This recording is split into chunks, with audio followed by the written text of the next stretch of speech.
Galw'r aelodau. I call members to order, and the first item on our agenda this afternoon is questions to the First Minister, and the first question is from Lee Waters. Diolch. What measures are in place to scrutinise the plans that local authorities have submitted under the Active Travel Act? Well, officials are currently in the process of procuring an update of the Active Travel Design Guidance, which will build on the first 3 years of using the guidance and take account of new best practice and regulations. I can say to the member that all but one local authority have submitted their first integrated network maps by the set date, and they're now being appraised, and the remaining authority has been directed to submit their INM by the end of February. So we are currently considering options for independent validation of the appraisal outcomes, and the Cabinet Secretary will update the member and the Assembly when a decision has been taken. Thank you, First Minister. On Friday night, I held the latest of my monthly public meetings, and top of the list are the concerns of people in T-Cross, just as it was in Ponteberem and Llangennych and Kidweli, was volumes of traffic. Now, the deadline has recently passed for councils to submit their long-term plans for a network of active travel routes they'd like to create over 15 years, and properly done and funded, these have the potential to cut traffic as well as improving health and local neighbourhoods. But the feedback that the new cross-party group on active travel has heard from right across Wales is that councils aren't being ambitious enough. A bit of route here and there won't encourage people out of their cars. So would he congratulate Cardiff Council for acknowledging they can improve on their draft and for being willing to submit a more ambitious plan within a year? And what will he do to make sure the plans approved by the Welsh Government set us on a different path? Well, the one thing I can say clearly is that this is not some kind of optional extra. We expect the Act to be observed, not just in terms of the theory behind it, but the practice as well.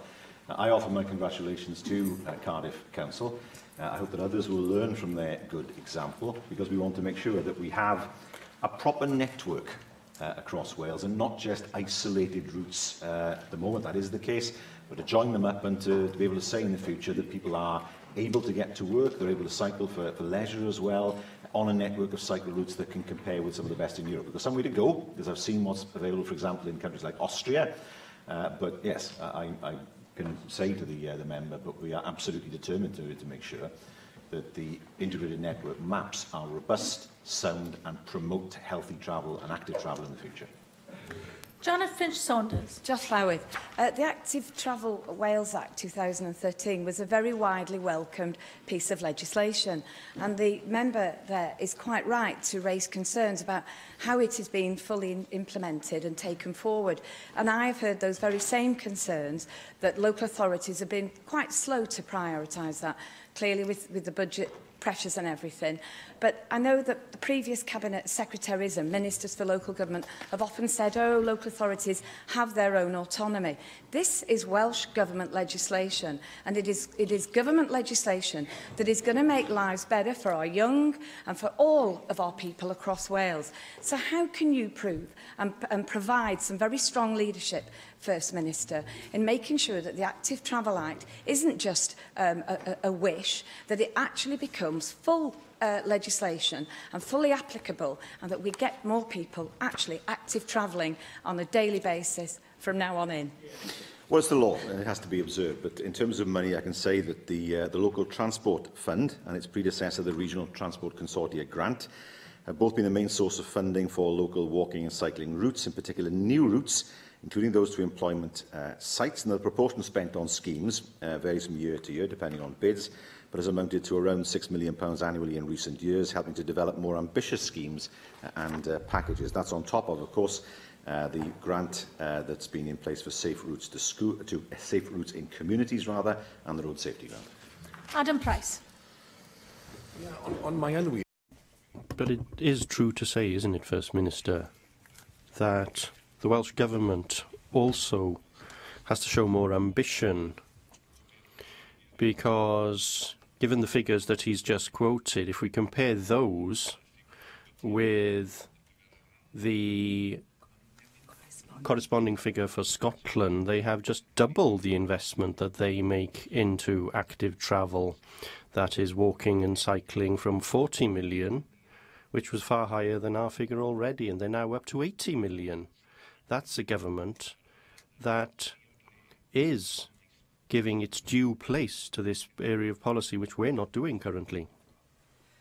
Is there a law in Scotland which demands that promotes cycling and walking? No, I understand not. We are the only country that has done this, and the next step will be to ensure that the integrated network maps will, well, they are already more or less, but they will have to be considered, and we want to ensure that those maps are robust as a foundation to build active travel in the future. Is in Mid and West Wales.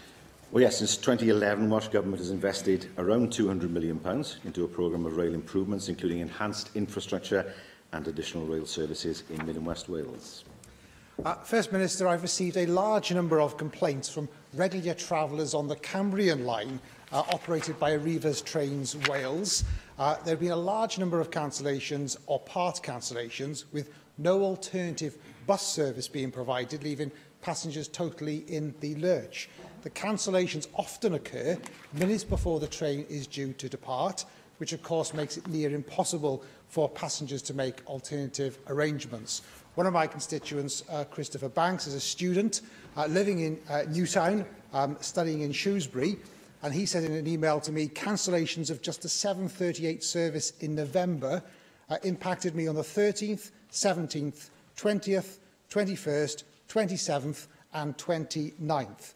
Can I ask First Minister, do you think this is acceptable? And if not, will you take this up, as I have done, with Arriva Trains Wales? No, it's not acceptable. Of course, this is a service that is not devolved. There have been some cancelled services on the Cambrian lines, various reasons. Some are rolling stock shortages, which from when the new franchise starts is something we want to see end, and there have been repair issues that I understand. But no, I can understand the deep frustration felt by customers on the rail services, and Arriva Trains Wales have to ensure that they do what they can to avoid cancellations, and if there are cancellations, to put on alternative transport. That's what people would expect, and that's the kind of service that we would urge them to provide. Simon Thomas. Thank you, Llywydd. Well, of course, the service will be devolved before too long, and you will be responsible for the new franchise. Now, as Arriva themselves have withdrawn from that process, what assurance can you give people in Mid and West Wales through me that the current staffing investment will remain in terms of stations and the maintenance happening in Machynlleth and the staff in stations across the rail network? I do know that customers appreciate the fact that staff are available on our rail lines, and in turn that has led to greater use of the railways. Well, we expect Arriva, of course, to ensure that they adhere to the terms of the franchise whilst they are responsible for it, and that there won't be any kind of diminution in the service, whether that be the railway service or the levels of staff, whilst they are responsible. Diolch, Llywydd. First Minister, the Welsh Government is committed to ensuring that the service from Ebbw to Cardiff is doubled from 1 train an hour to 2. Can the First Minister update the people of his... Sorry. I know it's Christmas, but even in the Christmas spirit, I'm not sure I can allow a question about Mid and West Wales to include the Ebbw to I can try Cardiff. And link it, Llywydd. Try and twist it, and I'm sure you'll get an answer. Do you want me to continue? Yes. Can the First Minister, thank you, can the First Minister update the people of Islwyn how the work being carried out by Network Rail is progressing and when the scheduled work is due for completion? Well, yes, we know how important it is to be able to travel across the whole of Wales, including Islwyn and including, of course, Mid and West Wales. And it's hugely important that people are able to use the rail network to travel north, south and up and down and across our country. We want to make sure, of course, as part of the franchise that is agreed from spring of next year onwards, that services are provided at a much higher level, both for her constituency and indeed the Mid and West of Wales. I now call on the party leaders to question the First Minister. Leanne Wood, Leader of Plaid Cymru. First Minister, I've raised the question of homelessness with you several times this year in the hope that you would take further action. Recent plunging temperatures have given this topic a new set level of importance. In October, I asked you to abolish the Pereira test, which would end priority need so that everybody who's found to be homeless is then entitled to accommodation. At that time, you chose to answer a different question. You answered by saying that you didn't believe that welfare should be devolved. Can I therefore have an answer to my actual question today? Will you abolish the Pereira test, which would end priority need and intentional homelessness?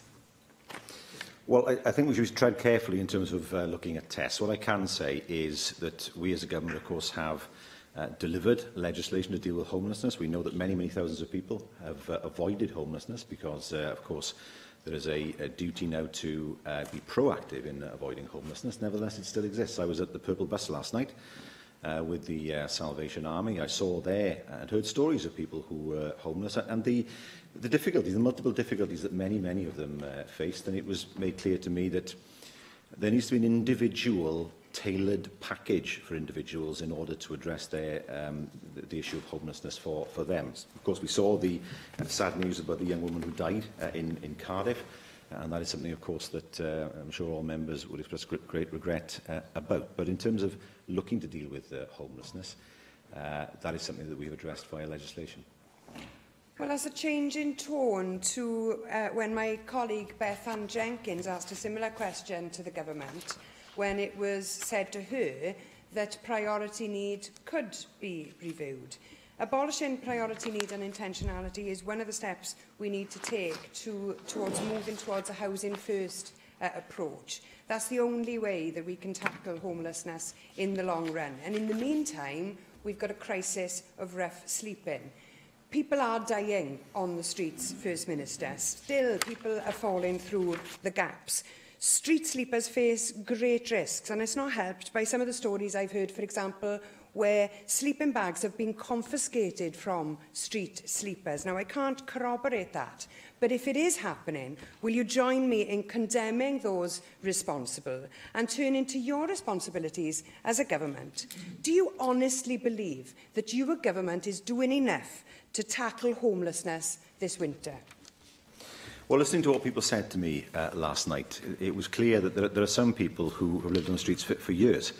And for some people, it seems to be a choice that they make. For most not, of course. It's something that they find themselves having to deal with. What I did hear last night is that many people find that they are able to get accommodation within weeks, sometimes within 1 week. And could I pay tribute here to the work of the Salvation Army and the outreach work they do with the people who come to the Purple Bus. She asked me particularly, what is humane about taking sleeping bags away from people, especially when the weather is so cold? People need as much much insulation, if I can call it that, as they can in order to avoid dying in the cold weather. Nobody surely could agree with that course of action. She asked what we are doing. Well, we're already providing £460,000 to support a range of third sector services helping rough sleepers in Cardiff, including night shelters, outreach services and a day centre.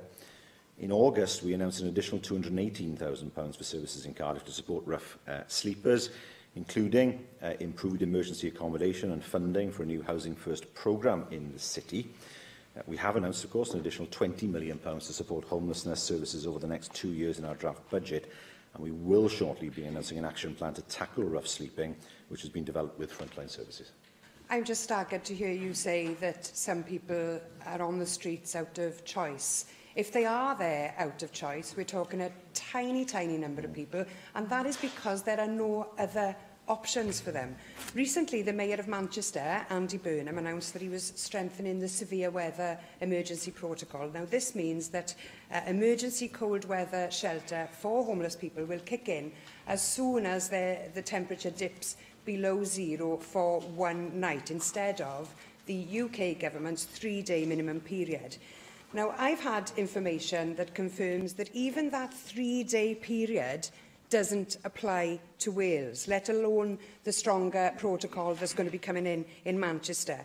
And I've been informed that the Welsh Government has guidance asking local authorities to come up with a written plan, but that none of this is binding. Now, that's clearly inadequate. It's not right that homeless people in Wales face a weaker protocol than they do in Manchester under a Labour government.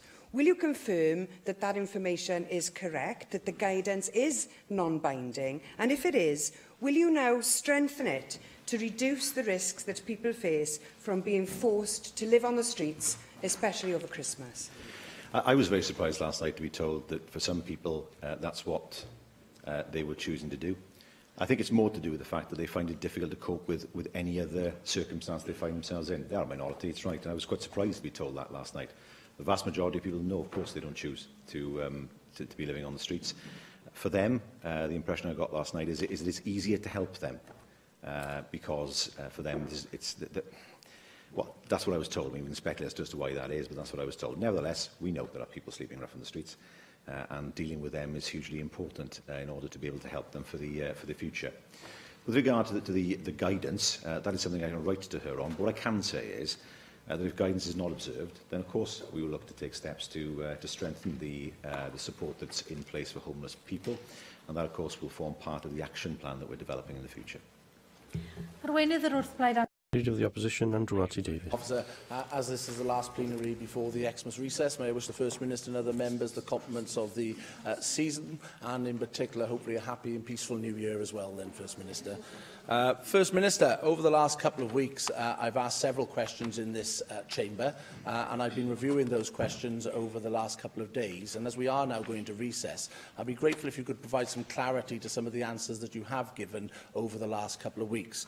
Namely, did you meet a former member of your cabinet in October 2014 to discuss their concerns about the behaviour of one of your special advisers? No, I think the time has come to leave this now to the independent advisor to look at, and the other inquiries, to have individual questions about individual dates 3 years ago.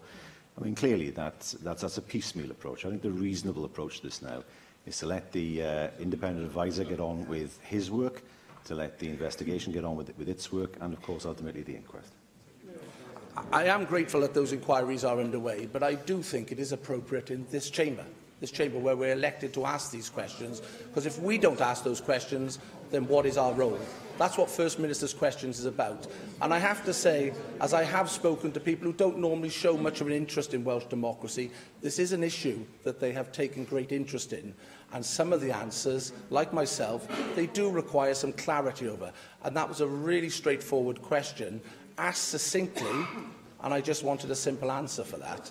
So maybe if I try you on another question, were you at any time in October 2014 made aware, either by ministers or special advisers, of concerns about the behaviour of one of your special advisers?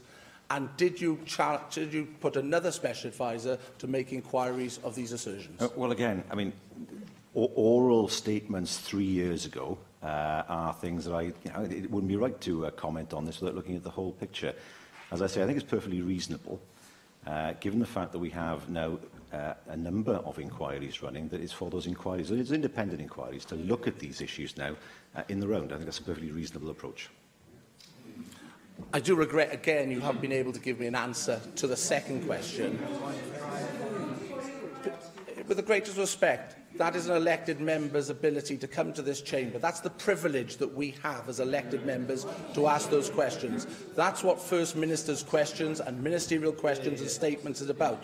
We choose the questions, we try and elicit the answers. I do regret on two rather straightforward questions, which are topical, you have not been able to give me a more concise answer, in particular to clear up some of the answers that you've given over the last 5 weeks. On two other occasions, I have asked you, and you haven't provided me with an answer, would you lift collective responsibility to Cabinet Ministers when they give evidence to the independent person you've appointed to make inquiries? On both occasions, and on a third occasion when Darren Miller has asked you the question, you still have not given a yes or no to that answer. Will you confirm that you will lift collective responsibilities for ministers to make those representations to the independent person, if they so wish? Well, collective responsibility applies to policy. It's never applied to anything else, and I made that particularly clear. But I think it is important that with all these issues, and there are serious questions have been asked, I understand that, and they need answers, and they will get answers. But I do think it's important that those answers are provided as part of a whole picture. I think it's not right that people should pick out little bits, mention them, and then not give the full context in terms of which answers are given, for example, or the context of what happened some years ago. Now, He's asked questions. I understand he wants answers. All these matters will be dealt with as part of the independent inquiries. I can't see that anybody reasonable out there would see there's anything wrong with that. It's hugely important those inquiries are able to get on with their work. If people are serious about engaging with those inquiries, then of course they should make their representations to the people running them.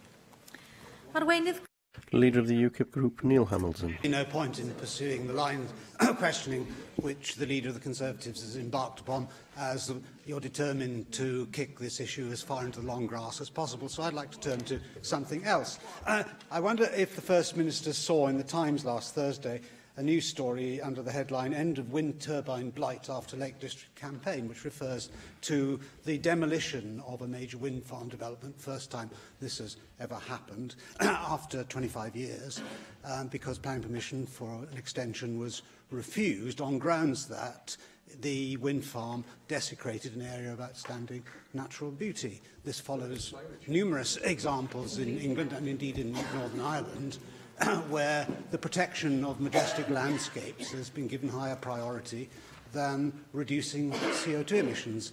I wonder if the First Minister therefore will follow this lead for Wales and give greater protection to our own majestic landscapes rather than reduce the CO2 emissions. Well, Plan 8 does that, of course, because when Plan 8 was first developed, it recognised, for example, there were special conditions in national parks. And there were particular areas where wind applications were due to come. Now, he mentions wind turbines, but nothing else. Is he saying that, for example, that open cast is fine? Is he saying that other forms of nuclear energy, well, we support nuclear energy. We want to see a new nuclear power plant on Anglesey. But I don't think it's right to say you can pick out wind farms and say they are particularly more of a blight on the landscape than anything else. And some people love them, some people hate them. I think that's what I've discovered over the years. What we do know is we do need more sources of energy. We need our nuclear plants, that's true. But we also need to make sure that we have renewable sources of energy that create energy security. Or are we saying that we need to import energy from other countries, which is something I'd be surprised if he was advocating. And one way of doing that is to harness a renewable natural resource like wind, and also the tidal lagoon. We're still none the wiser as to whether the UK government will back the tidal lagoon. We have, out here in the Bristol Channel, one of the highest tidal reaches in the world. It is energy that will always be there as long as the moon is above us, and yet no decision yet from the UK government. We need to make sure that we harness the renewable resources that we have, and it's about time the UK government took a decision supporting the tidal lagoon. I rise to the challenge that the First Minister gave to me. No, I would take exactly the same view of proposed open-cast developments which intruded upon areas of outstanding natural beauty. And similarly with nuclear power stations, there would be no Hinkley Point power station in prospect if it weren't for the UK government's decision to pay ridiculous amounts of money for energy to be produced in many years' time, more than twice the going rate that we have at the moment. So I agree with the First Minister in that respect. He'll know that there have been many controversial projects involving wind farms in mid-Wales.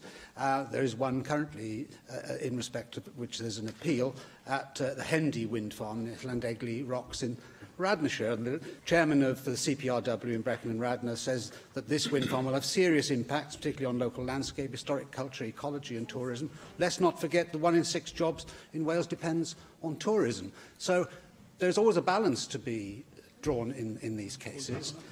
But I think the question of proportionality comes into play here. You know, Wales is irrelevant, actually, in the context of reducing CO2 emissions over the entire planet. We produce maybe 0.1% of global CO2 emissions. The whole UK produces only 1%.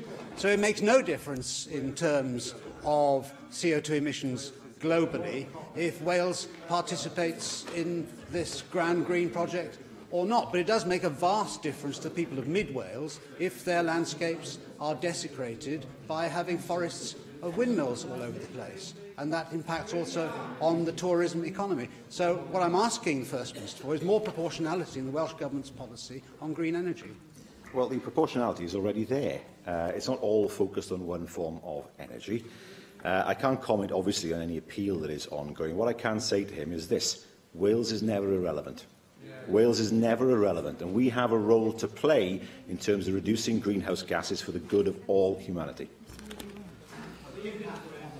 From CO2 emissions in Wales is, to all intents and purposes, irrelevant. That's the point I was making, given that our output is so small, whereas the effect upon landscapes is immediate and apparent. But on that note, I would like to wish the First Minister a happy Christmas and a successful New Year, to congratulate him on the dexterity with which he's dodged or deflected most of the questions that I've asked him in the course of the year, and to look forward to many repetitions of today in the course of the next 12 months.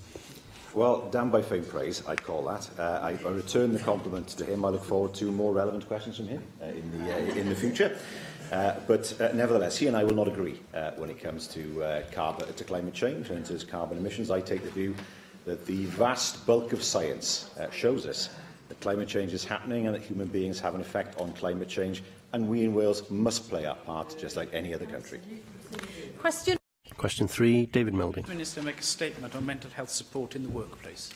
Yes, working with businesses to promote health in the workplace, including mental health, is the key principle. Now, is a key principle of the Economic Action Plan launched today. In addition, Healthy Working Wales and in-work support programmes provide support for employers and employees across Wales. First Minister, Cardiff has recently been named the most stressful city in Britain, which I do find a remarkable finding. And the report says that pressure at work, financial worries and concerns about health are leaving Britain in the grip of a stress epidemic, and I think many of us see this through our casework as well. And a survey of 4,000 adults by the insurance company AXA found that 4 out of 5 felt stressed during a typical week, and almost 1 in 10 stressed all the time. This is very serious, and Unison Cymru have also recently called for improved mental health services within the workplace. Can I welcome the fact that the Economic Action Plan is going to address this? And do you agree with me that it's often middle management or a position to pick up on these issues and do need effective training so they can identify when those who they're responsible for supervising are under stress? Yes. Forgive me. Yes, that's absolutely right. It's those who are closest to those who might experience stress are best placed to deal with it. But it's hugely important that people are able to recognise it. Particularly with some people, it's very difficult to recognise signs of stress. They will never exhibit signs of stress or complain about stress.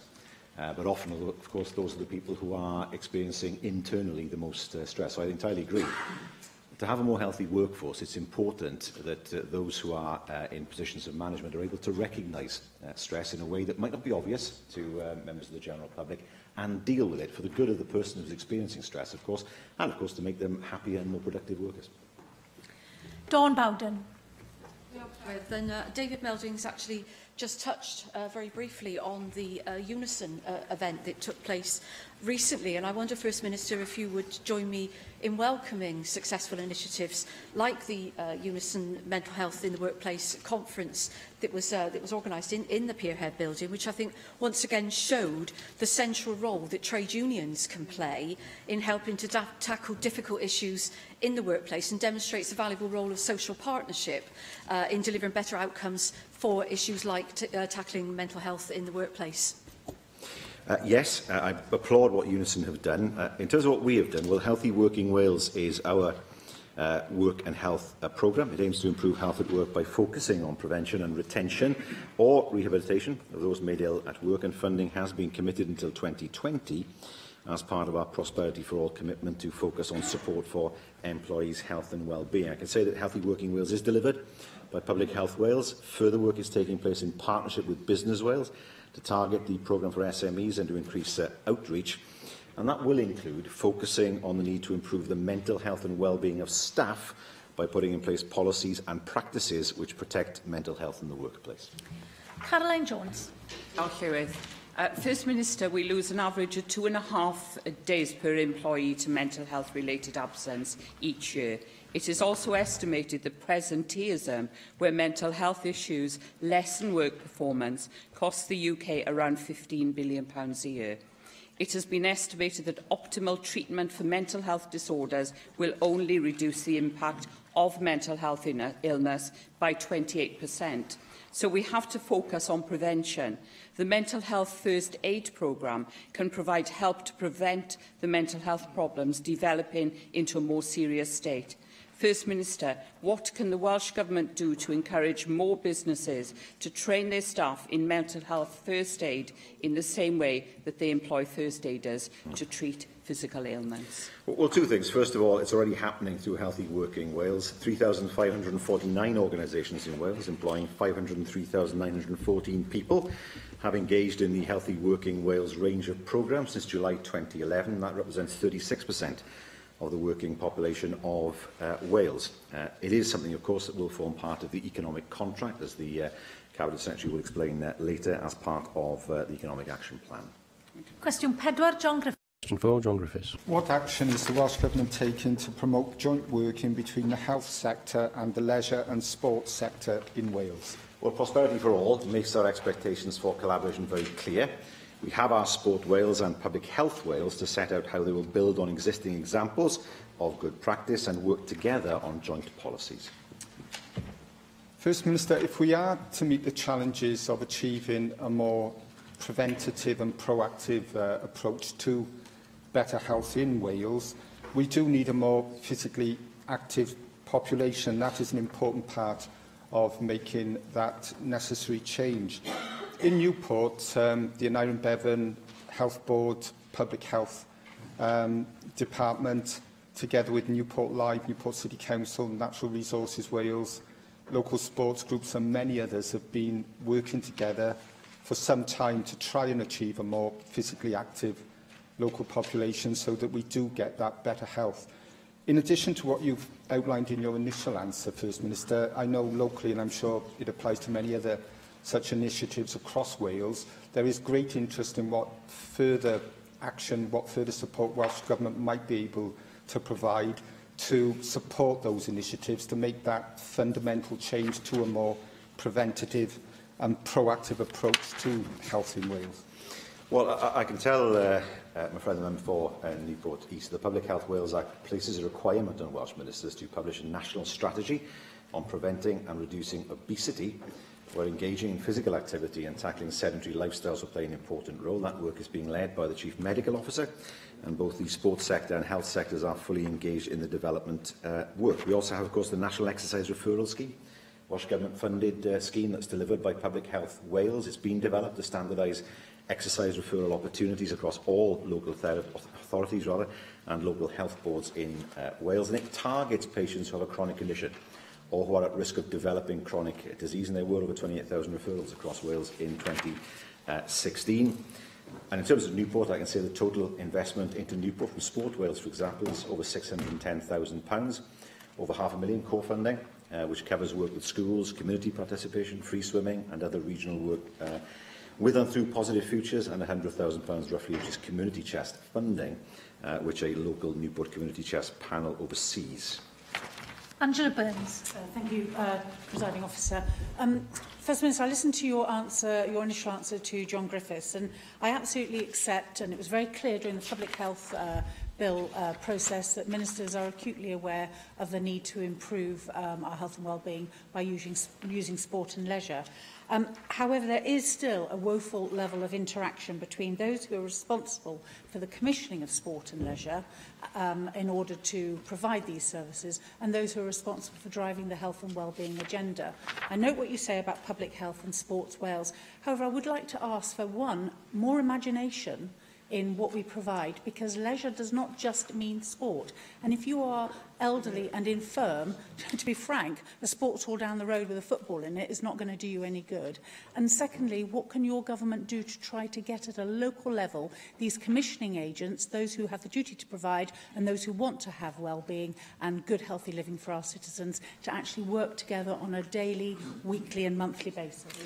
It's quite right to say it's not all about sport, and more to do with activity and exercise, of course. I can say that work is taking place between Sport Wales and Public Health Wales, which will include the establishment of a new outcomes framework for physical activity, some shared performance measures, actions and methods for evaluating impact and value for money. The Cabinet Secretary for Health and Social Services and the Minister for Culture, Tourism and Sport have agreed to extend funding for 16 months for Let's Walk Cymru, delivered through Ramblers Cymru, and that works with local authority coordinators to develop a range of walks and routes across Wales for people with varying levels of abilities. And it's quite right to say it is vital for older people and people with disabilities to be provided with opportunities to engage in leisure and cultural programmes. And of course, the recent Olymp Age Games are an excellent example of what can be achieved when organisations work collaboratively towards the shared goal of population health improvement. And I'm pleased that event was a success, and I hope it continues next year. Rhina Piorwedd. Thank you, Llywydd. I am convinced that it's through the education system that we can get young people on the right track towards physical activity in order to improve their health. It's an opportunity here to draw attention to the beginning of the Health Committee inquiry into physical activity among children and young people. Now, Ireland has just introduced physical activity as an examination, a leaving certificate there.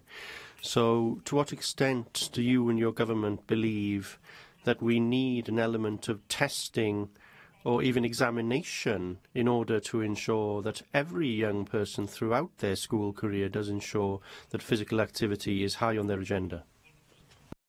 Well, of course, that does happen in schools already, as physical education is compulsory, and some are actually examined on that, that's true, at GCSE and A-level, but it's part of the curriculum for all. But it is true to say, I believe, that it is vital to ensure that young children develop behaviours in order to ensure that they continue to participate in sport. But, of course, we do lose people because they come to an age when they don't want to participate, and for me that's the time when we should consider what alternative activities would be of interest to them. Perhaps they don't want to compete, but they could walk or do other activities. So I think there are a number of different approaches that we could take.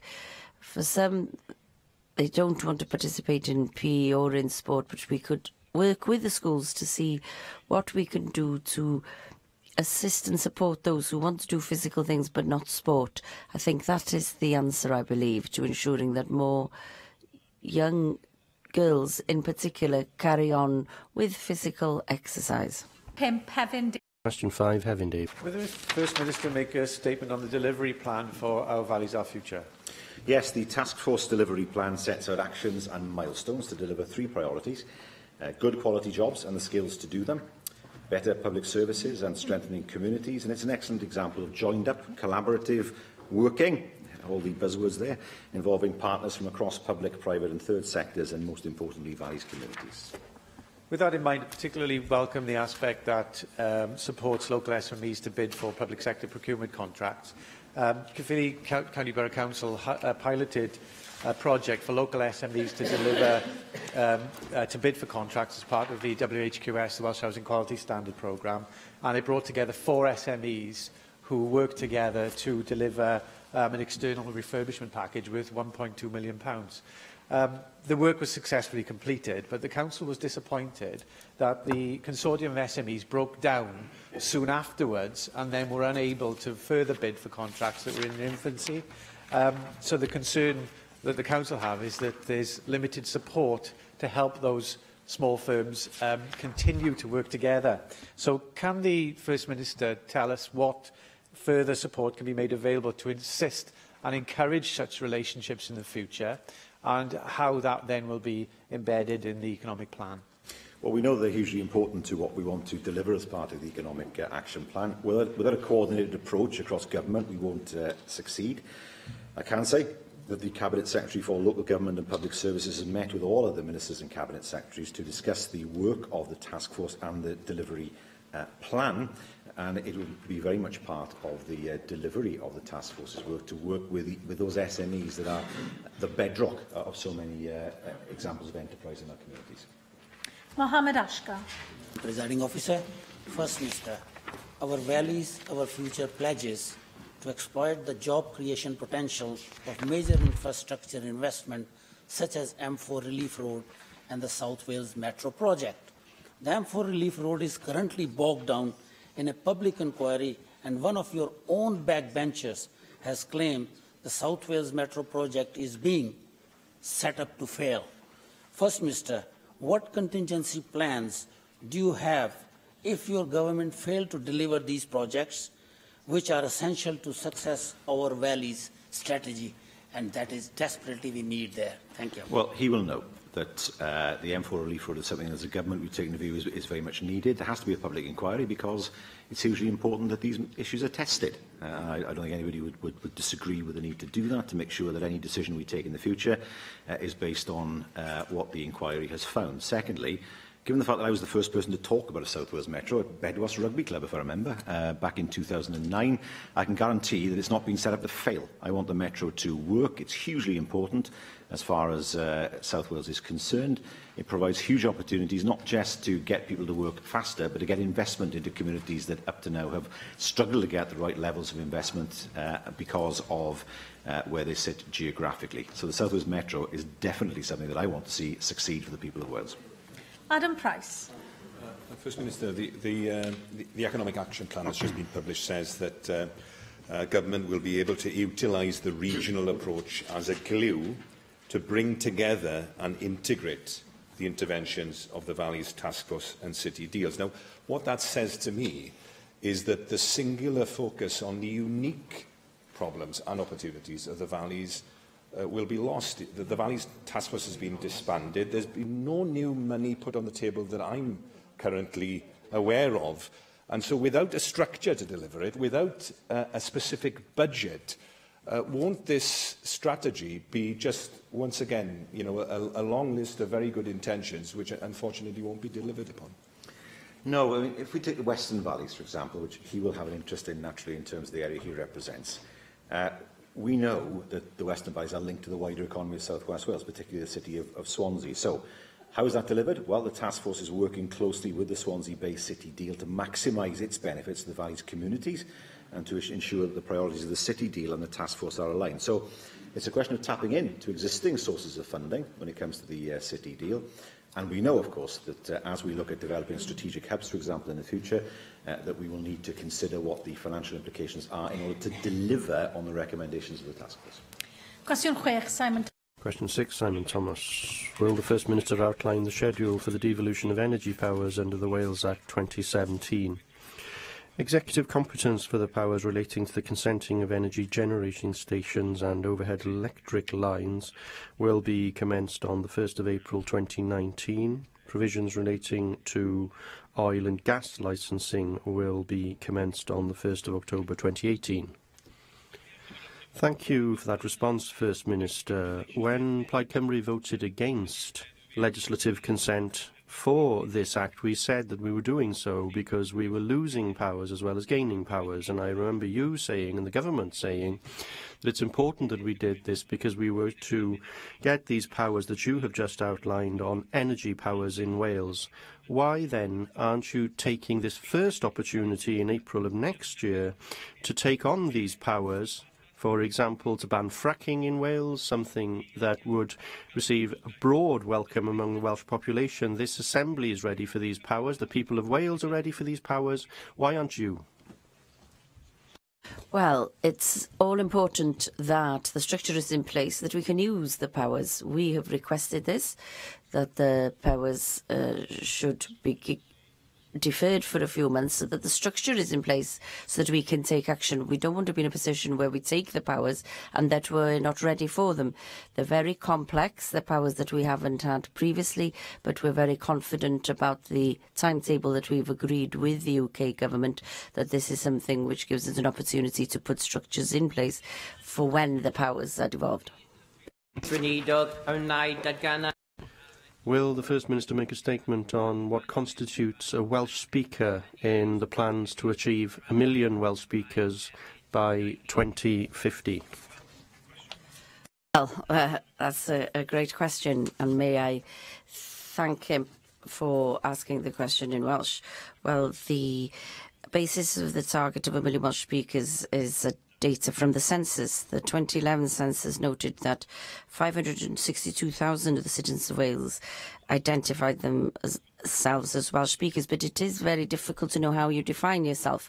I remember people with very good Welsh, but they don't count themselves as Welsh speakers because they think that proper Welsh is what's heard on the broadcast media. So for myself, there's a task over the years to nurture people's confidence, people who haven't got any kind of literary background and don't even read in Welsh, but they are day-to-day Welsh speakers.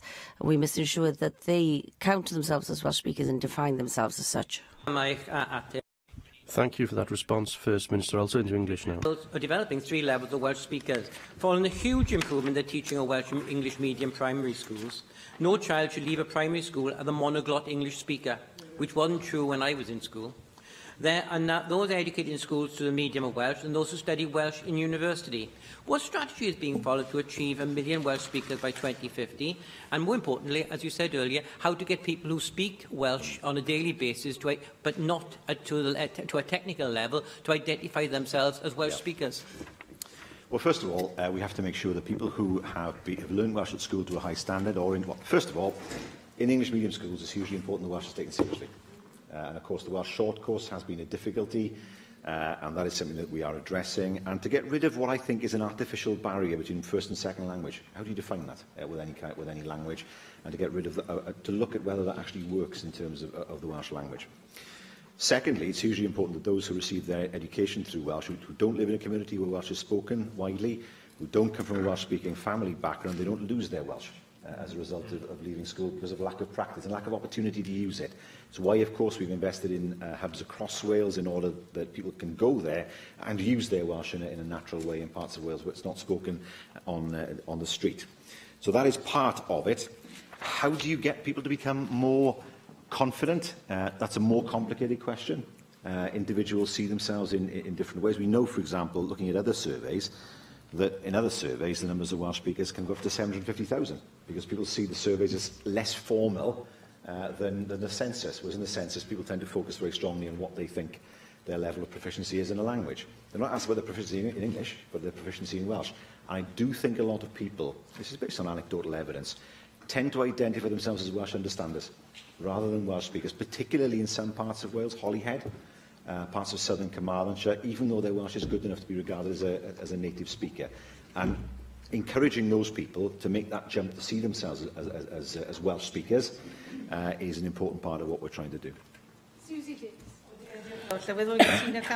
Thank you very much, Llywydd. I agree 100%. The Welsh language has been part of the curriculum since devolution, and there are a number of people who do have Welsh language skills and they don't use them or don't consider themselves to have those skills. Now, teachers, there's a sabbatical programme available for teachers. Do you have any idea as of yet how meaningful support could be given to key individuals in other workforces? Well, that's one of the things, of course, that we're considering as part of the strategy that we put in place. And it is vital that people have the opportunity to use the Welsh language in the workplace, but it's also extremely important that people are able to refresh their skills because when I came here in 1999, I didn't have any confidence at all, and I've never have stood up and speak in Welsh at that point because I didn't have any kind of literary background either in Welsh. And so it is extremely important to give people the opportunity to use the Welsh language in the workplace. At one time, I wasn't in favour of people wearing a badge or a lanyard, but I think that it's very important that people are able to use to see it visibly, that they're able to have the opportunity to speak Welsh to them. So I would like to see more people promoting their staff and encouraging them to wear badges in order to show others that they're able to speak Welsh and so that they can use their Welsh in the workplace. Thank you, First Minister. The next item is the business statement and announcement, and I call on Julie James, the Leader of the House, to make the statement. Julie James. Diolch, Llywydd. After this business statement, the Cabinet Secretary of Economy and Transport will make a statement on the Economic Action Plan. Otherwise, business for the first 3 weeks of the new term is shown on the business statement and announcement found amongst the meeting papers which are available to members electronically. Mike Hedges. A joke. Health is more than hospitals and emergencies. It involves lifestyle choices. In trials, half the people who had type 2 diabetes for less than 6 years were cured by diet alone. We know how harmful smoking is and how important diet and exercise are. Working with GPs, we can improve health. I would like to ask for a statement on government action to improve public health, including the role of primary care. Well, thank you for those very important remarks. And actually, it's very important, of course, that people understand how they can best help themselves in these matters. The Health Secretary was here listening to you, and I know he takes these issues very seriously. I'm sure he will update the Senedd in due course. Medashka. Madam Presiding Officer, Cabinet Secretary, may I ask for a statement from the Cabinet Secretary for Health on the provision of dementia services in South East Wales, please? Proposals by the Naibavan University Hospital Board to close the dementia ward at Chepstow Community Hospitals are causing considerable concern among the community in the area. If this ward closes, patients would have to travel to Abervale or Newport for treatment, which would cause huge difficulties in rural county where public transport is infrequent, expensive and slow. It is reported that this proposal is a result of staffing problem in the older adults' mental health care. That is a department where the real problem is, and they're going to close it down. So can I ask for a statement of this damaging reorganization, please? Thank you. Well, I know that the Health Secretary has been working very hard with the dementia community to put together the new dementia strategy for Wales, and indeed this came up in the business statement only a couple of weeks ago, where he confirmed that the strategy would be published in the new year. I'm sure he'll take into account the matters that you've raised in regards to this important service when he does so. Neil Hamilton. The Health Secretary announced last week a £68 million plan for health and care hubs, including 11 new hubs and GP centres, as well as the refurbishment of existing clinics and health centres, which is all very welcome. But there are towns in various parts of Wales that feel they haven't had a fair share of health service resources. As far as Montgomeryshire is concerned, last week's announcement will lead to a redevelopment of facilities in Machynlleth and a new primary health care centre in Llanfair Cerenion. But Newtown feels very much neglected, always seems to be forgotten about. There's been a massive hospital redevelopment project in Llandrindod Wells to the south of Newtown. So, I mean, there are what we might call Cinderella towns in Wales. Blaenau Ffestiniog is another which I've raised many times in this chamber. I wonder if we can have a debate upon the subject of these Cinderella towns which feel they've not got their fair share of resources from the NHS. Well, I don't share the member's definition of any town in Wales as a Cinderella town. I'm sure all the towns in Wales are equally important, both to Wales as a whole, all of its communities, and to the people who live therein. I don't see any reason why we should allow the member to continue with such a description. Jane Hutt. I've got two questions for you, Leader of the House. Part of the commitment to the Code of Practice on Ethical Employment and Supply Chains is for employers to progress towards becoming real living wage employers. Do you welcome Barry Town Council's commitment to become the first real living wage town in Wales? And what support is being given to the Real Living Wage campaign in Wales, led by Citizens Cymru and Canal Cymru? My second question is to say, would you welcome Patrick Okecho from Toro in eastern Uganda, a student at Atlantic College who's here with us today, supported by Ugandan NGO Tasida and the Veil for Africa charity, of which I'm a trustee. Patrick was able to join me at a meeting of the cross-party group today, which focused on international development, chaired by Rhina Pioryth. And will the Welsh Government give a statement to update the Assembly on the Wales for Africa programme, supporting initiatives of mutual benefit to Wales and Africa? Yes, in terms of the Wales for Africa thing, I very much welcome Patrick. Patrick is the fourth Ugandan student to benefit from a 2-year scholarship at Atlantic College, and under this great scheme, funded by the volunteers at Veil for Africa. And indeed, we were both at a reception for Atlantic College quite recently in the Senedd, and it was great to meet some of the parents and students and some of the teachers there as well. Veil for Africa are one of more than 350 community groups across Wales with a link to sub-Saharan Africa, and we're very proud of the programme and all of the benefits it brings, not only to the people of Africa, but actually to the people of Wales as well, in terms of the cultural exchange between them. We encourage more people in Wales to get involved in international development projects and help those projects make a real difference, as I say, both here and in Africa. In the last 3 years, a total of £640,000 has been distributed by way of 131 grants to 89 Welsh organisations to support the partnership working in sub-Saharan Africa by Hub Cymru Africa, funded through the Wales for Africa programme. Actually, last year I opened the Wales International Development Summit in Swansea, attended by over 200 people for Wales for Africa as well. So it's a hugely important programme, both to us here in Wales and to the people of Africa, and very much congratulate Patrick for being here with us today. And maybe I'll get the chance to meet him, that would be great. In terms of the real living wage, very much do congratulate Bury Town Council for that. Actually, the Cabinet Secretary will shortly be launching his economic action plan and saying something in that about the need to pay, to recognise fair work across Wales. Our public sector are clearly going to lead the way in that, and it's very nice to see that Bury Town Council has signed up to that commitment in that way. Of course, the First Minister launched the new real living wage recently here at the Senate. And indeed, universities in Wales have recently announced that they too will all be paying real living wage, and very much welcome that development as well. So it's an excellent development, and they are very much to be congratulated. Susie Davis. Diolch, Llywydd. It's been 15 months since the issue of woodchip fires and illegal dumping of woodchip was raised in the Chamber, so I'd be very grateful if you could have a statement from the Cabinet Secretary, or possibly from the Environment Minister now, updating us on progress on the areas of regulation that need reform, the evidence that's underpinned the decisions that they've come to, and what progress has been made on drafts of improved regulations. In June, and as far as I can see, there's been no indication that that's forthcoming. So is new in post, and I'm sure she'll be bringing that statement forward as soon as she's able to in her portfolio, and I'll certainly remind her of that. Mick Anthony. Next year, we celebrate the 75th anniversary of the founding of the National Health Service, one of the great civilising institutions that's ever been established, I think, by a government. It is obviously very sad to see the way the NHS is being undermined and privatised across the border in England. But in Wales, where we maintain the ethos and the principles of the National Health Service, I wonder if you could outline what the Welsh Government's intentions are to celebrate this major achievement and to celebrate this institution and its future. Absolutely. I'm very much looking forward to celebrating the 75th anniversary of the NHS at events in Tredegar, of course, the home of the NHS, for the whole of the United Kingdom, and indeed celebrations right across Wales.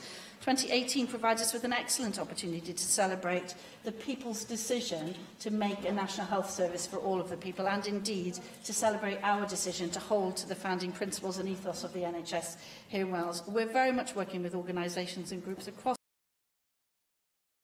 celebrations, and also to take the opportunity to look at the future of the NHS and how we can make it a more integrated and sustainable NHS to deliver our healthy and active commitment outlined in taking Wales forward. Neil McAvoy. Diolch, Llywydd. Look at the government statement on Rothbrook. Welcome the proposed work being put on hold by Natural Resources Wales, but if it goes ahead, then people in Penellan, in this part of Penellan, will lose half their park. A large number of mature trees will go. The reason given is flood prevention, but there's been no flood in this particular park for certainly more than 70 years, if ever, and the modelling undertaken by Natural Resources Wales looked at the whole area, and the data circulated with the consultation was wrong. It was very badly wrong.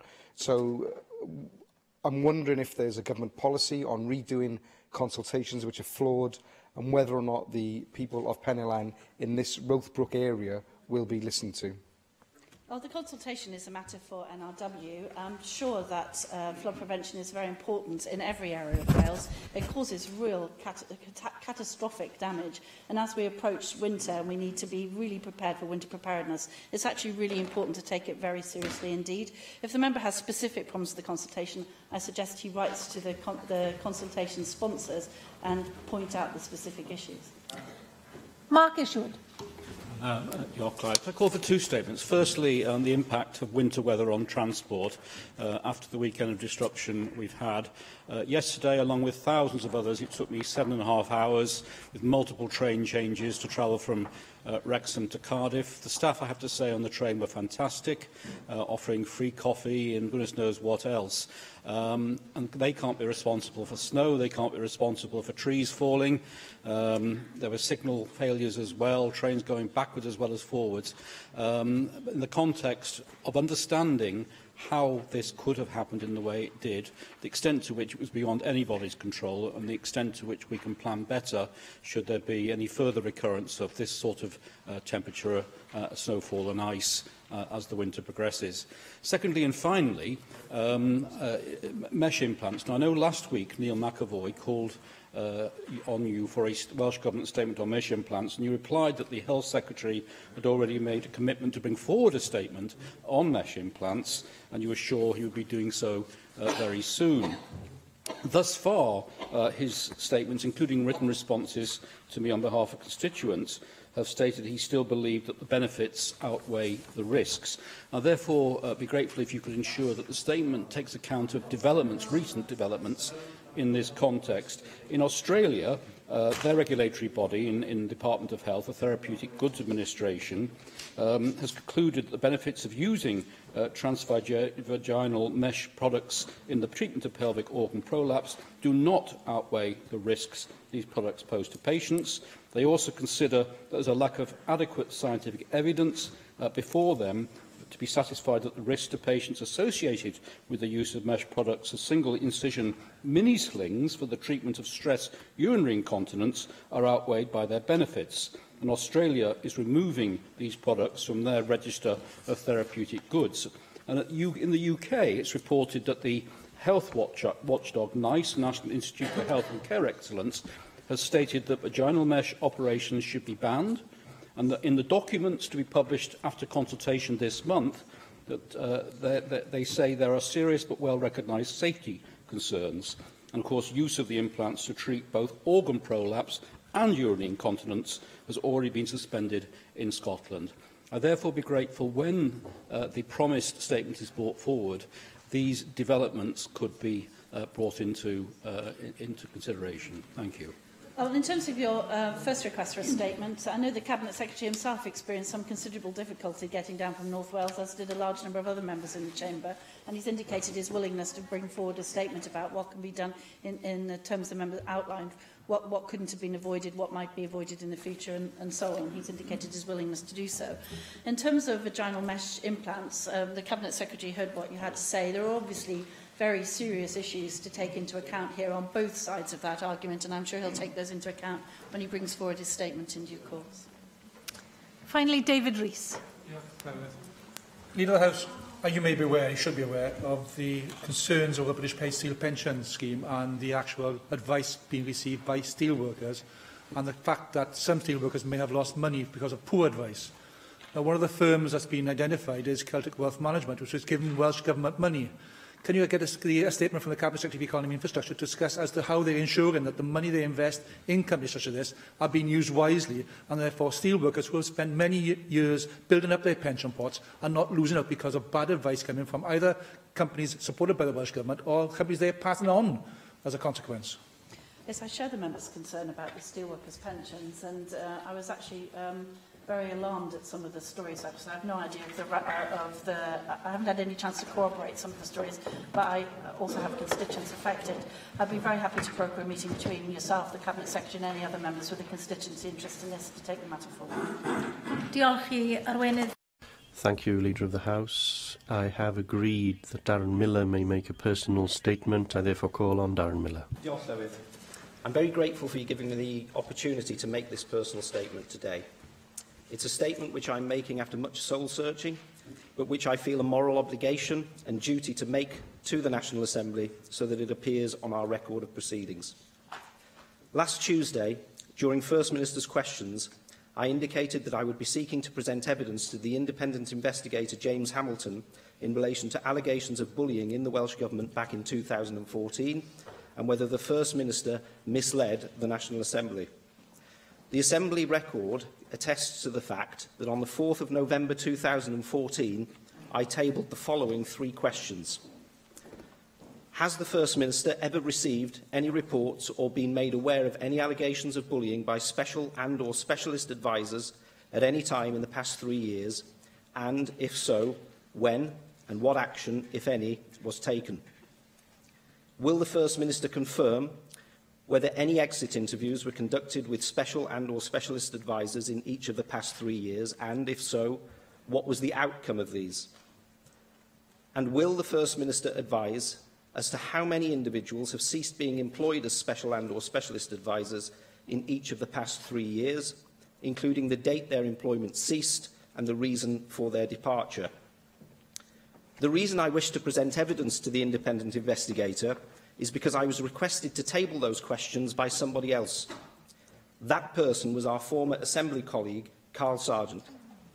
I had a private conversation with Carl in early October 2014, away from the National Assembly building.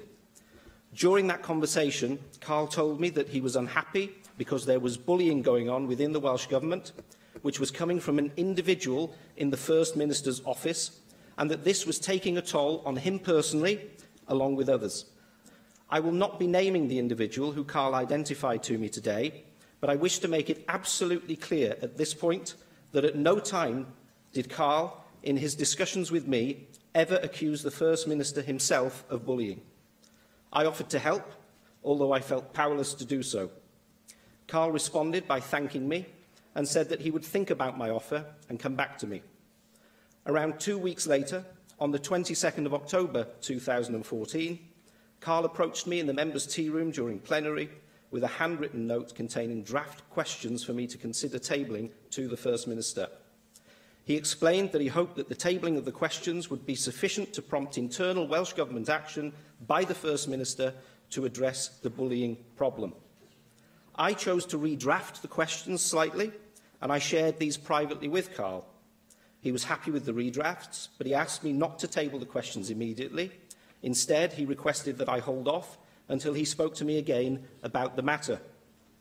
During the first week of November 2014, Carl indicated to me that the time was now right for me to table the questions, as a complaint had indeed been made to the First Minister about the conduct of a special adviser. I subsequently tabled the questions on the 4th of November 2014, and the answers that were provided by the First Minister are now a matter of public record. Once I had received the written answers, I passed them on to Carl before they were published on the Assembly website. He was surprised and disappointed by the First Minister's answers and resigned himself to the situation continuing. Let me be clear. Carl Sargent was a loyal member of the Welsh Government and a loyal member of the Labour Party. He took his cabinet duties and collective responsibility seriously. His only motivation in disclosing the problems within the Welsh Government to me and requesting my support in this way was to attempt to resolve the frustration and stress of the ongoing situation at that time for him and his colleagues in the Welsh Government. It was out of his loyalty to the Government and the party that he loved that he wanted the issues to be addressed. And at no other time in the 10 years we served together as members of the National Assembly did Carl ever approach me in this way or ask me to do anything of this nature. Back in 2014, Paul Davis was made aware of the reasons that I tabled the questions, and he is prepared to corroborate the facts in this statement. I understand that others were also made aware by Carl Sargent himself that he had asked me to table the questions and of the circumstances surrounding them. Out of respect to Carl's family, I did not wish to make this statement prior to laying Carl to rest or without their knowledge. I can confirm that they are aware that I'm making this statement today, and a copy has been shared with them in advance. In closing, I would like to thank the presiding officer for allowing me to make this short personal statement today. In it, I've simply stated the facts to you as my fellow Assembly members, facts which my conscience compelled me to share with you and to put on the public record, and I want this personal statement to be considered as evidence by James Hamilton to assist him with his inquiry. I will not be discussing this matter further outside of that inquiry, and nor will I be speaking to the press. Diolch yn fawr. The next item on our agenda is statement by the Cabinet Secretary for the Economy and Transport on the Economic Action Plan, and I call on the Cabinet Secretary to make the statement. Ken Skates. Presiding Officer, since devolution we have strengthened the foundations of the Welsh economy. Our labour market performance is strong, with more people in work than ever before. We have a record number of active businesses, and new business births are at their highest level for over a decade. Our exports and levels of foreign direct investment continue to impress, demonstrating global confidence in the quality of Welsh business products and services. However, this is not a time to stand still. We live in an age of unprecedented change alongside huge opportunity. Fired by the fourth industrial revolution, the way we work, live and spend our leisure time is transforming before our eyes. This has implications for all of us, for every business and every community. We must get ahead of that change to equip our people, places and businesses to face the future with confidence, and that is why I am publishing Prosperity for All, the Economic Action Plan. The plan sets a clear vision, a vision of inclusive growth, an economy built on strong foundations, supercharged industries of the future and regions empowered to become more productive. Responding to what businesses, trades unions and communities have told us over the last year, this is a whole government plan for growth. And I'm grateful for the work of Cabinet and ministerial colleagues whose input into this framework has been essential and will be critical to delivering it on the ground over the coming years. This is a plan for everyone in Wales, a plan that meets the needs of today and the opportunities of tomorrow, a plan that drives change in policy, delivery and the way we work in government and with others. And amongst its key changes are a new economic contract to frame a fresh and dynamic relationship with business based upon the principle of public investment with a social purpose. As part of a reciprocal relationship, we expect businesses to commit to growth, fair work, reducing carbon footprints, health, skills and learning in the workplace. In return, we will simplify our finance offer and deliver a competitive, wider offer to business. We will help businesses overcome the key challenges of the future, summarised by our 5 calls to action. Decarbonisation, because we want to enable more of our business base to become carbon light or free. Innovation, entrepreneurship and headquarters. We want to support businesses to innovate, to introduce new products and services. Exports and trade. We want to proactively support trade with the UK and with the rest of the world. High-quality employment, skills development and fair work. We want to improve our skills base and ensure that work is fairly rewarded. Research and development, automation and digitisation. We want to help to develop new products, automate and digitise to remain competitive in the fourth industrial age. We will change our primary support mechanisms to focus on these calls to action. Any business asking for direct financial support will be required to develop proposals that respond to and align with at least one of these. This will ensure the financial support we provide delivers against businesses preparing for the future. And whilst our economic contract requires a business to do the right things today, the calls to action requires businesses to respond to the challenges of tomorrow. Together, they ensure the investment we provide to business delivers for the present and for the future. As part of our offer, we are responding to the call from business and others for greater simplicity. We will streamline and simplify our approach into a single, consolidated Economy Futures Fund. The fund will align the financial support we provide business to our 5 calls to action and the economic contract. And for the first time, we will actively encourage and work with groups of businesses to develop challenge proposals delivering against our calls to action. We'll consider proposals that have a transformative effect on those businesses themselves, as well as wider regional impacts. And this approach empowers the business community to drive change with bold and ambitious proposals. And in addition, I will establish a cross-party group of Assembly members to help to identify challenge proposals that focus on the key themes in the Economic Action Plan and its calls to action in particular. To maximise our impact, we need to focus our financial resources and target our support. We cannot proactively work with every sector in the economy. And so in response to the rapidly changing economic environment, including a convergence of sector boundaries, we are simplifying our approach around 3 thematic sectors and 4 foundation sectors. Our national thematic sectors are tradable services, including fintech services, online insurance and creative. High-value manufacturing, including compound semiconductors and new composites manufacturing. And enablers, including digital, energy efficiency and renewables. And our foundation sectors are tourism, food, retail and care.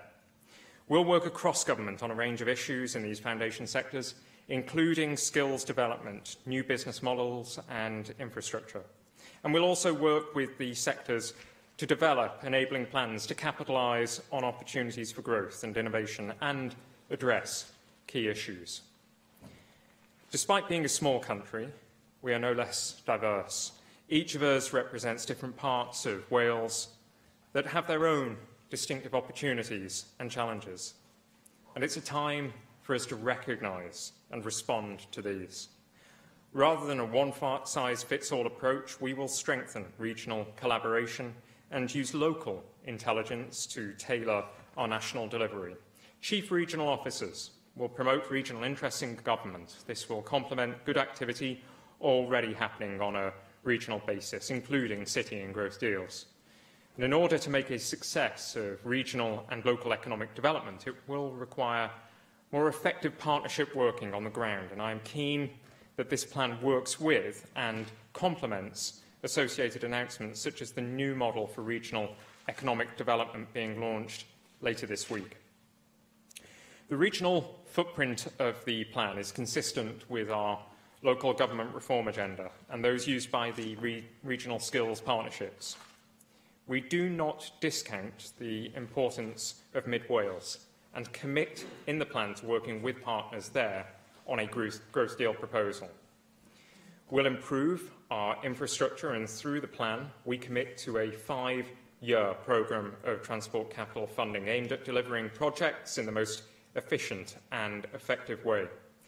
This will have a headline target of driving 15 to 20% efficiencies across the 5-year investment portfolio for new projects. And so taking the 2018-19 draft published budget figures for transport capital over the next 3 years as an average annual spend, potential efficiencies of up to £630 million over a 10-year period may be achievable. Pumping savings of this magnitude back into business, skills and infrastructure development will further enhance our growth and competitiveness. This is an exciting agenda for change in what we do and how we respond to challenges and opportunity. We understand the need to measure progress, and we are making, through this new approach, recognising economic outcomes are influenced by a range of issues beyond our control. UK government policy, EU exit negotiations and the state of the global economy are all hugely influential. The wellbeing indicators provide us with a clear and consistent measuring framework across government, and we'll use these to track progress over the longer term in line with Prosperity for All national strategy measures. And I'm keen that in taking forward this plan that we work within an international framework, learning from the very best practice across the world.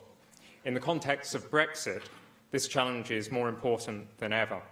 This means opening ourselves up to constructive challenge from international bodies with expertise in economic development. And so, for this reason, I am keen to open a dialogue with the OECD and other international partners in this area, and will seek further engagement in the future. Change is rarely easy, but it can be necessary. Unless we change our future today, we will never grasp the opportunities of tomorrow. We cannot do this alone, though. And I call upon all of us, the business community, our learning institutions, trade unions, and wider society to join with us. Let us unite for a growing Wales, a fairer Wales, and a Wales that seizes opportunities for prosperity for all. Thank you. Russell George. Deputy Presiding Officer. Cabinet Secretary, I'm pleased that You have finally launched your Economic Action Plan. I would say it has come 19 months since the 2016 Assembly elections, at which, of course, you stated that the economy would be your government's #1 priority. The document was only, of course, received this morning by Assembly members, but I've done my best to read as much as I can in the time I've had this morning. I am somewhat underwhelmed by your passive approach. The plan has no reflective merit upon the economic challenges which face Wales. Now, back in 1999, the then Welsh Government announced its intention to raise GVA in Wales to 90% of the UK average in order to deliver a strong Welsh economy and higher wages for the ordinary Welsh worker. Now, the Economic Action Plan today is the 4th economic strategy launched by the Welsh Government since 1999, almost 20 years of these economic strategies. Welsh GVA has shrunk from 72% of the UK average in 1999 to 71% in 2015.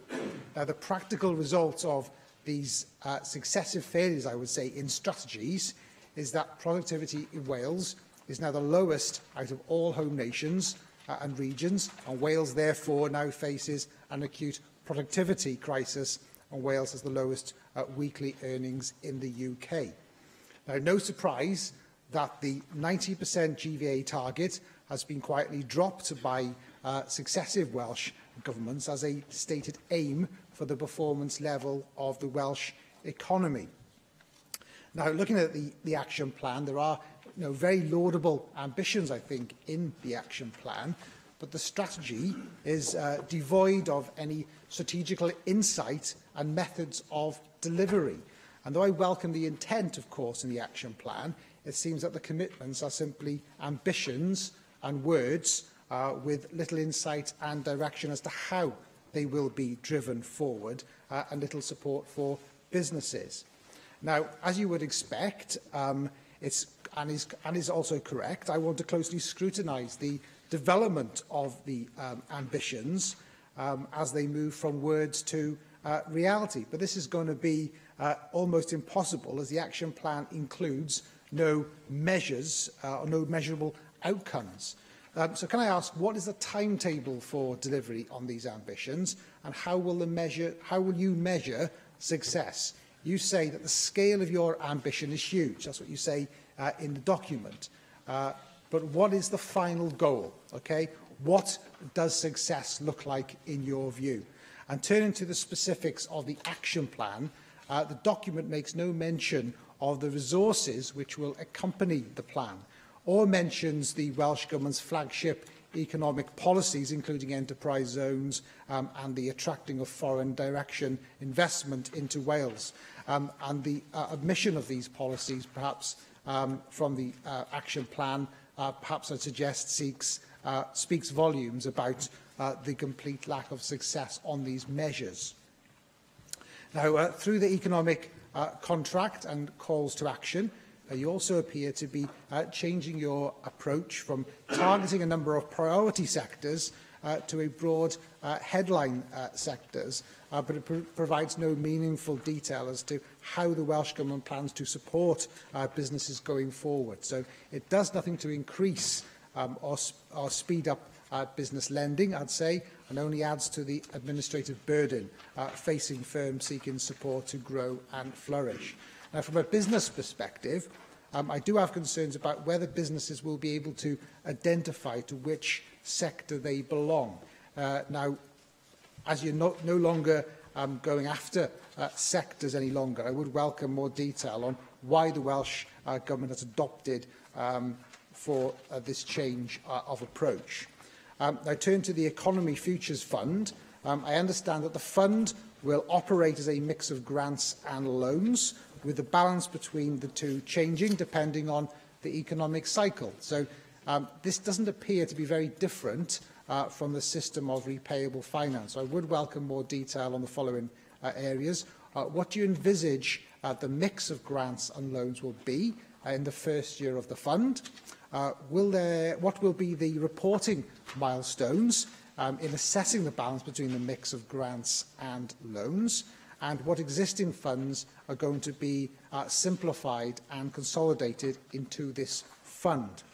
And finally, I welcome the shift to a more regional approach and addressing regional inequalities. I was very pleased to see this direction in the action plan. But I have to say, I am sceptical in the way which you have drawn up the map, grouping together Mid and South West Wales. Parts of Powys have very little in common, I'd say, with Swansea and Port Talbot. The economies are very, very different. So I would like to understand more about your logic in terms of how you've developed the map. Now, reading on page 23 of the plan, you indicate... I'm sorry, I think you had to finally then, so I'm going to say you've had to finally. Thank you. Cabinet Secretary. Can I thank the member for his questions, and I'm sure that there will be many more opportunities to question the plan further. And I'm happy to offer, for any member in this chamber, a briefing session on the Economic Action Plan. Implementation of the plan will be crucially important, and this will be conducted in consultation with social partners, including businesses and trade unions, third sector and other stakeholders. But I am delighted that this action plan has been published following the publication, of course, of the National Strategy Prosperity for All. And I think the member asks us to reflect on the challenges of the Welsh economy. I think they have been well rehearsed, but I think what's clear, and especially from the member's own contribution, is that the productivity gap with the UK and indeed much of the Western world is our key concern, but so too is the degree of inequality. Over the last 5 years or so, the economy has performed exceptionally well in terms of jobs growth and in terms of driving down unemployment and economic inactivity. But what's quite clear is that the benefits of economic growth have not fallen equally across Wales. That's why we're keen to pursue a place-based approach to economic development. That's why, in turn, we're keen to make sure that there is a regional development ethos to what we offer. But there are some obvious areas of intervention that can be made to improve the productivity of the Welsh economy. We've examined them, and we found that principally improving the skills base of Welsh workers, improving the infrastructure of Wales, improving leadership within business, improving the diffusion of innovation across the Welsh economy, and improving working practices will contribute to improved productivity. These align with the calls to action and the employability plan, and of course the Welsh infrastructure investment plan.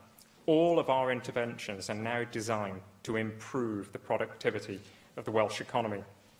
Now, as I say, implementation will be crucial, and this is a plan for the long term. It would be easy to chase targets, but the problem with many targets is that they're easy to meet if you pick off the low-lying fruits.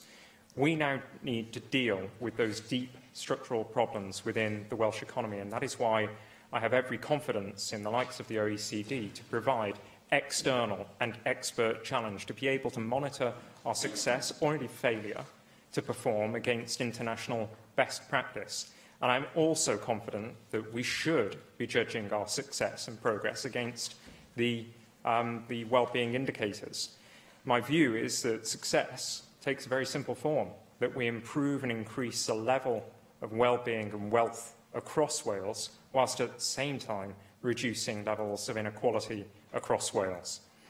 This isn't about spending necessarily more money on our interventions. It's about making sure that the money that we spend across government is better aligned with our priorities. And that's why I think it was essential that we introduced Prosperity for All, the national strategy, ahead of this particular action plan.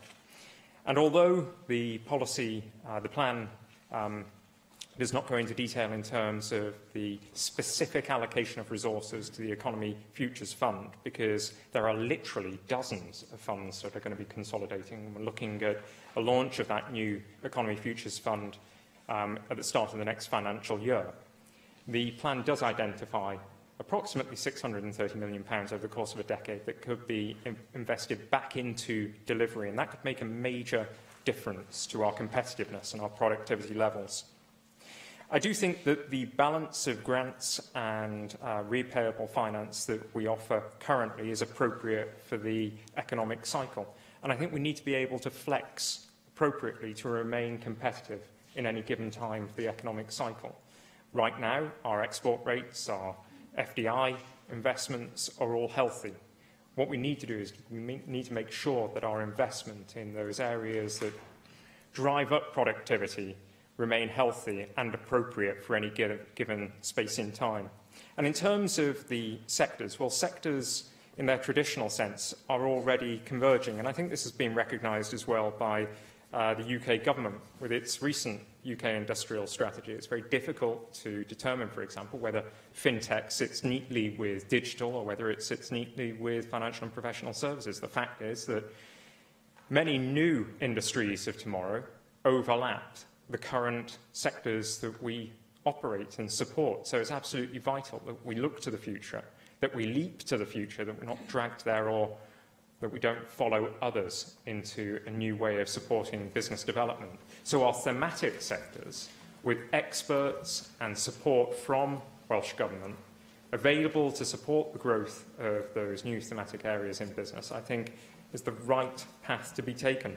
And in terms of our foundation economy, we determined that those 4 particular areas of the foundation economy are most significant because of the numbers employed within those particular sectors, because of the numbers of people that are employed across all regions of Wales. These are, in many respects, the foundations of the economy across every community in Wales, and particularly in the rural economy. And also, we identified them because they present some of the most pressing social and health changes as well in the coming years, particularly if you take, for example, care and food and retail. And retail is one area where we will be giving a new focus, a renewed focus in terms of place building as well. And the approach that we're taking to the foundation economy therefore aligns very well with the announcement recently made by my colleague Rebecca Evans concerning the £100 million regeneration scheme, which will significantly add to the potential to improve quality of place, and with it, the retail potential in towns and cities across Wales. As I say, there will be an opportunity to consult further during the implementation stage. I think it's going to be vital that we continue to work in partnership with business and trade unions and other social partners, as we have done during the design of the Economic Action Plan. But this is a plan for the long term. This is a plan for the next 2 decades or more. Thank you. Adam Price.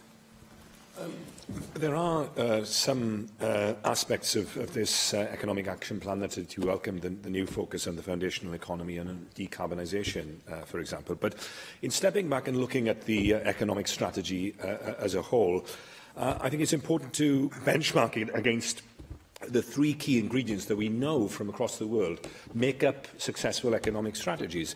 A strategy needs to diagnose what is holding us back. It needs to identify new activities that we're particularly well placed to develop. And it needs to build institutions that have the coordinating capacity to leverage collaboration within and across sectors. And against all 3 of those benchmarks, I mean, it's difficult to see how this strategy takes us forward. And indeed, arguably, I think it takes us a step back. I mean, let's take one of them, that issue of how do we understand our unique competitive advantage, those areas in which we can grow and develop. Now, the strategy here is at best unclear. I think it's unconvincing. The government is binning the sectoral prioritisation approach first adopted in 2009 for a much broader one. The Cabinet Secretary, you referred in your Western Mail article to evidence that shows that tradable services, high-value manufacturing and the catch-all category of enablers offer particular opportunities to grow the industries of the future. And I'd be very interested to hear, are you talking there about global evidence or evidence that is particular to Wales? Because, you know, the sectors or the broad themes that you're referring to they're very generic. I mean, you know, and we know that they could apply in almost any advanced economy in the world. And we know that that sort of cookie-cutter approach to economic development simply doesn't work. You need to actually understand where your competitive advantages lie. Now, we did have that attempt, I think, with the sectoral list that we did have before. And indeed, it was partially successful. You actually say in the Economic Action Plan, since 2009, our approach has been to support individual sectors, many of which, like creative industries, have become huge success stories. So much of a success story that isn't mentioned again in the Economic Action Plan. Life sciences, again, was a cornerstone growth sector. It was mentioned in the innovation strategy from only 3 years ago. It's disappeared, apart from a desultory reference to refocusing the life sciences hub behind us here, which has been half empty since you created it. You refer to innovation, very welcome as a theme, but yet your government is cutting innovation expenditure by 78% next year. You've demoted the post of Director of Innovation with the Welsh Government. You're abolishing the Innovation Advisory Council, and you're going to replace it with a subcommittee of the new tertiary education body, even though research quoted by the Be the Spark initiative, which you support, points out that 97% of innovation in Wales doesn't happen on the lab benches of our universities. It happens on the work benches of our businesses. And I think that's the area of Cabinet Secretary where I think the strategy is weakest. It's an action plan with 5 calls to action, but no clarity about who the actors are. Who's going to do the acting? You're abolishing the 48 advisory panels. It's a kind of mini bonfire of the Quangos, Mark II. You replace them with a single ministerial advisory board. I don't understand the difference between that and the Council for Economic Renewal. Maybe you can explain it to us. Just three regional officers across Wales. And underneath that tier, with the exception of the Development Bank, an institutional desert. And, the problem, Cabinet Secretary, that small businesses face in a small nation is not so much being small, but being lonely. And it's the job of government to build up that social capital to create the kind of economic institutions that other nations have at their disposal. A trade and investment promotion agency, a chamber of commerce movement on the continental model, regional development corporations, a national innovation body. We are facing the economic equivalent of climate change, an epochal challenge of global proportions from Brexit to automation. But I fear, Cabinet Secretary, you are leaving us naked in the eye of that storm. Can I thank the member for those compliments that he's given to the plan, the elements of the plan that he has welcomed, the change that he has welcomed, and insofar as the criticisms that he also raises, I'll try to address them. First of all, I think in his final words he actually presented what he believes is a way forward for Wales, which is to create more bodies, whether that be in terms of international trade or new mini WDAs across the regions of Wales. What we have been clear of is that there is a need to simplify and enhance what we are doing, which is what we are doing well. We have achieved record levels of employment. We have driven down unemployment to the lowest level in a generation. But we recognise that to deal with the stubborn structural problems, we now need to change direction, and that direction must be to the future.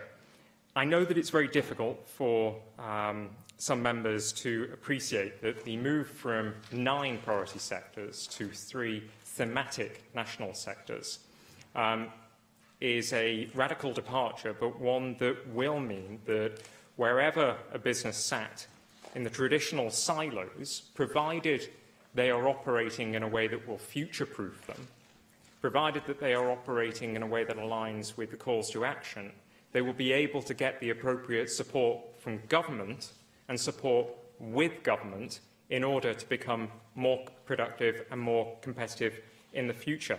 And the industries of the future align with those thematic areas and align with, indeed have to embrace, if they're going to survive, they're going to have to embrace the principles of the calls to action.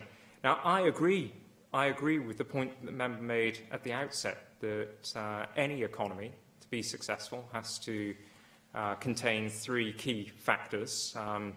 Actually, those 3 key factors also relate to businesses themselves, and I think actually they were contained in the analysis by Jim Collins in his book, From Good to Great, and he framed it in a slightly different way. He said that you need to face the brutal facts, you need a hedgehog, what you do best, what your unique offer is, and also you have to have the right people on the bus. Now, in terms of the brutal facts, we know that our productivity is lagging because we need to improve our skills base. We're going to deliver that through the new employability plan. We also know that we need to improve our infrastructure. We're going to do that by building as never before. We also know that we need to improve leadership skills within business. And again, the calls to action are designed to do that, to offer that financial support, to offer that incentive to improve leadership skills. And of course, with the focus in particular, and I know members in the Chamber have already raised it today, on mental health and wellbeing in the workplace. If we have a focus on that, by virtue of focusing on that, if we're successful, if businesses are successful, then they will have also achieved improvement, discernible improvement in terms of leadership practices.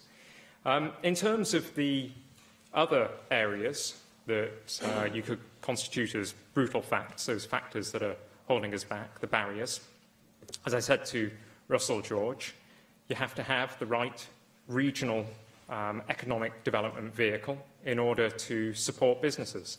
And I think it's absolutely right that we do have the regions acting as key influencers with one chief regional officer, but not one office, a whole range of officers across the regions, working as well with those officers in local government and with the regional skills partnerships, who are able to in turn influence government policy and in turn also work with, where necessary, cross-border partners. And this will be a new feature of our objective in empowering and growing the regional economies of Wales. And in terms of getting the right people on the bus, Wales is a very, very small country. And when I came into this job, I was somewhat surprised, given the small size of our country, by the number of advisory boards, groups and panels that currently exist, more than 40. I think by any measure, anybody reasonably minded would suggest that that is too many.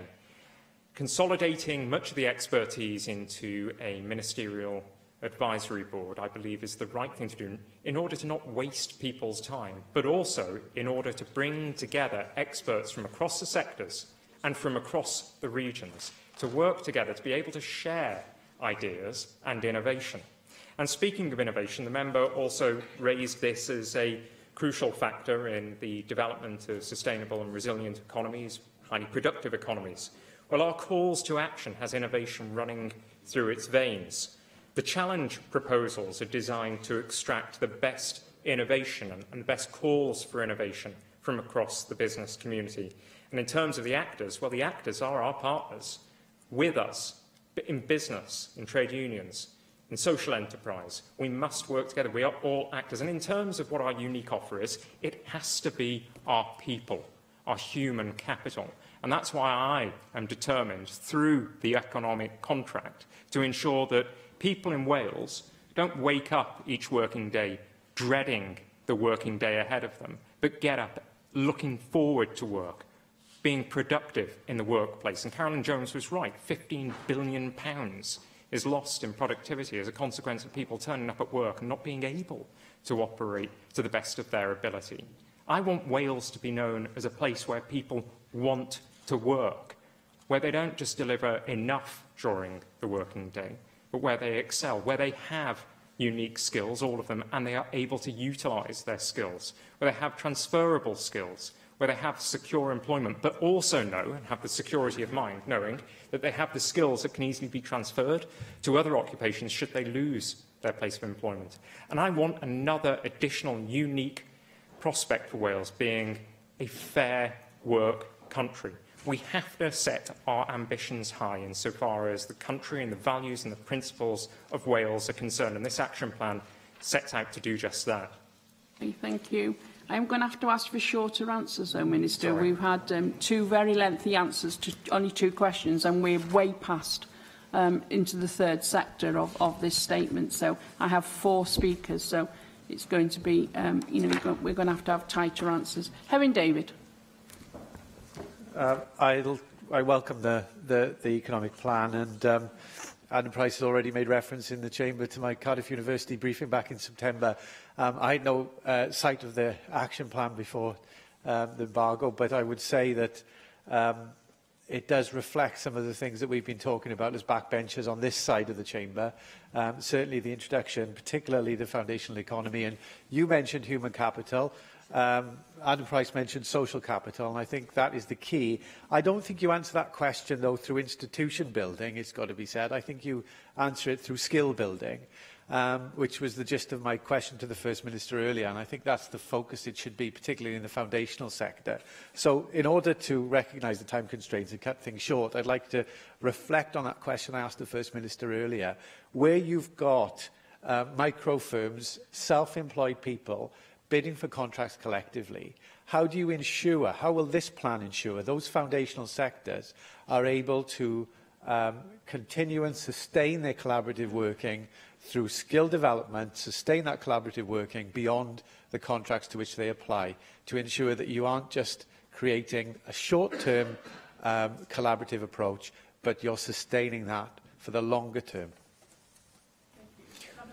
I do think that Be the Spark, albeit a new initiative, is one that is already making great progress in bringing together stakeholders from across academia, finance and government in ensuring that collaboration stretches over the long term and stretches beyond traditional boundaries and silos. But I also think that if the member looks at I think it's page 16 in particular, there is a particular focus on disaggregating components of major procurement exercises so that we can better benefit smaller and medium-sized enterprises. It's absolutely essential, though, that micro businesses and people who are self-employed get opportunities to get on the procurement ladder and grow as a consequence, and we're keen to ensure with the work that is taking place by my colleague Mark Drakeford, ensure that people who are self-employed and people who operate micro-businesses are able to take advantage of all procurement opportunities in their local area. There is a lot of work that can be done in the coming months in implementing this plan, but also in taking full advantage of the reforms that have been taken forward by Mark Drakeford, which could and should benefit micro-sized firms across Wales. I think in particular the pilots that are taking place in the Valleys Task Force area concerning better jobs closer to home offer a template for this sort of improved opportunity across Wales. And certainly I'm looking forward to seeing the outcomes of those pilots, and I have every confidence in them being successful and enabling us to extend the same principles across the Welsh economy. David Rowlands. When UKIP welcome this plan and recognise such things as the Central Cardiff Enterprise Zone, which has been a major success story for Wales' financial and professional services sector, and we would hope that it's a model for further expansion across all sectors of the economy.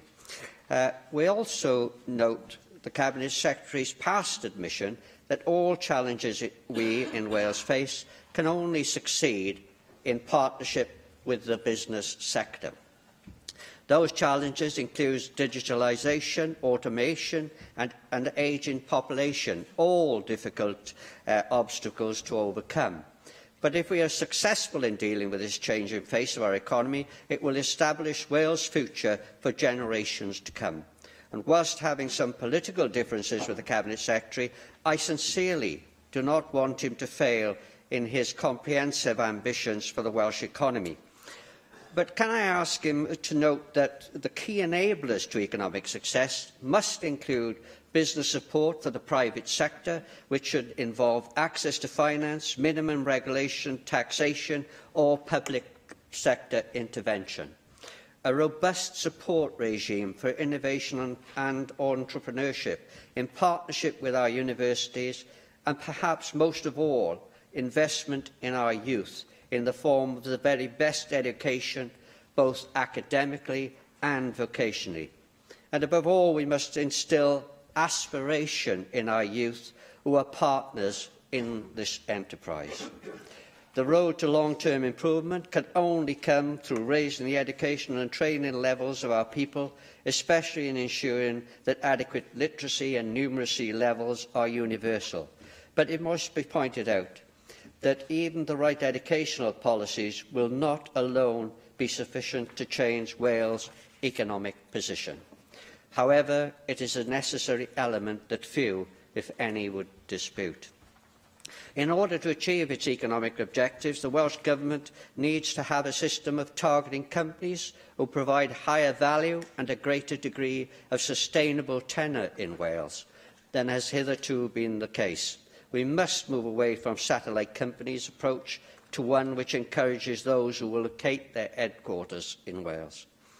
Economic development does not just happen. There is no invisible force that creates jobs, provides new investment or expands the tax-based authority of local government. It is people and organisations who make economic development happen, either through private or collective decisions. We need a heavy emphasis on investing in science, technology, research and development in this country's self-established goals. And we need to understand the failures of the past. The clear red water ideology that led us to what is termed the wasted years, where billions of pounds of so-called European money has been spent with little or no improvement in the economic prosperity of the nation or its people. Wales can no longer afford an economy that is based on a bloated public sector which adds little or no financial benefits to the economy. Economic policy in Wales needs to be considered and assimilated with appropriate adaptations to local conditions.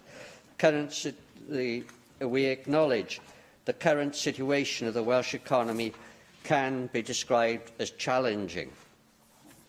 GVA lower than the UK average, our country's peripheral position, the lack of large conurbations and relatively low skill levels in the general population all exacerbate the difficulties Wales faces.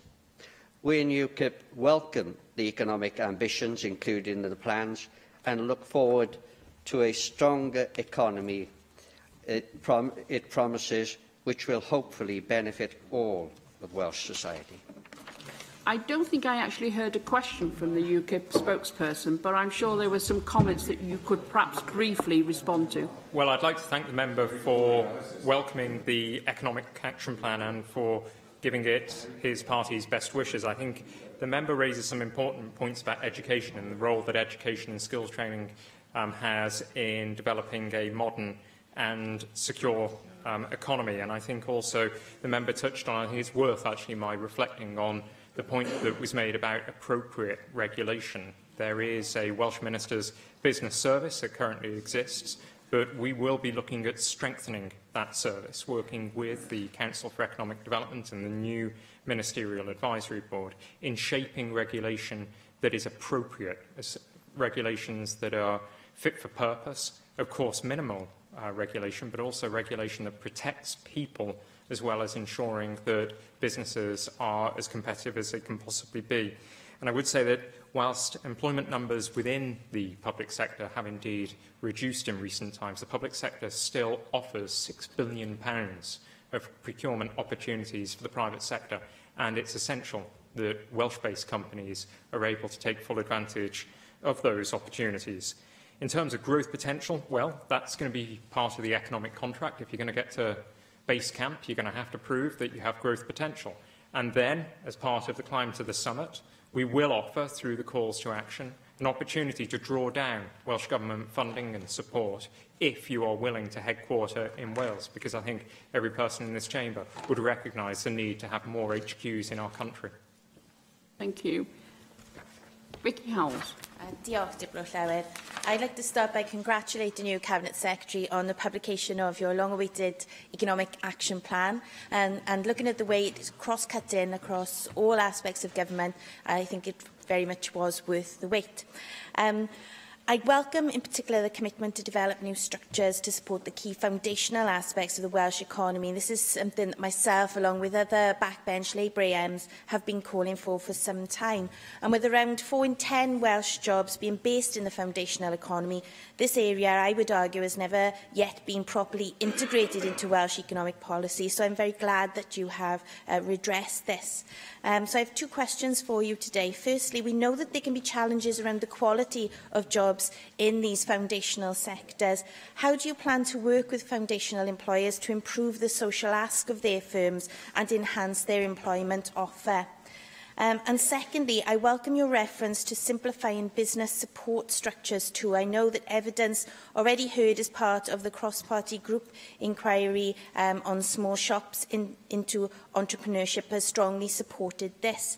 But what can the Welsh Government do around supporting those entrepreneurs who may have a great idea but who lack the time, capacity or skills to apply for funding?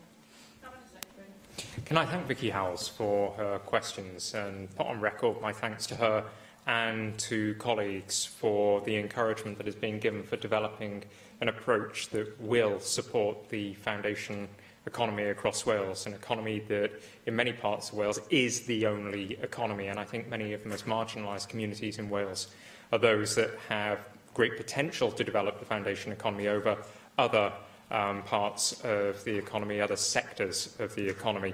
And I think it's going to be incredibly important as we move forward to recognise that some of the big societal challenges that we face, an ageing population, the childcare demands that are faced across communities, are also huge opportunities to grow the foundation economy. But each of the 4 foundation sectors that we have identified have their own unique challenges, own unique opportunities, and will therefore have different interventions applied to them.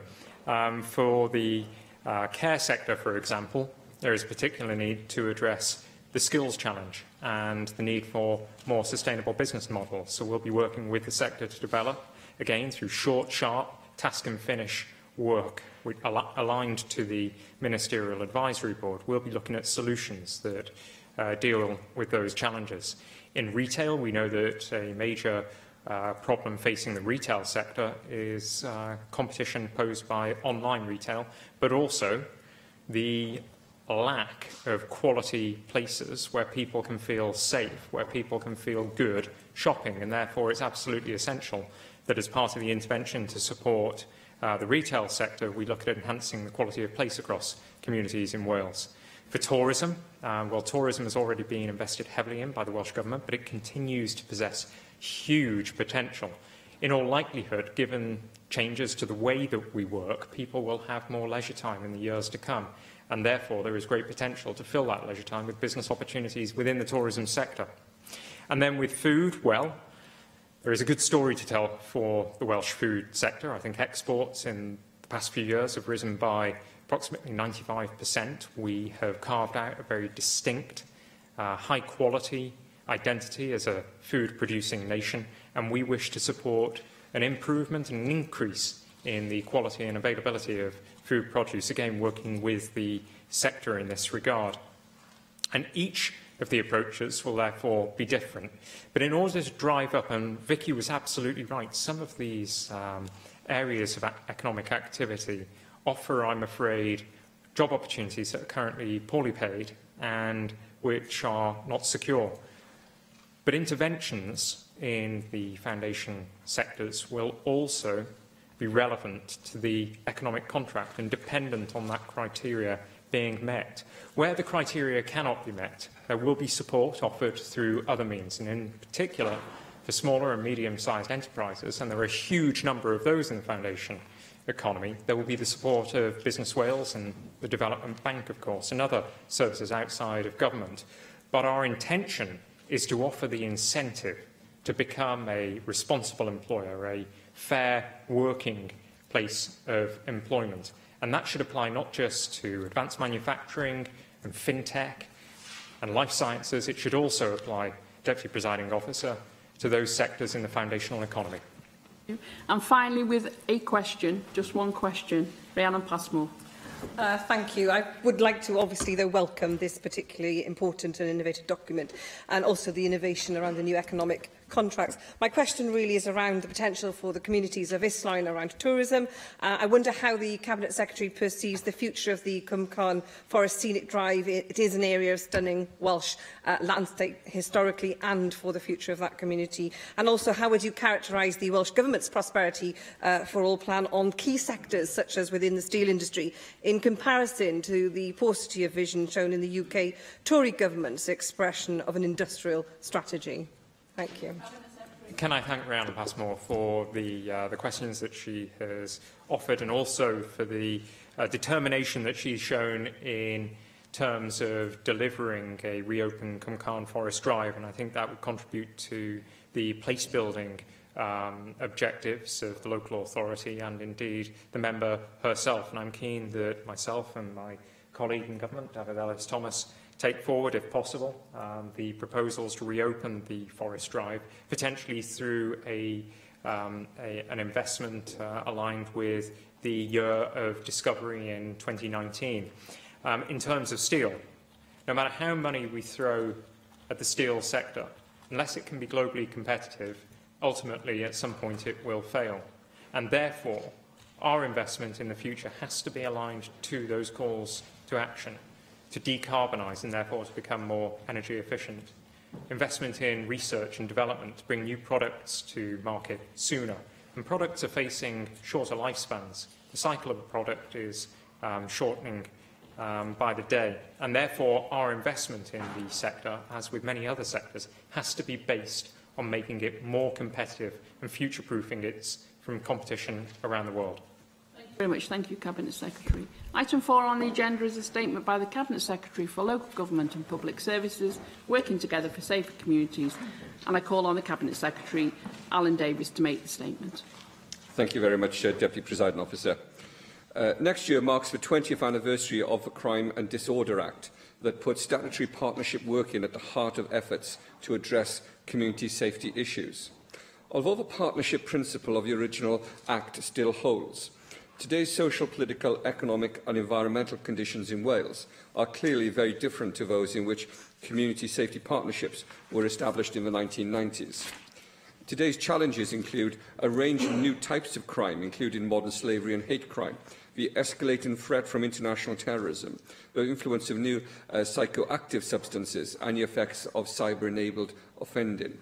Public service structures in Wales have evolved since 1998 as a result of devolution, and there has been numerous changes to the primary legislation itself.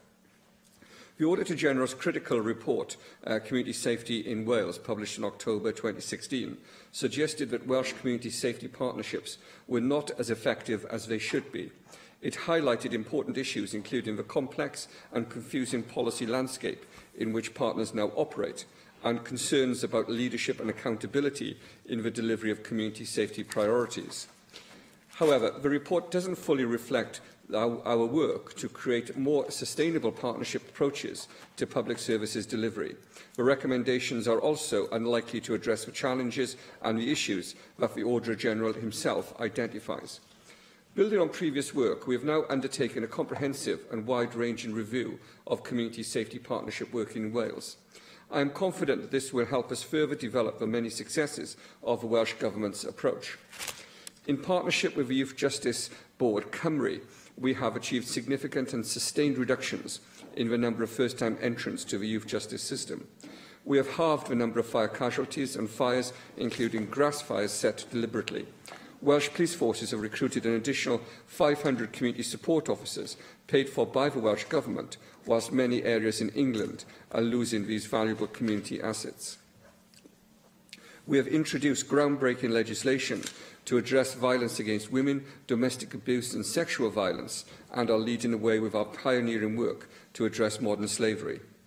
Announcing the nature and scope of a review in March, the former Cabinet Secretary for Communities and Children, Carl Sargent, said he wanted the review to be ambitious in its thinking and that the Wellbeing of Future Generations Act gave us an unprecedented opportunity to establish a sustainable approach to safer communities. I'm pleased to say that the review has lived up to his hopes, placing sustainable development principle at the heart of its approach. It has involved the widest possible range of stakeholders, aided by an oversight group with representation from local government, fire and rescue services, police and crime commissioners, the Youth Justice Board Cymru, police chiefs, probation and prison services, the third sector and UK government departments. As the review report is being published today, I do not propose to rehearse its conclusions here this afternoon. I will, however, say that I am very encouraged by the overriding conclusion that despite the issues and challenges identified by the Auditor-General, we have much to be proud of and to build upon in establishing a new and shared vision for working together for safer communities. Deputy Presiding Officer, this vision will be achieved through collaborative and integrated multi-agency activity that is evidence-based and intelligence-led, is supported by appropriate skills and knowledge, is sustainably resourced and matches local needs, engages and involves citizens, takes a preventative approach and intervenes as early as possible, and focuses on long-term improvements and benefits. This is a vision which is underpinned by our Welsh Government ambition to create prosperity for all. The Welsh Government is therefore committed to long-term Safer Communities programme of work in partnership with our devolved and non-devolved partners and stakeholders. This Safer Communities programme of work will work with the Justice Commission for Wales to consider how we can do things differently in Wales and identify options for the development of a distinct Welsh justice system. Develop a different relationship and strategic approach with the non-devolved community safety partners, which establish a more effective community safety leadership role for Welsh Government. Establish a community safety partnership policy and practice leadership function within Welsh Government.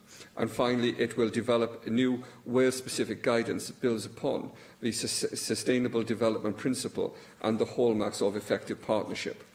We will consider how to establish a new and inclusive national community safety network for Wales to support future Welsh community safety policy and practice development, and to help build the appropriate skills and knowledge required. We will explore opportunities for piloting joint thematic inspection arrangements for partnership working around the reducing reoffending theme. And we will consider how to improve community safety funding programmes to secure longer-term and more flexible outcomes-focused funding. Deputy Presiding Officer, I look forward to working with our many partners and stakeholders, both devolved and non-devolved, in leading this programme to help us achieve our ambitions and sustainable vision for safer communities and prosperity for all across Wales. Thank you. Mark Isherwood. Oh, thanks for that statement. And you indicate, or refer to the Auditor General's critical report, Community Safety in Wales, published last October. When the Communities and Children Secretary, Carl Sargent, announced his review of community safety, actually on the 7th of February, he said he was establishing an oversight group to review the current arrangements, saying it will help to develop a shared vision for safer communities in Wales and also take account of the Auditor General's recommendations, and he wanted the review to develop a clear vision for community safety that is for the long term. And you do use the word long term in your statement. But how do you respond to the Auditor General's recommendation that we needed to improve strategic planning by replacing the existing planning framework with a national strategy supported by regional and local plans?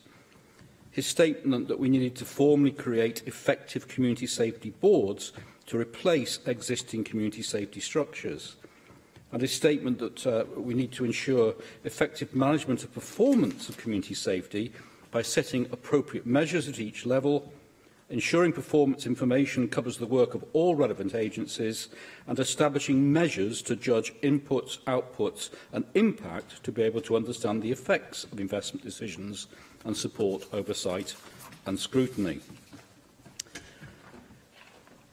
Previously repeatedly raised concern, not with you directly, but with other members of the Welsh Government, expressed by the four Chief Constables and Police and Crime Commissioners in Wales over their inability to access the £2 million they paid the apprenticeship levy, and their statement that this could result in fewer police officers and recruits choosing to sign up across the border in English forces instead. When I raised this with the First Minister, he said we received a share of that. We will use the money to pay for apprenticeships. We can't pay towards schemes that sit in non-devolved areas. Yet the Welsh Government received £128 million, which was actually an £8 million extra sum above the reductions in other areas. Now, the Office of the North Wales Police and Crime Commissioner told me 2 weeks ago the situation had been delayed as it was Carl Sargent who was going to bring together the Westminster and Cardiff government stakeholders. He said that due to the very sad and sensitive events in recent weeks, this had not been taken forward, and he said it's now for the new Cabinet Secretary to decide whether to continue with the commitment of the previous Cabinet Secretary on this issue. Because can you indicate, alongside the welcome work with PCSOs, that the Welsh Government, that you will take up or are taking up the work that Carl was taking forward on this area, where whatever the reasons, whatever the whys and wherefores, this must be resolved if we're not going to have a negative impact.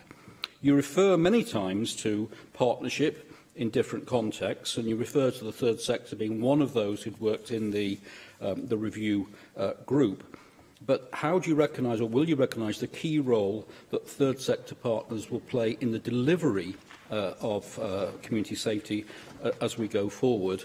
A key direct front-line role is played by drug and alcohol charities Wales, but organisations like the Red Cross Welfare Service I went out with in Wrexham a few weeks ago, street pastors, organisations like the Woolwich and homelessness issues and so on, without whom the statutory bodies cannot deliver alone. And finally, in the North Wales context, you'll be aware of many references to the situation in Wrexham town centre, largely driven by synthetic drugs like black mamba and spice. A year ago, here in the debate on substance misuse, I quoted the chair of the North Wales Safer Communities Board, who said that too much is being spent on firefighting and not enough on intervention and prevention. Well, he's now the Deputy Leader and lead member for People, Communities, Partnership, Public Protection and Community Safety in Wrexham, and he says, having learned from their experiences, that council is bringing together a body of professionals working in a way that is now seen as an exemplar. So what engagement will you have, or are you perhaps already having, with that exemplar to see how you can learn together on ways that might benefit all in the future? Cabinet Secretary. I'm grateful to the Conservative spokesperson for his remarks. I will say at the outset, this is the first opportunity that I have had as Cabinet Secretary to outline my approach and the Government's approach to this area since the statements were made and those commitments undertaken. So I will, with your patience, Deputy Presiding Officer, seek to outline the approach that I would like to take in delivering on the commitments made by our friend Carl Sargent. I felt at the time, and I do now, that Carl's foresight in establishing a group to look at those long-term issues is now bearing fruit, it's beginning to bear fruit. I think the work of the Oversight Group over the last year has been demonstrated in the production of a report today, but also in the way that it has taken forward the criticisms made in the Auditor General's report, but also the wider analysis that underpinned those criticisms. I recognise and I welcome the report of the Auditor General in shining a light, if you like, on these issues and the way in which he argued for a significant change in the way that we deliver community safety in Wales. I hope that the work of the Oversight Group and the work that's been undertaken and will continue to be undertaken over the coming months in delivering on the vision outlined in the report is one which will deliver on both the strategic planning but also on the delivery of those longer-term visions. And I will answer directly the question he asked me on third sector bodies. We do certainly see and appreciate the value of the third sector, both in delivering the strategy, but also managing and reviewing that strategy as well. We want the third sector to be fully a part of both the development, management and delivery of the overall programme. In terms of some of the wider issues that the Conservative spokesperson raises, I will say to him that whilst we would probably disagree on some aspects of these different policy imperatives, I hope that we would agree that this is one area where the devolution settlement is most broken. I don't for a moment disagree with the challenges that he's placed upon the record this afternoon and his challenge to me as a minister.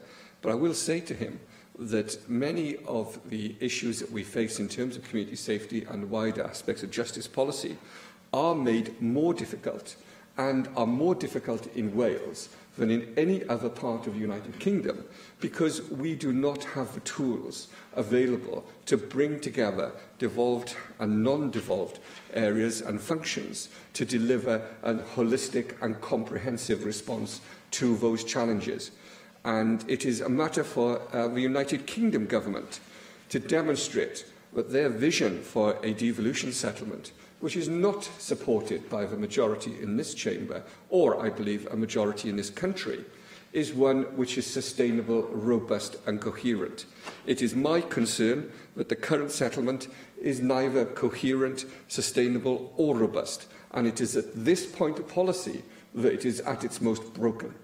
And it would therefore be, I think, an imperative for all of us to demonstrate that we will work within the settlement to deliver at present.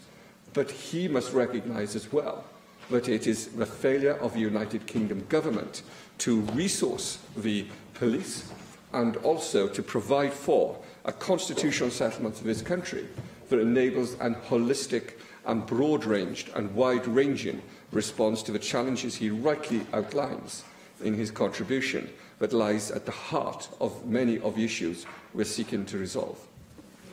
Jenkins. Thank you, and thank you for this statement. And initially, I think what it shows is the complexity of the arrangements in Wales, and the lines of accountability is clearly divergent. As has been mentioned previously, I think the devolution settlement in this regard is highly convoluted.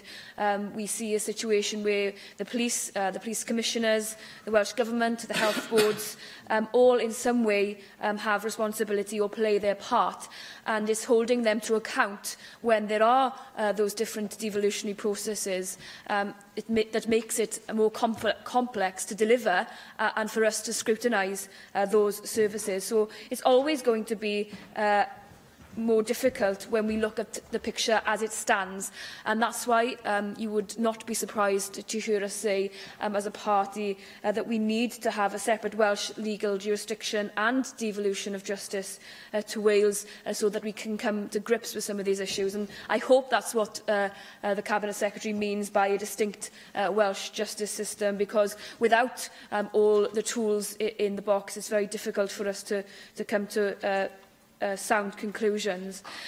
What I would say is, with regards to this particular statement, is it should be called an understatement, as it clearly understates the issues that have been raised in both the Auditor General's review and the Welsh Government review. I'm struggling to see the solutions to those conclusions that you didn't want to rehearse. Your statement is very fond of using words such as develop, consider, explore, when listing the programmes of work resulting from this review. So if I may, can I ask for some more meat on the bones about what you are considering? And my first question relates to the review's conclusion that, and I quote, there is evidence of structural and resourcing conflicts and confusion posed by an array of both regional and local operational and strategic partnership footprints at play within the community safety agenda. Can I ask how the programme of work will be clarifying and streamlining these partnerships to tackle these conflicts?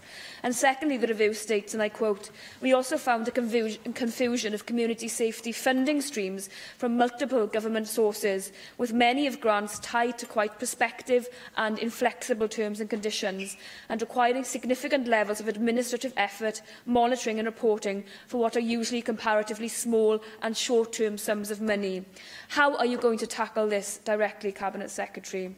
And moving on to the third issue that I've got here today is, and I quote, there is limited evidence of any significant shift in partnership investment towards invest to save principles, supporting more prevention and early intervention services, with the majority of community safety resources appearing to be directed towards crisis management and treatment. Clearly, in line with other government priorities, we want to be seeing proactive investment as opposed to this crisis management only.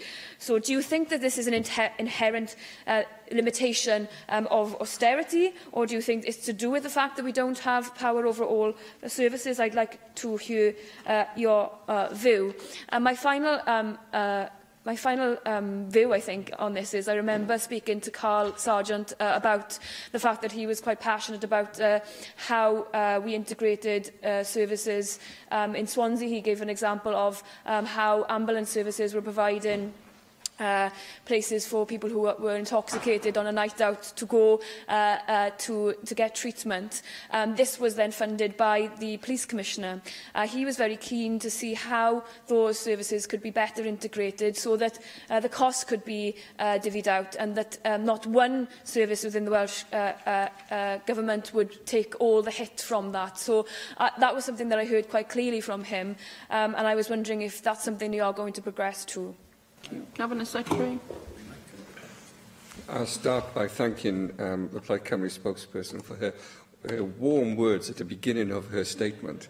And I must say, I think there's probably a fair degree of agreement across the chamber on these matters. I will start by answering your final question first, if you don't mind, and I certainly do endorse and give a reply that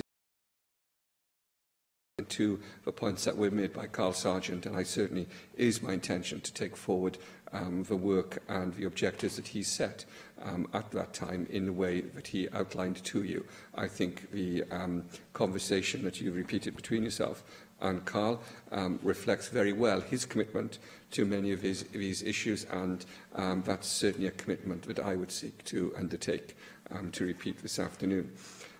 In terms of the wider remarks and the questions that you asked on this statement, you began your response, of course, by describing some of the complexities in the current structures that we have available to us, and that is a complexity that I sought to outline myself in my answer to Mark Isherwood, and much of our complexity is imposed upon us rather than of our own creation.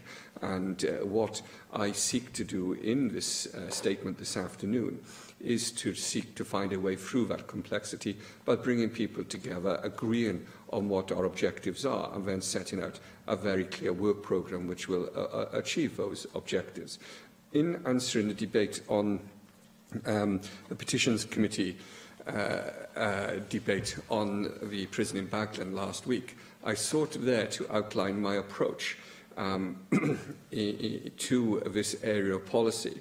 And in many ways, I'm being tempted, again, Deputy Presiding Officer, into going perhaps further than my thinking has allowed me to do so in the few short weeks I've had this responsibility.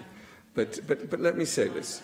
But let me say this. I think the work that's been done by the Oversight Group over the last year, over the last 9 months, has been excellent. It's used the Auditor General's report as a foundation, but it hasn't been restricted by the Auditor General's reports, his findings or his recommendations. It's gone further and sometimes in a different direction to that outlined by the Auditor General. And I'm grateful for that tension, if you like, which has delivered what I hope is a reasonable and a well thought out policy approach. I want to meet the Oversight Group in the new year in order to understand their thinking along different lines and to understand how we can take forward this work. It is my view that the work that has been undertaken has been groundbreaking in the way it sought to bring together these different areas and different policy fields, but also that we need to be able to set some very clear targets for what we want to achieve over the coming years, and it is my intention to do that. It is also my intention to take forward the work that has begun with the police commissioners. You referred to the work of different police commissioners, and so did Mark Isherwood. They were represented, of course, on the Oversight Group, and I've been able to meet some police commissioners since my appointment last month. It's my intention to take forward conversations with the police commissioners to ensure that we do have the wider holistic view of policy. But in terms of your overall approach, let me conclude by saying this. I hope that I was clear in answer to a question from Jenny Rathbone last week that I regarded youth and female offending as a priority, one where a holistic approach would take the place of previous approaches, and one where I would seek to bring together all the devolved services, together with non-devolved services and the Ministry of Justice, in trying to pioneer a different way of working. I believe that is a fundamental tenet of how we approach this area of policy. It is overly complex. I agree with your analysis and your criticism. But for us, it isn't sufficient simply to criticise the structures. For us, we have to create new structures, new objectives, a clear vision and a means of achieving those ambitions. Thank you. Gareth Bennett. Thank you, Deputy Presiding Officer, and thanks to the Minister for today's statement. Community safety is an interesting subject. A generation ago, when I was growing up, there were a lot more children playing in the streets and in the summertime in public parks, completely unsupervised by adults. I was probably doing this myself from an early age. I observed a few years later that parents were becoming more and more averse to allowing children to play on the streets due to fears of too much traffic and the impracticalities of too many parked cars, and also in public parks, which was largely due to fear of strangers. The odd thing is that children have increasingly become confined to their homes, and we now discover a few years later that they can also be unsafe in their home environment due to people interacting with them on the internet through social media. The only solution to this might be to encourage parents to spend more time in organising park outings in groups, so that there is a safe environment for children to interact with each other in outdoor play. So I wondered, Minister, if, when you consider the replacement schemes for Communities First, whether there is room for this kind of scheme enabling safer community play. Another problem touching on this is that of substance misuse. Because drug addicts don't always shoot up in back bedrooms, they sometimes do it in semi-public places. And there have been concerns over needles being left in public places. We've had newspaper reports about this fairly recently in Cardiff's Butte Town area, and residents in Valleys towns have also complained about this issue. There is a danger of children picking up the needles and inadvertently harming themselves. There have also been calls in some quarters for special areas where drug addicts can safely shoot up, called safe injecting zones. So I'm wondering what your thoughts are on this subject, Minister. Would the safe injecting zones lead to a safer community, in your view, or is this kind of liberal provision only likely to encourage further drug abuse? This is a pertinent issue, since several of the western states of the USA are now moving towards more liberal drug laws in general. But these moves have divided opinion among policymakers. There is a certain amount of statistical evidence already indicating that where you do liberalise the drug laws, what you end up with within a few short years is simply more drug abusers, meaning more people having to be treated by health professionals. So they do become more of a drain on society. Now, we are having a debate here in the new year about the medicinal use of cannabis. Now, people taking cannabis for medicinal use is not the same thing as heroin addicts shooting up with needles. I fully understand that. But liberalisation of drug policy has to start somewhere. So I suppose people who want to legalise hard drugs may have a good starting point in advocating the medicinal use of cannabis. So I wondered, what are your views on this subject, and what are the views of the Welsh Government? We've had a couple of debates here recently concerning the so-called super prison that you mentioned in your last remarks, and I was intrigued to listen to some of the contributions in last week's debate, and to note that most of the people opposing the prison were doing so partly on the grounds that they didn't agree with the concept of super prisons. I thought this was interesting, since I wasn't aware that we had legal competence over this aspect of the criminal justice system here in the Assembly. But of course, some of the people who oppose super prisons may also want us to have more legal competence over aspects of the criminal justice system. And Bethan, I take it that that is yours and Plaid's position. And I also take it from your remarks, Minister, that may well be your position. So you spoke about the current devolution settlement not being coherent. What is your vision of how things would work if you had all the legal competence over the justice system that you wanted to have? Thank you. Cabinet Secretary.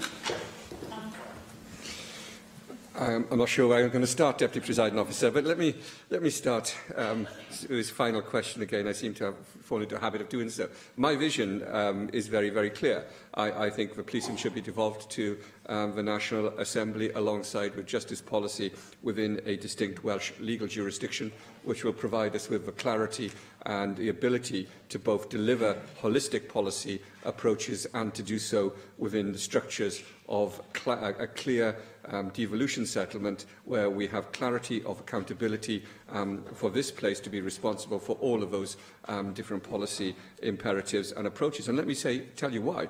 In terms of where we are today, this isn't simply a dry constitutional debate to take place amongst lawyers late at night.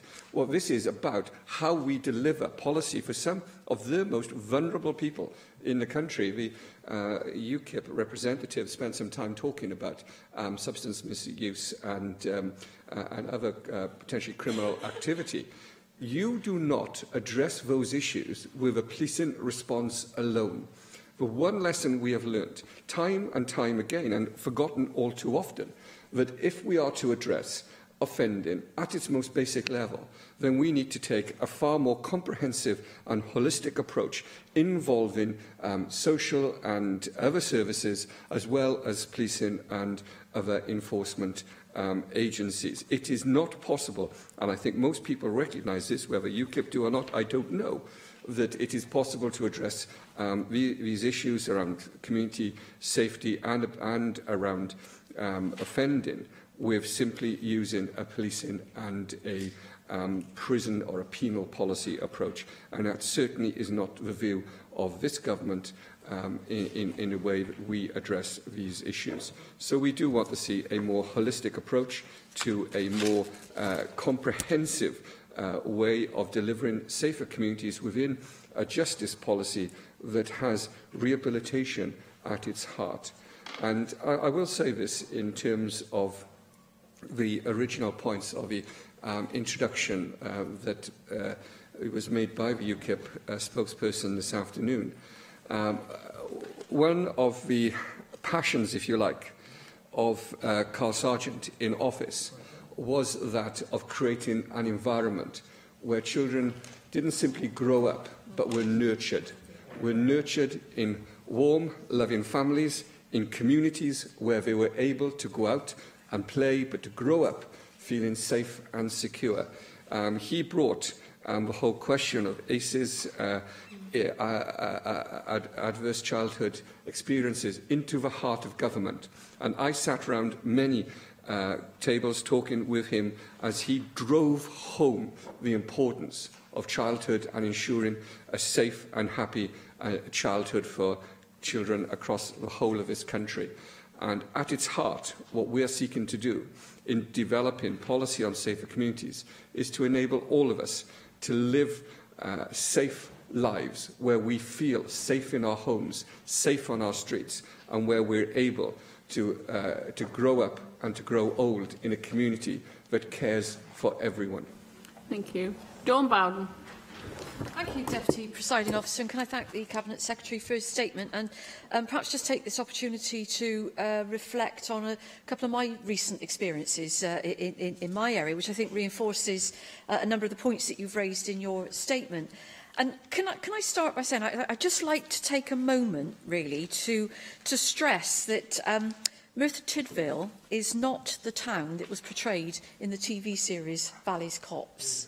I just think anybody that's been in the area for the last few days and seen the community's response to the poor weather conditions is shown yet again that this is a town with a big heart that's always ready to go the extra mile for its neighbours when adversity strikes. And I think our response to the need for ever safer communities needs to reflect that spirit.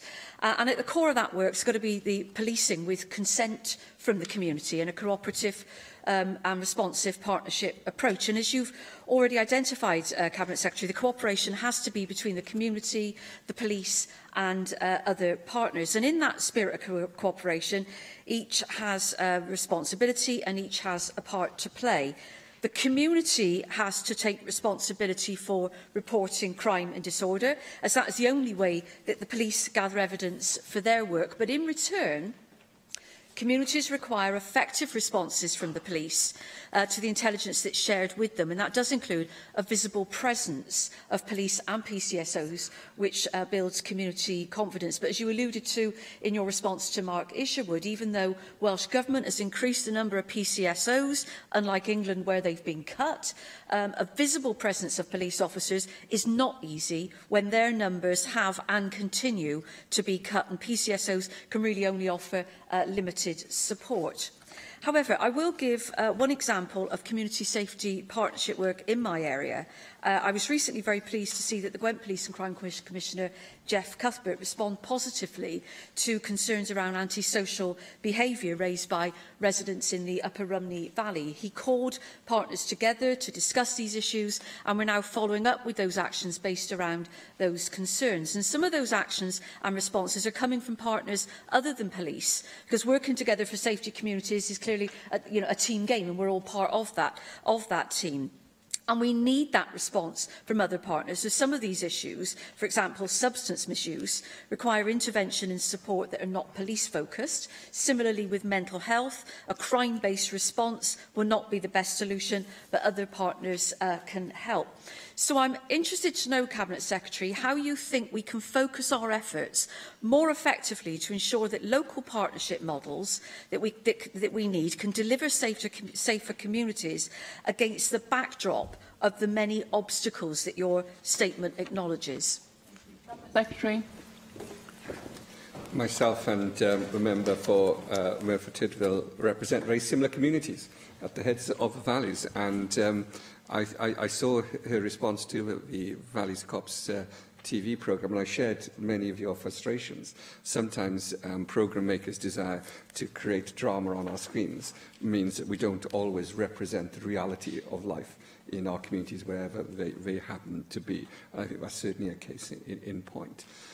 Can I say this? I've met with both the police commissioners from South Wales and from Gwent Police.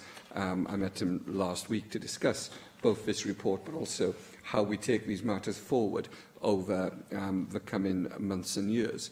I find it very refreshing to hear both police commissioners talking about how they wanted to work alongside their colleagues in Dyfed-Powys and in North Wales, and also seeing themselves as a part of our communities, wanting to work with and across and through some of the barriers that have been created by statute, which affect us all.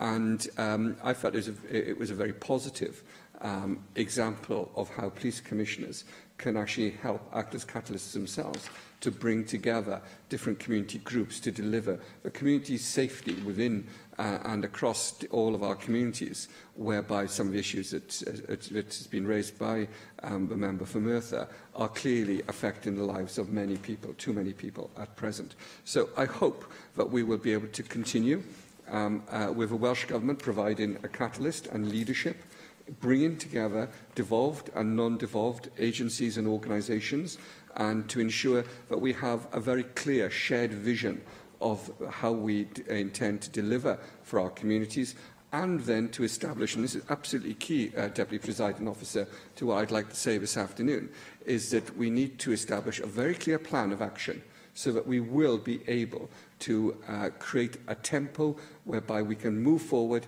with pace and with some speed in order to deliver some very real community benefits. And I think we've already seen some of that, the groundbreaking work of this government and the previous Assembly in the Violence Against Women Bill or Act has brought together services that couldn't have been done before and without the leadership of the Welsh Government and the National Assembly for Wales. And I hope that that has established a template for how we can move forward in the future to deliver a holistic approach to some of the deepest rooted problems we have in our communities. And I'm absolutely convinced that that holistic approach is one which will deliver real benefits for people in Merthyr and elsewhere in the country. Thank you very much, Cabinet Secretary. We now move on to a statement by the Cabinet Secretary for Economy and Transport, connecting Wales, a strategic approach to transport, and I call on the Cabinet Secretary for Economy and Transport to make the statement. Ken Scales. Thank you, Deputy Presiding Officer. And transport has a pivotal role to play in improving Wales's prosperity, connecting people, communities and businesses to jobs, facilities and services and markets. It has a key role in delivering cohesive communities and against our healthier and more responsible well-being goals through the choices people make and a modal shift to more sustainable travel modes, including public transport, cycling and walking. The Transport Act imposes a duty on us to develop policies for the promotion and encouragement of safe, integrated, sustainable, efficient and economic transport facilities and services to, from and within Wales. These policies are set out in the Wales Transport Strategy, together with how the Welsh Government proposes to fulfil these policies.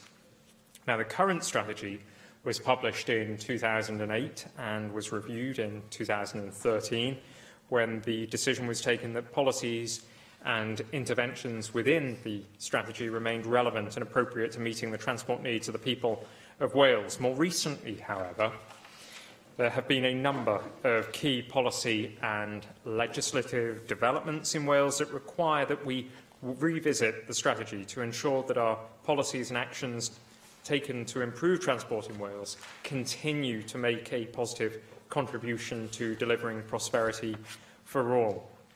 The Welsh Government's programme for government sets out how the government will deliver more and better jobs through a stronger, fairer economy, improve and reform our public services, and build a united, connected and sustainable Wales.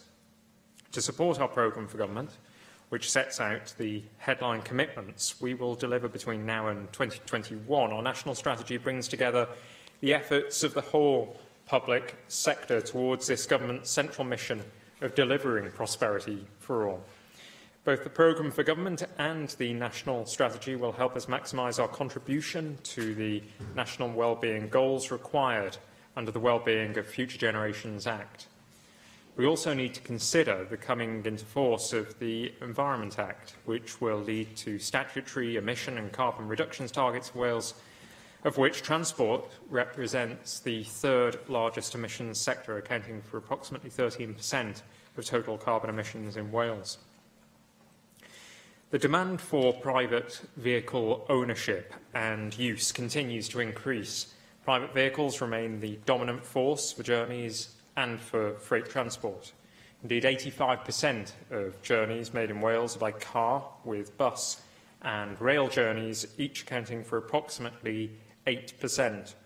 Walking is the highest mode chosen for the primary school journey, which is replaced by bus travel at the secondary level. Demand for public and private transport is forecast to increase significantly over the next 10 years. Forecasts show increased demand of at least 150% for public transport and private vehicle modes by 2030. The potential impact on our environment, together with people's health and well-being, require that we need to refine our policy approach that enables us to better tackle the challenges we need to address in the coming decade. New responsibilities in relation to the registration of local bus services, licensing of taxis and private hire vehicles, and the setting up of the Traffic Commissioner's Office here in Wales are new realities, together with additional responsibilities for the management of the Welsh Rail Service, which is expected to take place early in 2018. So our transport strategy not only needs to reflect these realities, but needs to be framed in the context of the United Kingdom's departure from the European Union, exploiting the opportunities to be gained through trade in the emerging global economy and harnessing technological developments in the transport sector in developing ultra-low emission vehicles, autonomous vehicles and other new technologies. We need to design tools that enable us to maximise these opportunities. And so I am pleased to announce that our new Welsh Transport Appraisal Guidance will be published tomorrow and will better enable transport planners to develop and implement interventions that better meet the transport needs of people living in Wales. This guidance will be critical to the success of the 3 metro programmes and delivery of key transport projects such as on the M4 and along the A55 corridor and the A40 in West Wales. Taking all of these factors into account in developing a new Wales transport strategy, I am proposing a 2-tier approach comprising of an overarching policy statement supported by a number of thematic policy statements. The overarching statement will set out our wider aims and objectives for the transport network in Wales. It will cover how we propose to take account of changes and, crucially, the wider government policy agenda in relation to land use planning, public service delivery, the mitigation of and adaptation to climate change and sustainable development. Now, I recognise that an ambitious transport strategy will require a radical change in land use policies, planning and service delivery, which is set out within the Economic Action Plan. The target to decarbonise 80% by 2050 may require a high level of ambition and will be dependent on the pathway the Welsh Government adopts to reach this target. This 2-tier approach will allow us to adopt a more dynamic, responsive and progressive approach by bringing forward new policy statements or refining existing policies in the future to respond to emerging technologies and priorities. I propose that the Wales Transport Strategy will be a more flexible approach to policy development and objective setting, focused on outcomes and able to be refined to reflect new environments and address emerging priorities, such as our desire to improve accessibility and inclusion on the public transport network. A year ago, I promised to work with equality groups to develop outcome-focused objectives designed to improve accessibility and inclusion. And I am pleased to say that today I published a policy position statement setting out 6 outcome-focused objectives to improve the accessibility and inclusivity of the public transport network here in Wales. These objectives have been developed with the help of organisations representing the interests of disabled people in Wales, and I am sure that they will make a positive contribution to advancing equality of opportunity for all people living in Wales. This policy position will provide one of the cornerstones of our new transport strategy. I'm confident that the revised strategy, taken together with our new way of working to deliver sustainable transport that delivers for all people in Wales, will make a significant contribution to the fulfilment of our objectives for delivering prosperity for all. Later this month, I will be launching our update of the National Transport Finance Plan, which was published in July 2015. The plan, whilst not a policy document, sets out how we propose to deliver the outcomes described in our Wales Transport Strategy. And following requests from the Economy, Infrastructure and Skills Committee for their view on how frequently the plan should be updated, I have agreed with their recommendation of an annual review. This updated version of the National Transport Finance Plan provides information on progress made since 2015, the new schemes that will appear in the programme for the next 3 years, and it also sets out the programme to be delivered, its costs and sources of funding. As is the case of the 2015 plan, the programme is an ambitious one and includes important interventions such as the rollout of metro concepts in North East Wales, in South West Wales, Swansea Bay and the Western Valleys. There is a clear shift also to undertaking smaller, more affordable interventions that can still achieve a big impact and target more communities, such as the Pinch Point programme to tackle road congestion and to improve bus service reliability. Sustainable forms of transport is also prominent in our programme, targeting new railway stations, improvements to bus and rail services, and promoting walking and cycling and integrated transport solutions. A new strategy, a refreshed transport appraisal toolkit and an annual delivery plan is a good platform to deliver a modern and sustainable transport system for Wales. Thank you. Russell George. Thank you, Deputy Presiding Officer. Cabinet Secretary, can I broadly welcome the updating of the Welsh Government's Wales's transport strategy? I think it's right that the strategy is updated to take account of both new powers and recent legislation. I also agree that seamless transport infrastructure is key to economic growth. Of course, for years we've had talk over the M4 Relief Road, and I'm a bit concerned about some scaling backs on some commitments about improving connectivity in other parts of Wales, such as the A40 and the A55. So I hope the Cabinet Secretary can give some assurance that these vital improvements are to be considered as a priority as part of the new transport strategy. I do have real concerns, though, that our traffic infrastructure is failing members of the public. The Cabinet Secretary heard my question to the First Minister this morning in regards to Arriva train services and in regards to the Cambrian line. And I'm also aware that the number of registered bus services operated in Wales has decreased dramatically in recent years. And the practical economic impact of inadequate transport network is, of course, acute. Congestion costs Wales's drivers and communities billions every year. And the current Wales and Borders franchise is characterised by overcrowding and underinvestment. I'm aware of that from my own journeys on the network. A total of 2.1 million was cut, of course, from supported bus funding in 2015 and 16. That's a 11.3 reduction. Any future Wales transport strategy must address these acute transport issues.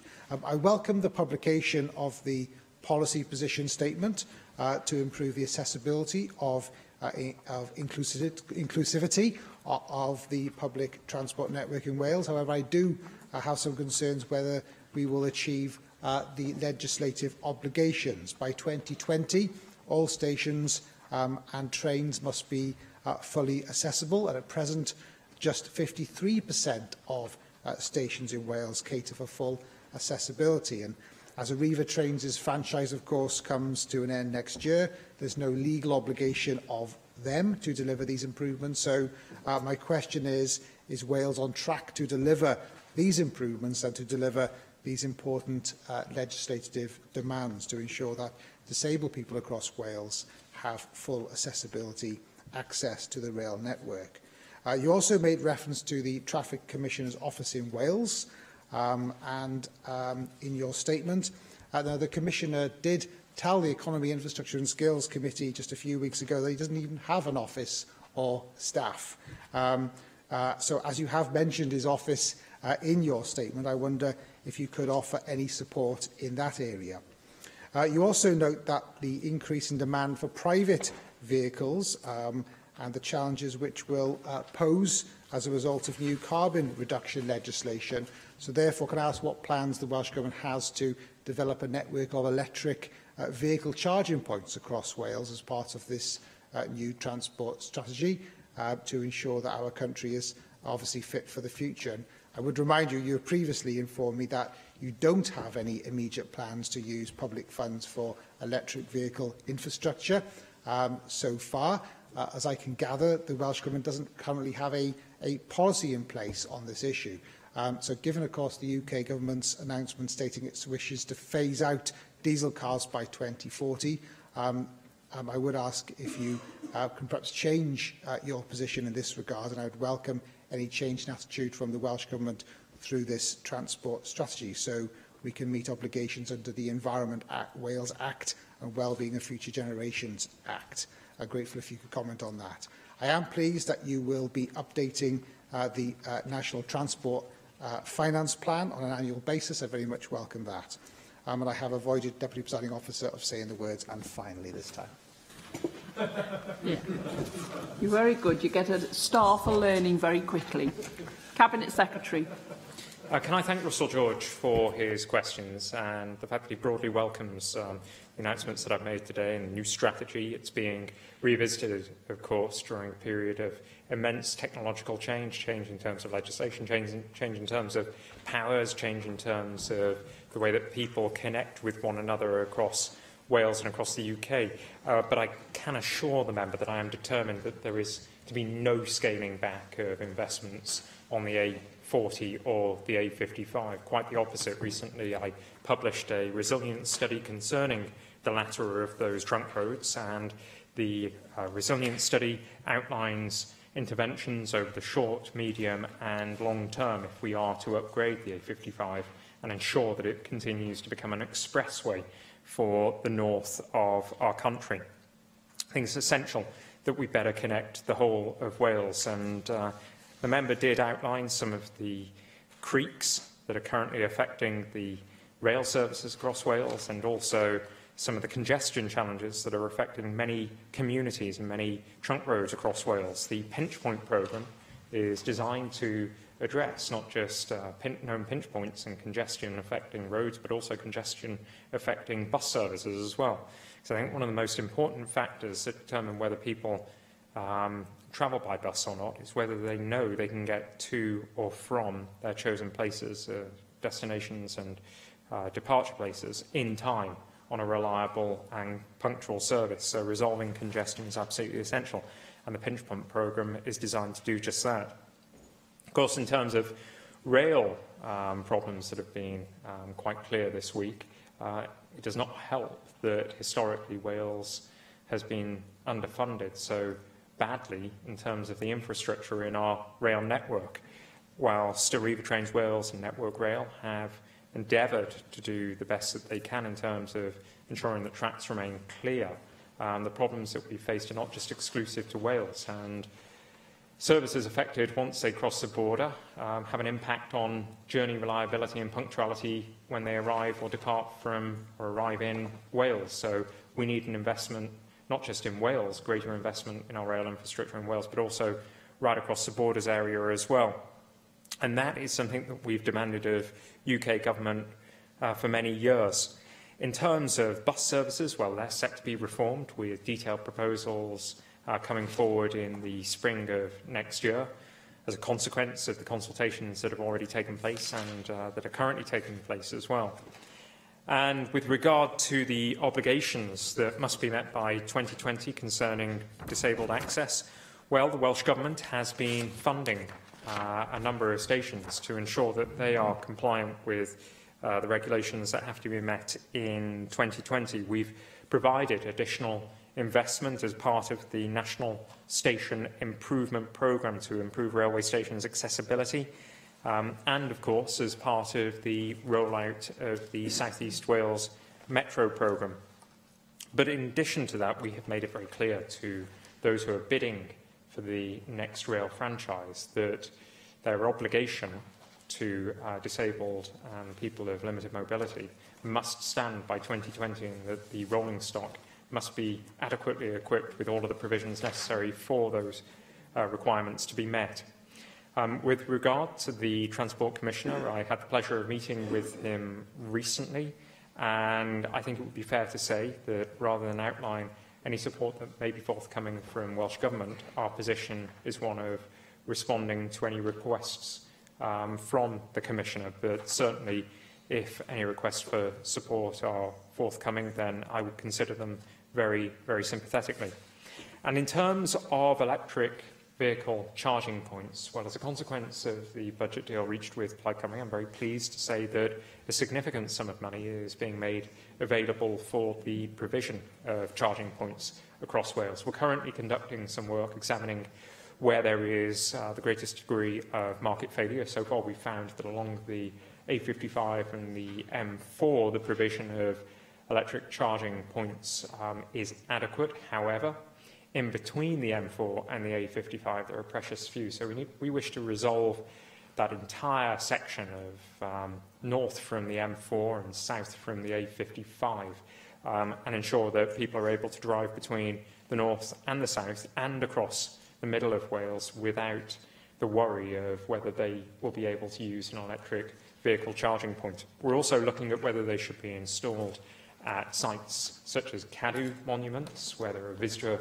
experiences to be had, at hospitals, and also, Deputy Presiding Officer, at major employment sites.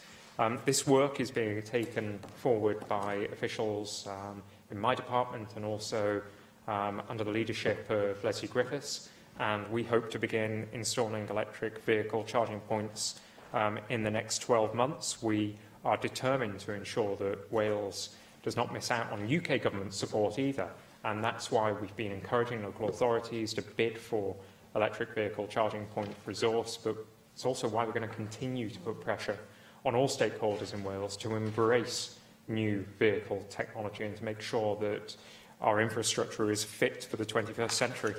Thank you. Adam Price. Thank you, Deputy Presiding Officer. It's always a pleasure to have statements from the Cabinet Secretary, but, there is a but here. But, I have to say, I'm confused here and slightly disappointed because what we've had from the Cabinet Secretary, correct me if I'm wrong, by all means, is a statement about one policy position statement that he has made today, a Welsh Transport Appraisal Guidance that he's going to publish tomorrow, a National Transport Finance Plan that he's going to publish later in the month, and a transport strategy that will arrive at some point in the distant future, maybe. And, you know, it's not good enough. We've had Assembly members you know, saying today, quite rightly in my view, that, you know, there isn't enough time in the day. Well, surely, you know, what we want from government is actually a statement about actual published documents that we scrutinise. You know, we don't want a running commentary, you know, hints about the future shape of policy. We need to see the documents themselves. So can I ask him, in relation to the National Transport Finance Plan, which he says could be published by the end of the month, will we have a future opportunity to have a statement so we can actually respond, rather than talking about, all we know now is there's going to be one published by the end of the month? How are we supposed to respond to that? You know, can he tell us, actually, maybe he can tell us a little bit about, you know, what are the changes, what's the direction of travel, no pun intended, in that strategy. In terms of the Welsh transport strategy overall, can he at least give us a sense of the more than what he's told us about some of the broad parameters, things that are very, very important to my party? For example, at the heart of the original Welsh transport strategy was the importance of north-south connection. And unfortunately, in the revision in 2013, and certainly ever since then, that has been quietly forgotten about. And instead of a transport policy which is about the cohesion of Wales as a nation, it's our adhesion to the nation next door, with all the emphasis going on west-east connections. And, you know, that's the kind of thing that we really need to see the transport strategy itself, Cabinet Secretary, if we're going to be able to do our job of scrutinising you. Yeah. Cabinet Secretary. A few members in this chamber describe hearing my statements as a great pleasure, but I'm pleased that that is the way that they are received by Adam Price. I would say that I find it bizarre that he's suggesting that there should be less scrutiny of the work that I and my officials do. I think the update today provides a valuable opportunity to scrutinise an important document, an important policy position. And actually saying that this doesn't matter is nothing more than an insult to those young people from WizKids who brought forward an important petition regarding this very significant piece of work. There are people the length and breadth of Wales who often lack a voice, but nonetheless require strong representation. And disabled people require government to operate in a way that gives them more connective opportunities. And I think it's absolutely right that I bring forward this policy statement today. And whilst, yes, there are indications of the work that is to come, I can also give a guarantee to the member that there will be further opportunities to scrutinise me on the National Transport Finance Plan, on the strategy, on WellTag 17, on the vision for the Metro in the north east of Wales. And with regard to the connectivity of Wales north-south, west-east, I don't know why the member and his colleagues are often het up on one or the other of these taking priority. It's absolutely essential that we better connect Wales west to east, east to west, north to south, south to north, and diagonally in between. Jenny Rothburn. Cabinet Secretary, I do hope that the appraisal guidance to be published tomorrow isn't just going to be a revisit, because it seems to me that after 10 years, we really do need a complete rewrite of the transport strategy. Because one of the key goals of the 2008 strategy was that there would be a modal shift to public transport, park and ride, walking and cycling, and we simply haven't seen that. I'm somewhat alarmed by the sentence in your statement which says forecasts show increased demand of at least 150% for public transport and private vehicle modes by 2030. And this seems to be a neutral statement, you know, standing by. Are we not going to do anything about that? We absolutely, in my view, have to do something about getting that modal shift that was promised in 2008 that has failed to be delivered. Because otherwise, the Welsh Government will end up in court because of the illegal levels of air pollution that my constituents are suffering. So are we going to passively continue to pander to the car lobby, who will undoubtedly continue to demand a free lunch, asking the taxpayer to pay for more and more roads which they refuse to pay for, while people who rely on public transport continue to see increase after increase in the amount they have to pay to travel by it. And that is the explanation why people continue to use cars in order to get to work. This is not an efficient use of their time. It's because they simply don't have the affordable, integrated public transport that is reliable and will get them there on time. So what I want to know is, will this radical change of land use planning that you refer to mean we won't see any more out-of-town shopping centres which artificially drive up car journeys and bleed town centres and local economies of Welsh pounds? And will this radical change of land use planning mean we won't allow private house builders to develop large housing estates on greenfield sites unless they are connected to the metro or other substantial public transport? Because that is what we need if we are going to really meet our climate change obligations, not simply standing by and allowing more and more car journeys to drown out all the public sector journeys that were previously there before. I'd agree with the member's assertion that we need to ensure that the investment in the metros in the south, the north and potentially in the Swansea Bay and Western Valleys leads to more homes, more services and more businesses being located around hubs and around station developments. It's absolutely essential that we take this once-in-a-generation opportunity of infrastructure, huge infrastructure investment, to develop communities that are more cohesive, better connected, and which encourage a shift in modes of transport that are utilised by citizens. I'd just like to take up the issue of demand for public and private transport. With the likely rollout of autonomous and connected vehicles in the years to come, it's likely that ownership of vehicles will reduce. It is also entirely probable that demand for autonomous vehicles will be greater than for driven vehicles. As a consequence of ownership dropping, vehicles will be on the road more regularly. And they will become, in all likelihood, more accessible as well.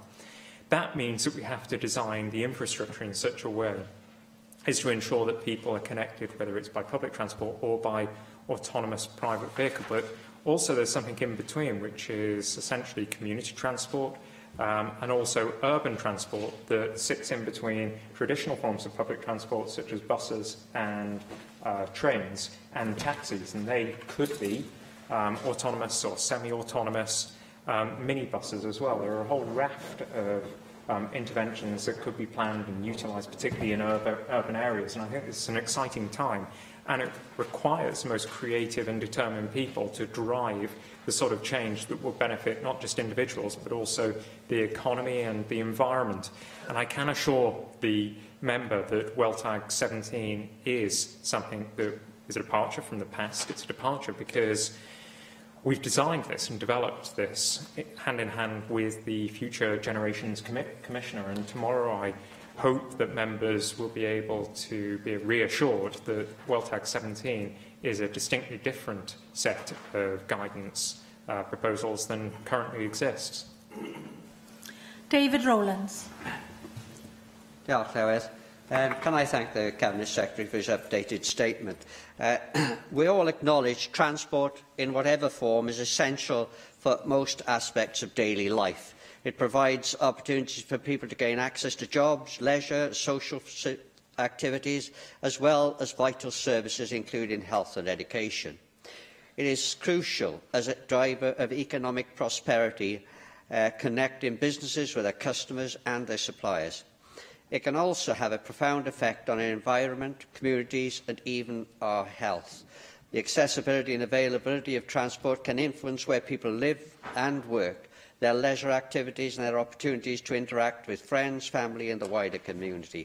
Does the Cabinet Secretary believe that the financial support afforded his bus companies is adequate enough for them to deliver the obligations in this sector? Lack of good transport links causes congestion, which costs the economy millions of pounds each year, which is why improved transport links and reliability are consistently cited by Welsh business as one of its top priorities. There are also growing concerns about the impact transport has on our health and well-being, And we note here the legislation and initiatives such as active travel, which has been brought forward by the Welsh Government with very laudable aims. But does the Cabinet Secretary believe enough is being done to promote active travel, given its potential to ease I'm sorry, I've lost the word.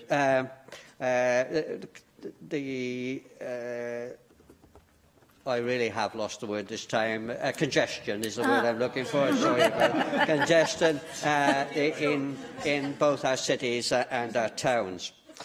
Wales needs a transport system which reflects our country's distinct geographical and historic nature. The traditional industries such as coal and steel meant travel was limited for much of the population, with many being able to walk to work. The decline of these industries has meant that the population often has to use some form of transport to access work, many for medium or long journeys. Growing affluence has meant the predominant form of transport is the car. The Welsh Government faces an uphill fight to replace this cheap, flexible and convenient form of transport. Does the Cabinet Secretary not agree that only by making public transport cheap, reliable and readily accessible can it hope to facilitate this sea change in our approach to accessing to work?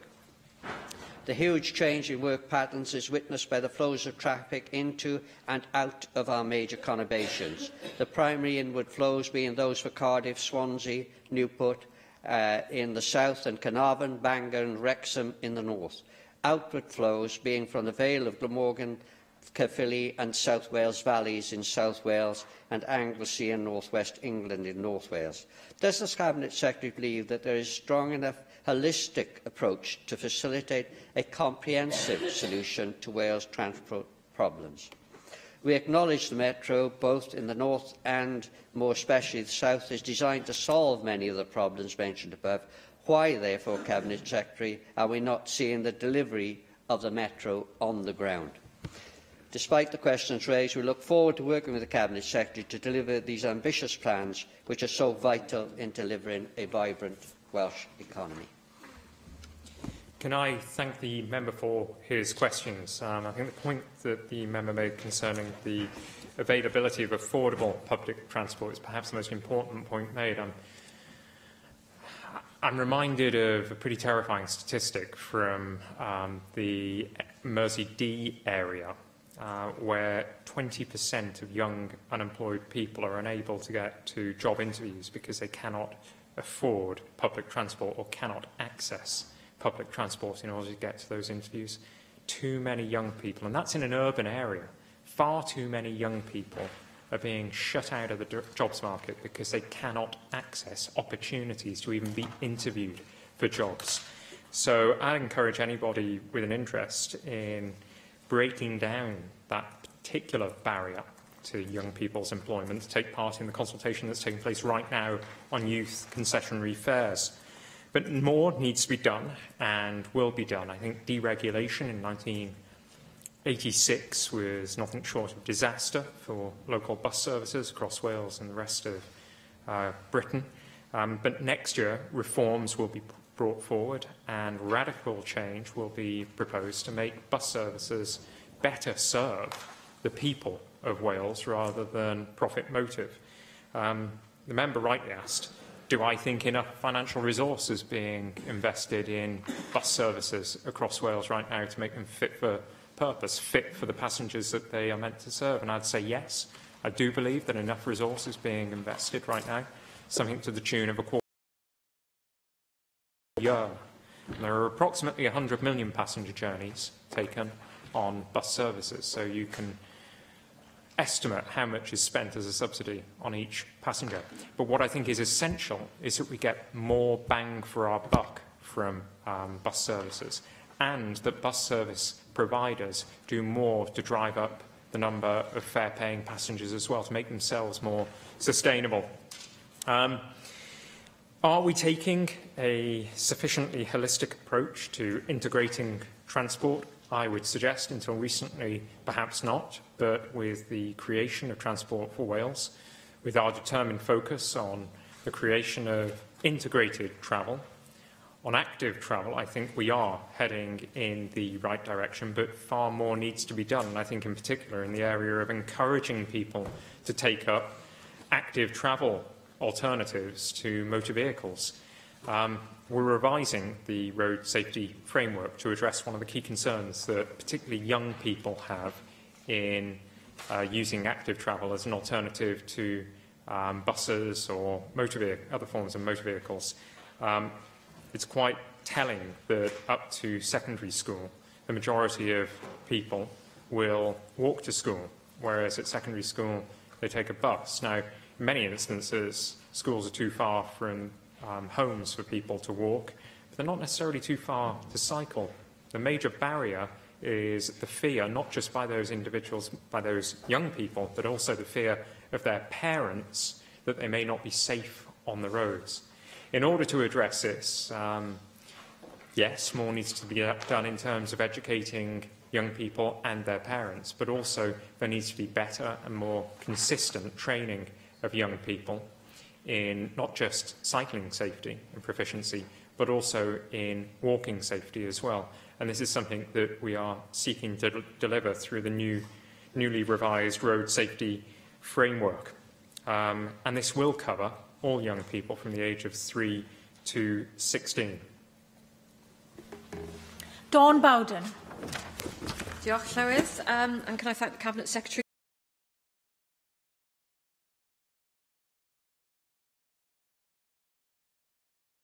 on how the strategic approach to transport has to reflect our wider ambitions for the valleys, because it's not just a matter of effective and efficient transport, as important as that is, but it is also about unlocking further potential across our valleys communities, whether that's for our people, whether it's the economy, whether it's the tourist industry, and I know that's something that you agree with. And as I've said before, one of the Welsh Government's key achievements is investing to protect the social fabric of our communities, and we have a number of strategies to that end. But we protect that social fabric in order to provide the opportunities for people in communities to flourish, and in order to flourish they require better transport connectivity. So, quick history lesson. It was 21st of February 1804 that the world's first ever railway journey ran 9 miles between the ironworks at Pendarren to the Merthyr-Cardiff Canal in a steam locomotive designed by Richard Trevithick. But having achieved that feat in 1804, I'm sure Trevithick would have expected a journey of just 30 miles from Merthyr to Cardiff to take less than the 1 hour that it takes by train in 2017.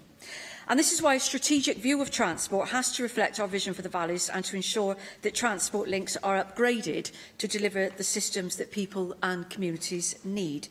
And on that point, Cabinet Secretary, you will recall the discussions that we've had over my concerns for the Upper Rumney Valley. And I know that Caerphilly Council are pressing a very good case for a metro depot in that area, and they have my wholehearted support for that, as we need to ensure that all our valleys communities benefit economically and socially from the metro.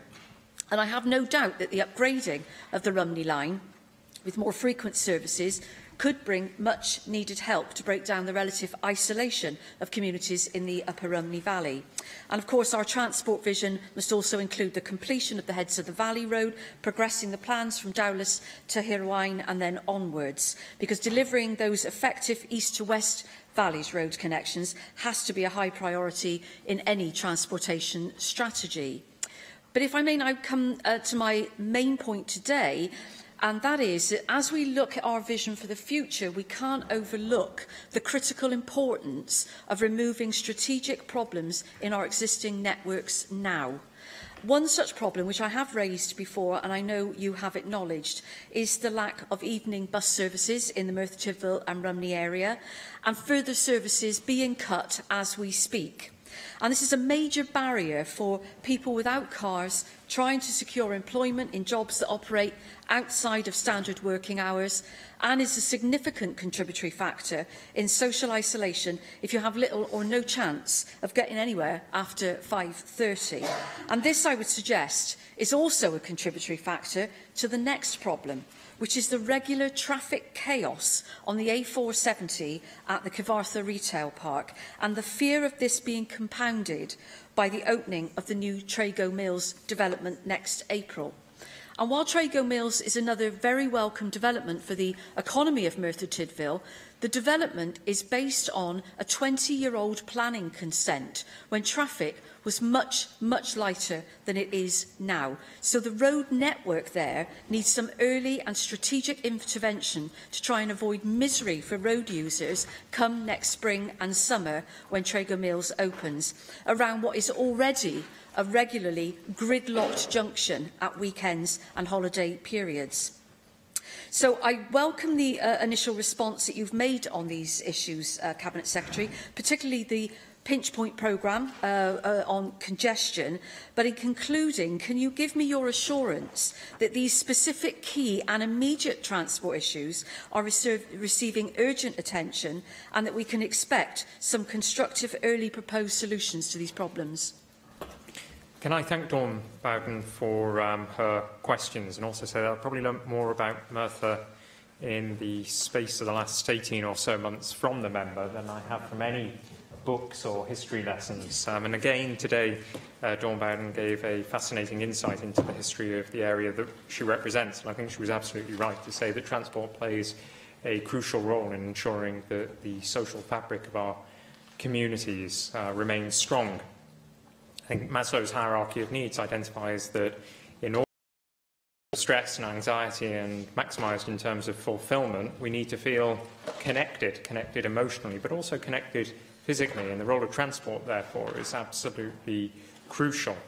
If we don't have good transport connectivity, people and communities can often feel marginalised or excluded in particular from economic growth. And I'm afraid that is what many communities, particularly in the constituency that Dawn Bowden represents, have felt over the last decade or more since deindustrialisation took root.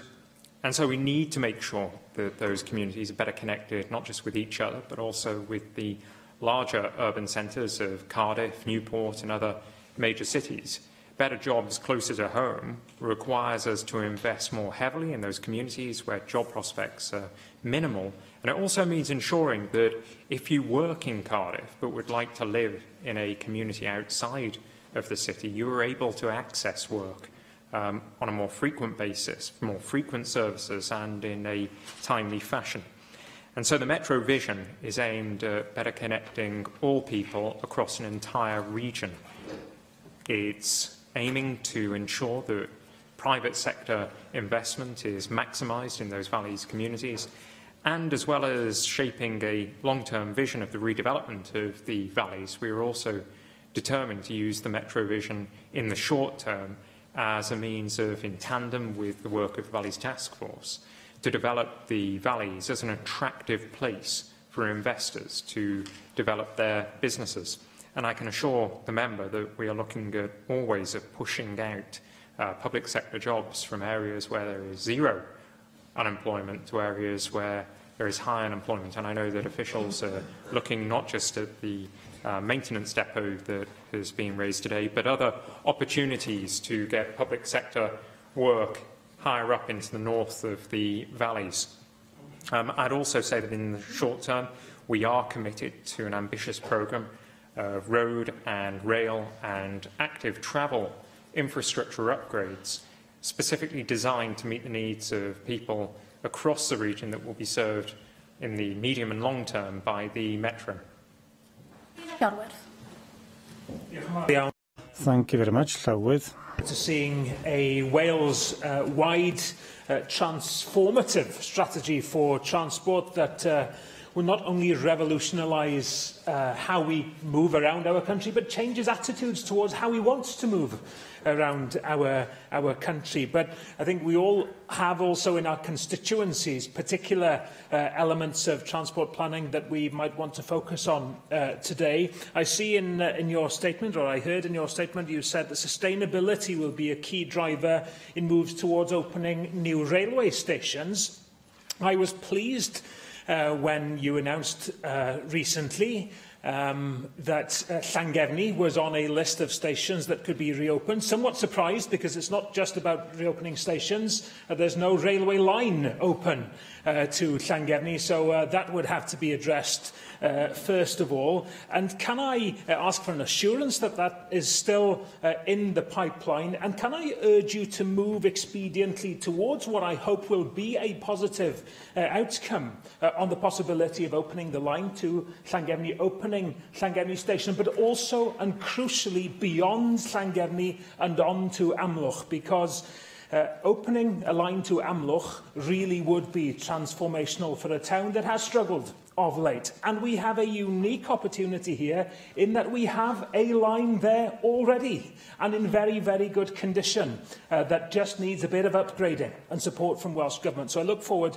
for a positive response on that. And a reason why I ask for an expedient process is that whilst you presumably are looking at this as a positive way forward, delays could inadvertently lead to holding back progress on work that has already been done on opening, say, a heritage line from Llangefni to Amlwch, because it's good uncertainty in a way, because now we have the prospect of a government-backed scheme to open the line, but it is uncertainty nonetheless, and it's uncertainty that I would certainly like to see being resolved as soon as possible. Can I thank the member for his comments generally about how we need to change attitudes and behaviours about how people move around Wales. And I think in terms of changing attitudes about how we move around Wales, we need to ensure that the quality of rail services improves so that people's attitudes towards rail services shifts. And we also need to ensure that people's attitudes to active travel change by making sure that it's safer to use bikes and to walk from A to B. The member has been passionate about reopening the station at Llangefni and indeed the line to Amlwch, and it's something that I am supportive of also. We're trying to put stations in Wales in pole position of attracting UK government investment, but with regard to this specific example, I'd be happy to meet with the member to discuss progress that is being made, because I think it has massive potential in the short term, perhaps as a heritage line, but in the longer term as a whole-scale passenger line. And I think there is also exciting potential in improving links between the main line and Anglesey Airport. Lee Waters. Llywydd, Cabinet Secretary, when you do the same thing, you expect the same results. And as my friend Dawn Bowden has just mentioned, when you allow shopping developments on road-based developments, you're going to get more traffic. I note from your statement that the Welsh Government is anticipating a 150% increase in demand in transport over the next 17 years or so.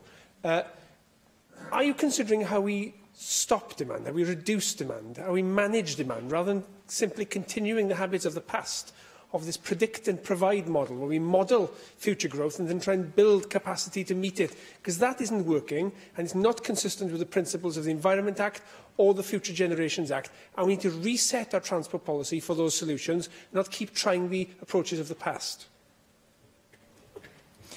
I do take the point from the member that relying on a traditional predict and provide model does not always deliver the desired outcomes that we would wish to see in our communities. However, in all probability, as I said earlier to Jenny Rathbone, the development and the rollout of autonomous vehicles, the reduced ownership and increased usage of vehicles could well lead to increased demand, therefore, for road space on a more regular basis. It is essential that we use an evidence base, but equally that we do what we can to shift behaviours and attitudes towards transport. That can be a longer-term objective, but it's nonetheless one that we are keen to pursue. It's one that we are keen to pursue from the earlier stage, which is why I said earlier that we are changing the framework for road safety in Wales to encourage more young people from the age of 3 upward to view active travel as the most desirable form of travel. I think the sort of behavioural change that is required in order to reduce the use and the dependence on private vehicles is something that we should instil at the earlier stage. Almost like the change in attitudes towards recycling, I do believe that changing attitudes towards active travel can be shaped and can be inspired by younger people, and that's certainly something that I'm determined to do. Thank you, Cabinet Secretary. And the next item is the Regulated Services, Service Providers and Responsible Individuals Wales Regulations 2017. And I call on the Minister for Children and Social Care to move the motion. Hugh Ronca-Davies. Clywed, and I move the motion. The Regulation and Inspection of Social Care Wales Bill was passed and became the Act unanimously almost 2 years ago. The Act provides the statutory framework for the regulation and inspection of social care services and the regulation of the social care workforce in Wales. There are several items of subordinate legislation flowing from the Act, and you, the members here today, have already passed a number of these regulations. My officials have worked closely with the regulator and with the sector to develop regulations which are proportionate, which are robust, and which are fit for purpose. And the regulations before you today, the Regulated Services (Service Providers) and Responsible Individuals (Wales) regulations, exercise a number of the powers contained in the Act. They have been subject to wide public consultation. One of the intentions of the Act is to rationalise the amount of legislation and to ensure an appropriate level of consistency right across the range of regulated services. So consequently, these regulations apply to care homes, domiciliary support services, secure accommodation and residential family centres. They are supported by statutory guidance which sets out in greater detail how providers and responsible individuals may comply with the requirements. The Act empowers the Welsh Ministers to place requirements on providers of regulated services, and these regulations provide clarity and certainty by setting out those requirements in detail. They focus on outcomes and well-being and encompass matters which will underpin the quality and the safety of services. This includes the governance of the service, the way in which the service is carried on, its staffing, and how it safeguards the people in its care. There are also requirements in relation to accommodation-based services so as to ensure that premises are suitable for the people living in them. For new premises, there is a greater degree of prescription in order to support an overall improvement over time in the built estate. The quality of care is inextricably linked to the quality and the stability of the workforce who provide that care. So to support this, I have taken this opportunity to place specific requirements on providers of domiciliary support services. This will ensure that workers are offered a choice of contractual arrangements and that care time is planned appropriately without being eroded by travel time. The Act strengthens corporate accountability by requiring providers to designate a responsible individual as part of their registration. Aligned to that, the Act allows Welsh Ministers to place duties on that responsible individual. The regulations place specific requirements on responsible individuals in terms of the quality and the compliance of the service, and I expect responsible individuals to be involved with rather than detached from the service, and so this does include a requirement to visit the service. The regulations also set out which services are exempt from regulation. It is important that we have clarity here so that providers are certain as to whether they come within the scope of these regulations or not. These largely replicate the exemptions under existing legislation, but also specify other arrangements which are intended to fall outside regulation. The regulator must be able to act should providers fall short. The requirements in these regulations are therefore capable of enforcement by the regulator. The regulations also provide clarity as to which breaches of the requirements will be treated as an offence. The regulations also deal with other matters, such as the notification requirements and the arrangements which will apply in the event that a liquidator is appointed, or that a provider who is an individual dies. They also set out the circumstances in which the Welsh Ministers, instead of the service provider, may designate an individual to be the responsible individual. These particular regulations are largely technical in nature, but are nonetheless essential to the smooth operation of the overall system. The regulations as a whole will shape the way in which these care and support services are provided for years to come. I was very pleased with the level of engagement during the public consultation process, and naturally there are certain aspects which attracted particular interest. So I've considered the feedback from the consultations carefully and have made some amendments as a consequence. In some cases, this has been necessary to clarify the original intention.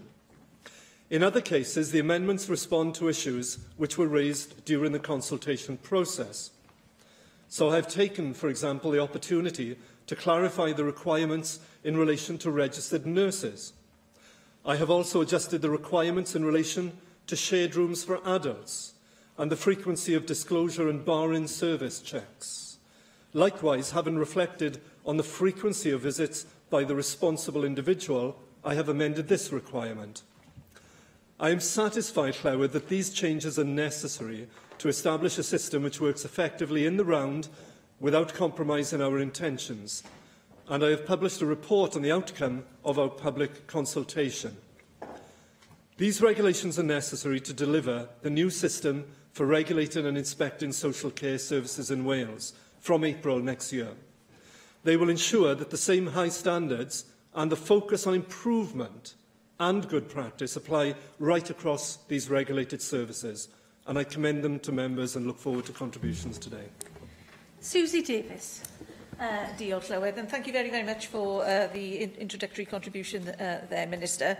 I have a lot of questions on this. I wasn't actually involved with the two acts that are referred to in this when they came through. So you forgive me if you'll say that I think some of these regulations have been used as an opportunity to develop policy rather than to implement them, and why it is so important that we get the opportunity in this place through the affirmative procedure to scrutinise some regulations. It was one of the things I wanted to say up front, actually, is it's really, really pleasing to see that some of the regulations here make it clear for people who are subject to those regulations how they are to comply with the regulations in terms of the evidence that they have to provide in order to comply. I think those are omissions in some of the earlier legislation that we brought through in this place, but I think this is a vast improvement on that particular score.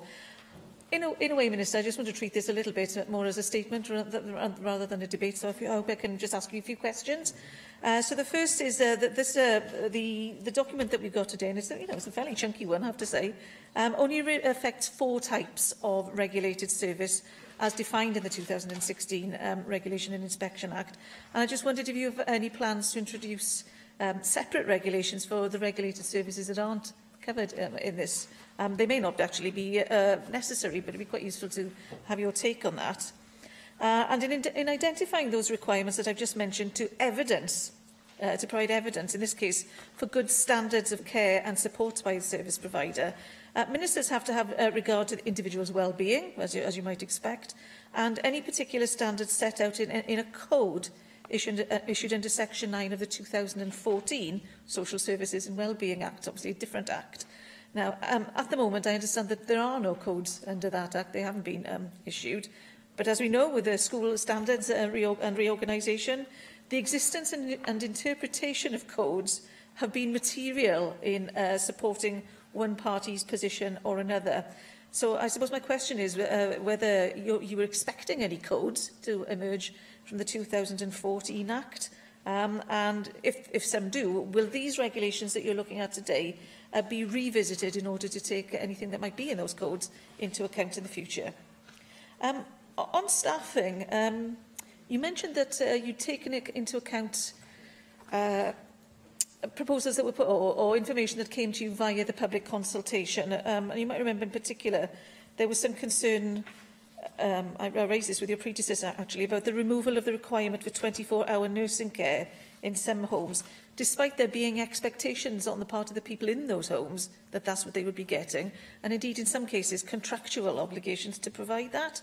Can you tell me how vulnerable to prosecution would the responsible individual be under these regulations in circumstances where nursing care is required unexpectedly for somebody who wasn't actually assessed as needing nursing care as an ongoing requirement? Either because of that reason or because a nurse was identified as necessary but isn't available for some reason, or whether there's a temporary staffing shortage, as opposed to deliberate flouting of the rules, because I just have to watch out for responsible individuals who might find themselves in this quandary. I'm quite happy to take some written replies to these, because I appreciate some of them are quite detailed. On the rights of 0 hours contract, I'm really pleased to see that there's something in these regulations about this, although, as I say, this actually feels like policy development as well as bringing some clarity to the position. I just wanted to ask you on this. In the case of where a 0 hours contract care worker might choose to go on a contract, if we were looking at the first choice of contract, which is based on the average number of hours worked in the previous few months, have you made an assessment about the risk of care providers reducing artificially the amount of time that's worked by a care worker during that preceding 3 months in order to artificially deflate the average number of hours that they're working for a new contract? And in the case of a contract which would be for less than that average, which is also an option open to a care worker, what would be the benefit for the people being cared for in those circumstances? Because potentially they could choose to go on a sort of, let's have 2 hours a week contract, which actually would probably, well, in some cases, even reduce the continuity of care of some of the people being cared for. As I say, you may not have answers for these today, but I'm genuinely curious to know how that's been looked at. Then finally, am I allowed to say finally? The delineation between the travel and caring time. I think this is something that we all recognised needed looking at, and I really welcome what you've done on this. And paragraph 41(3)(b) does actually attempt to answer some of my questions regarding this. But in the situation where a care provider has assessed the travel time for a particular individual, and that turns out to be inadequate, does the care worker then have a right to go back to the service provider and insist that they relook at that particular period of time that's been assessed? I couldn't find it in the regs. I'm hoping there is something. Thank you very much, Llywydd. I call on the Minister to reply to the debate. Hywran Cadeirydd.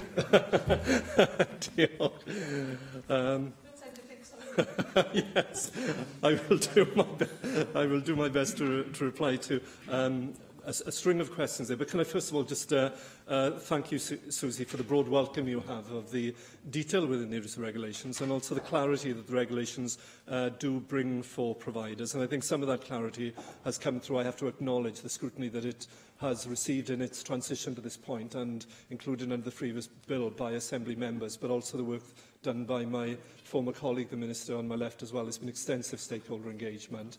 And that, I think, has informed the progress of this to get to this level of detail. And there's been, in some ways, whilst the focus has been on that continual improvement and driving up standards, both in the service and the workforce, it has also been on pragmatic solutions that will work as well with the sector.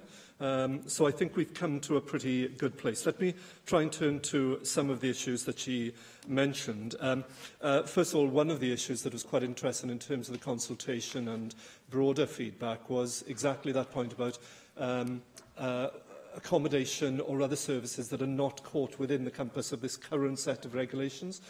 Well, there is actually scope within the Act to revisit that. So, for example, one of the ones that's been mentioned previously has been the issues of day centres. Now, there are day centres and there are day centres. There are day centres which can operate almost like a lunch club, arriving for a couple of hours and great medium for social engagement and wider things. There are other ones which are, in effect, people are attending for 2 or 3 days of the week for a large segment of time. Now, those don't fall based on the feedback that we've had currently within this, but the Act allows that flexibility to revisit and review as time goes by other services that could be deemed to be within the care provision generally there. The codes that you mentioned, I can tell you that the codes relevant to those areas have actually been issued already, flowing from the 2014 Act. But I'll happily write with more detail on that. Ah, right, OK. Well, in that case, to clarify, I'll happily write to clarify on that, if Susie, if you're receiving some different information there.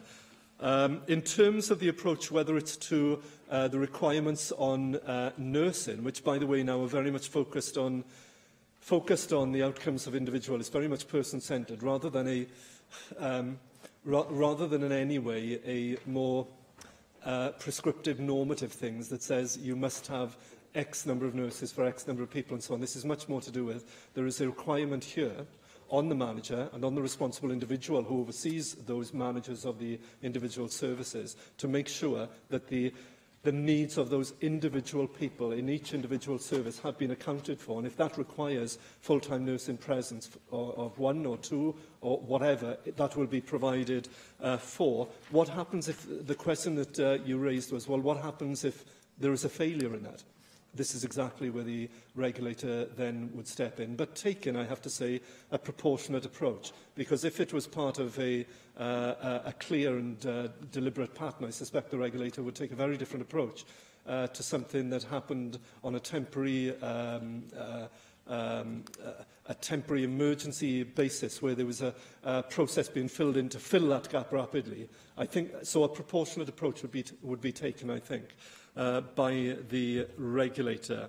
Now then, you also touched on the issue of travel time and the role there as well, of the clarity that is now given within this and the regulator. Well, again, the oversight of the what we haven't done in here deliberately, based on a consultation, is taken again an overly prescriptive way that says to a provider, you must do exactly this model of how you account for travel time and actually care time. What we've said is you've got to have, according to these regulations, a plan in place. You've got to have a planned approach towards your rotating of staff. We recognise it'll vary in different locations and different type of service provided, but we want to see that. The regulator will want to see that. And if that is not in place, then there is the ability of the regulator here to actually step in. And if there isn't a proper model in place, then the regulator will take a dim view of this and has the powers within here. So there's a requirement here, both on the manager of that service, but also on that responsible individual, to make sure that those plans are in place and that there is that separation of the travel time and the care time.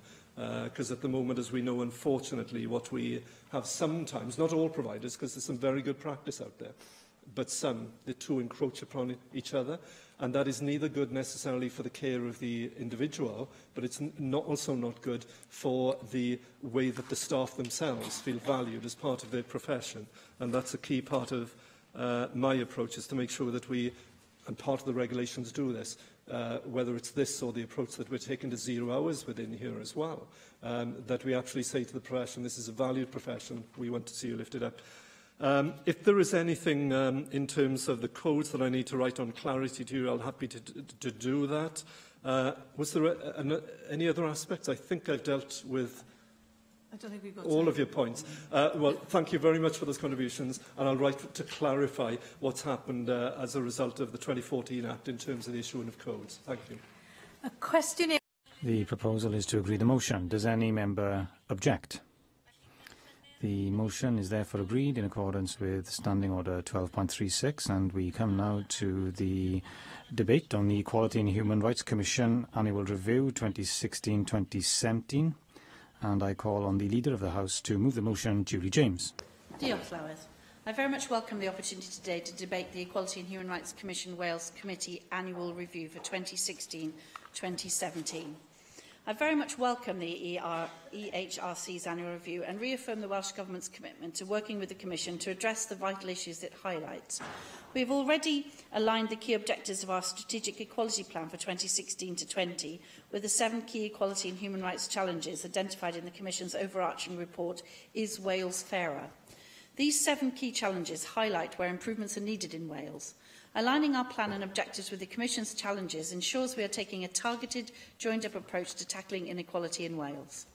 Our Strategic Equality Plan provides a flexible basis for a wide range of work we are doing across many aspects of equality and human rights. This includes, for example, investing strongly in new and improved sites for gypsies and travellers, our new Equality and Inclusion Funding Programme, close partnership working to tackle all forms of hate crime and improve levels of reporting, increased support for refugees and asylum seekers with more funding to support unaccompanied asylum-seeking children. In all of this work and other examples I will mention shortly, we have taken careful note of the EHRC's advice and research. We will continue with this approach both by working with the Commission and by listening and responding when they challenge us. It is fair to say that this year's annual review covers an unprecedented period for equality and human rights in the UK.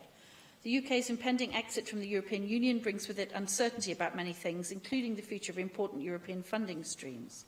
The decades of EU membership have produced a legacy of benefits covering many aspects of daily life in Wales, for example, cherished employment rights. We aim to safeguard these benefits to daily life in Wales, and we will vigorously oppose any attempt to cut corners and create worse conditions as we leave the EU. The UK government's plan to reform human rights are currently on hold until the UK's withdrawal from the EU is finalised. The UK government has also said it intends to remain a signatory to the European Convention on Human Rights for the duration of this current Parliament. We are very alert to the temporary nature of this statement. The Welsh Government has said on numerous occasions that we are strongly against any regressive reform of the rights currently enjoyed by the people of Wales. This includes plans to repeal the Human Rights Act. Despite the way it is sometimes caricatured, the Act is an inclusive piece of legislation which protects all our citizens and allows people to challenge inequality and injustice and to hold those in power accountable. This was recently illustrated during the second inquest into the Hillsborough disaster, where families of the victims were able to use the Human Rights Act to seek justice. Last Sunday was Human Rights Day, which commemorates the day in 1948 when the UN General Assembly adopted the Universal Declaration of Human Rights. The declaration was drafted by representatives from all regions of the world and was the first internationally agreed definition of the rights of all people. It was written following the horrific violations of rights during the Second World War, and it laid the groundwork for the UN treaty system, which the Welsh Government actively participates in. Next year marks the 70th anniversary of this milestone document, and it's a timely reminder of why we should value human rights and of the importance of promoting and safeguarding the rights of all people. It continues to be a challenging time for human rights in the UK, both at home and abroad. There are sections of the media and some politicians who are intent on fostering a suspicion of human rights, even questioning the need for them. In these challenging times, the work of the Equality and Human Rights Commission is as important as it ever has been. It's been another busy year for the Commission. In April, Ruth Coombs was appointed the new head of Equality and Human Rights Commission in Wales, and I know that Ruth is here. And I'm looking forward to welcoming her to this role and looking very much forward to working with her in the future. I'd also like to take the opportunity to congratulate Kate Bennett, who led the EHRC's work in Wales for many years before her retirement at the end of 2016, on the award of the OBE in the Queen's Birthday Honours, very richly deserved. This year, the Commission was heavily involved in the UN examination of the UK on the implementation of the Conventions on the Rights of Disabled People. We welcome the UN Committee's criticism of the UK government's austerity measures. The chair of the committee went so far as to say that the UK government policies have led to a human catastrophe for disabled people living in the UK. This criticism comes less than a year since the UN held an inquiry into the UK government's welfare reforms and cuts to public services. The inquiry concluded that there have been grave and systematic violations of the rights of disabled people in the UK. This is the harsh reality for some disabled people in the UK, and we will continue our efforts to mitigate the impact of austerity measures on some of the most disadvantaged people in Wales. The UN Convention reporting system provides an opportunity to highlight the work of the Welsh Government to promote human rights. We were pleased that the UN Committee welcomed the introduction of our Social Services and Wellbeing Act in its concluding observations. We acknowledge that there is more to do in Wales to promote disabled people's rights, and we value the feedback from the Committee on several areas where there is room for improvement. We will now consider how to take forward the recommendations of the Committee as they apply to Wales. We are also taking into account the EHRC's report on being disabled in Britain, which was published in April. Throughout this year, we have been working closely with disabled people across Wales to review our Framework for Action on Independent Living, which was published in 2013. And I would very much like to take this opportunity to thank all those who have taken part in our engagement events, including the members of the steering group, which has overseen the process. We will shortly be setting out anew how our national strategy will support disabled people in Wales, taking account of the UN Convention and the Wellbeing of Future Generations Act to provide the basis for a new, stronger approach. We will continue to rely heavily on public engagement as we develop our policies, now in the context of prosperity for all. Our focus on equality across the whole of the Welsh Government and beyond helps to ensure that our national strategy really is inclusive of everyone. In September, the Welsh Government signed up to the Working Forward Pledge, the Commission's nationwide campaign to make workplaces the best they can be for pregnant women and new mothers. The Commission established the pledge following its research that shows that pregnancy and maternity discrimination and disadvantage at work affects around 390,000 pregnant women and new mothers across Britain each year. The pledge supports the Welsh Government's equality objective to become an exemplar in the Equality, Diversity and Inclusion agenda by 2020. For the Commission itself, it was another year of well-attended events. These included its annual lecture with human rights barrister Adam Wagner and its annual conference, which attracted over 120 people to the Cardiff City Stadium. Once again, the Commission released a number of informative and challenging publications over the past year, in addition to the report on disability I've mentioned already. There have been reports on faith-friendly workplaces, reducing pay gaps, and a report called Healing the Divisions on Protecting Equality and Human Rights After We Leave the European Union. These and many others are all available online, and I recommend them to all members. This year, the EHRC celebrates its 10-year anniversary. The Commission held an event at the Senate last month to mark this milestone and also to formally launch the annual review. I would therefore not only like to thank the Commission for its work over the last year, but also for a decade of dedication to improving the lives of people in the UK. The Commission is an evaluator, an enforcer, an influencer and a catalyst for change. We remain grateful for its guidance and we value its strong and distinct presence here in Wales. I have selected the 4 amendments to the motion and I call on Siân Gwenllian to move Amendment 1 tabled in the name of Rhun ap Iorwerth. Siân Gwenllian. Diolch, Llywydd. Thank you, Llywydd. The Equality and Human Rights Commission continues to do important work in the challenging political climate facing us, and I'd too like to thank them for their work. Sunday was human rights, equality, justice and freedom from violence are some of the major themes. The remit of the Commission's work is broad, and today I have decided to focus on one specific aspect of equality and human rights, namely freedom from violence, and specifically the freedom of women and girls to live without fearing violence and domestic abuse. According to Byw Heb Ofn Living Without Fear, which campaigns to put an end to violence against women, 7.7% of women have reported that they have experienced some sort of domestic violence. Around 1.2 million throughout England and Wales. That figure is likely to be much higher, bearing in mind the hidden nature of this kind of violence. Now, I'm not going to apologise for using this afternoon's debate to focus on this single aspect. Violence against women is on the increase and is a sign of a lack of equality, which is systemic within society today. Our amendment regrets the lack of progress in implementing the Violence Against Women, Domestic Abuse and Sexual Violence Act Wales 2015. The amendment is similar to a Conservative amendment. The difference is that that amendment notes that action needs to be taken, whilst our amendment regrets that that action hasn't been sufficient to date. A matter of semantics, perhaps, that there is a significant difference. Last week, in questioning the Minister for Equality, I outlined a list of issues with the implementation of this important legislation, and I was pleased to hear the Minister for Equality recognising and acknowledging these projects and showing a desire to move forward in this area. This is what has emerged. There is no action plan still for implementing the Violence Against Women strategy over a year since its publication.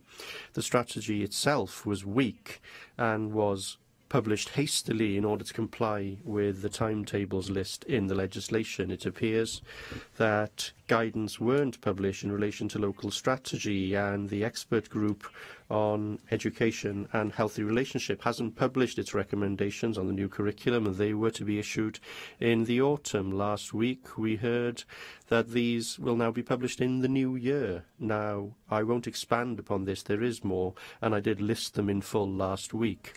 It is apparent, therefore, that there has been some dragging of feet in this area. Unfortunately, some within government still believe that everything is fine and praise the legislation earlier today. We heard a statement from the Cabinet Secretary for Local Government and Public Services, who claimed once again that the Act broke new ground. Now, it's one thing to break new ground through legislation.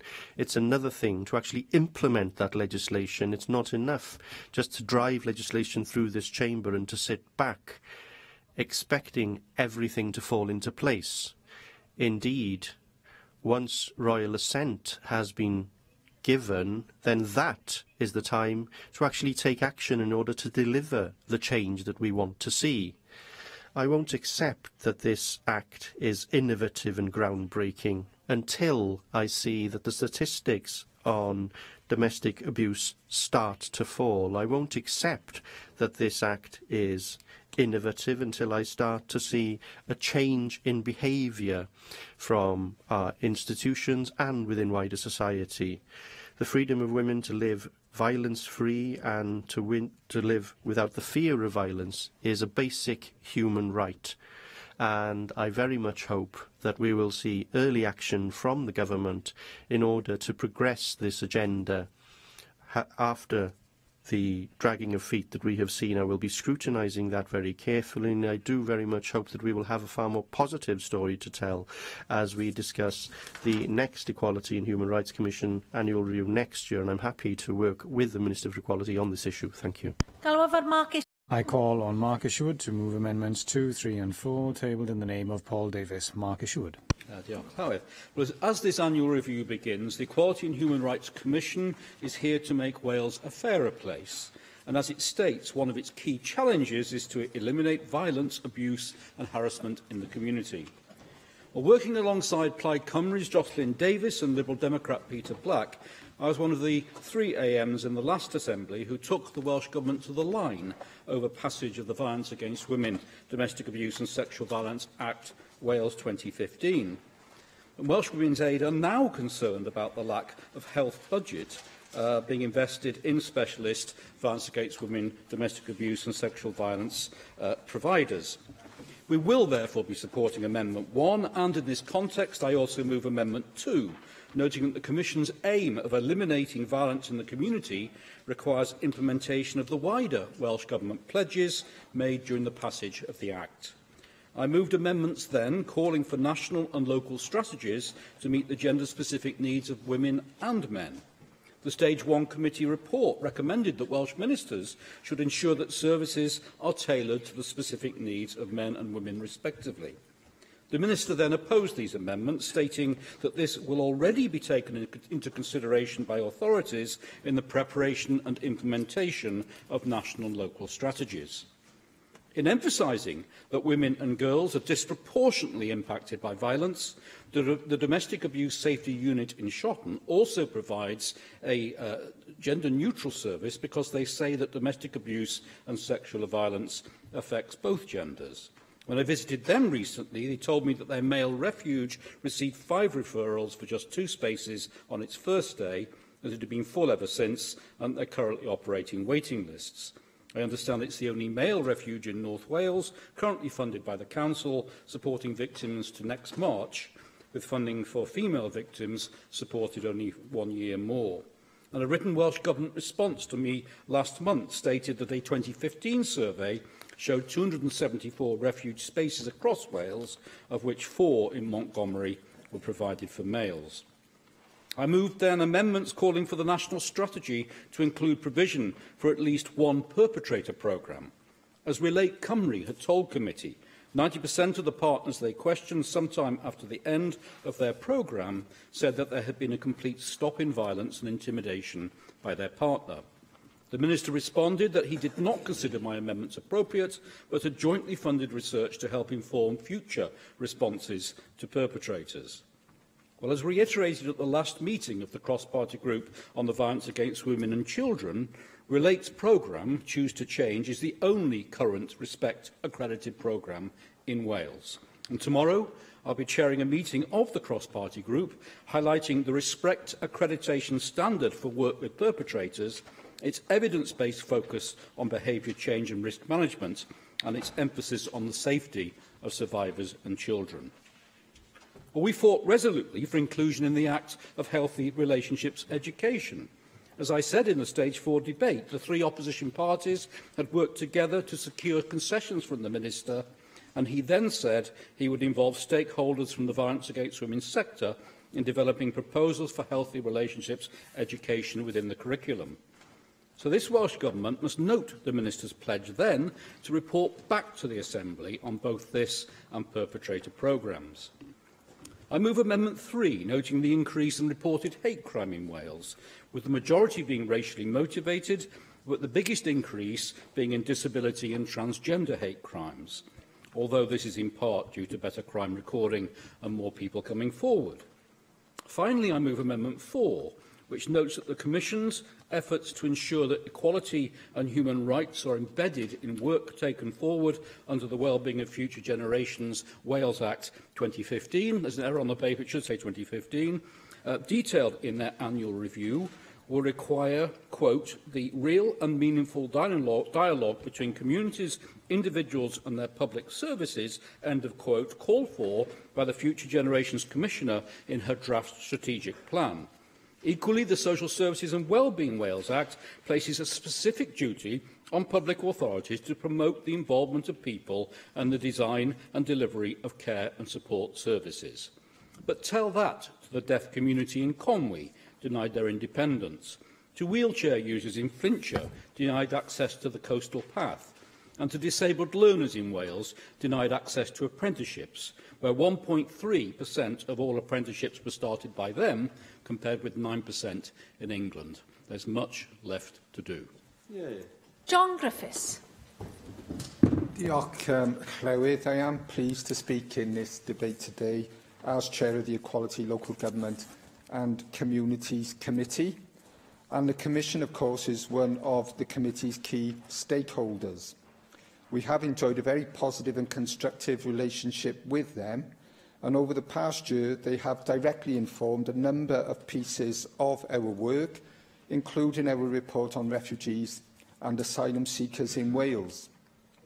More recently, we were pleased to welcome the Chief Executive to Cardiff earlier this term to hear her perspective on human rights in Wales post-Brexit.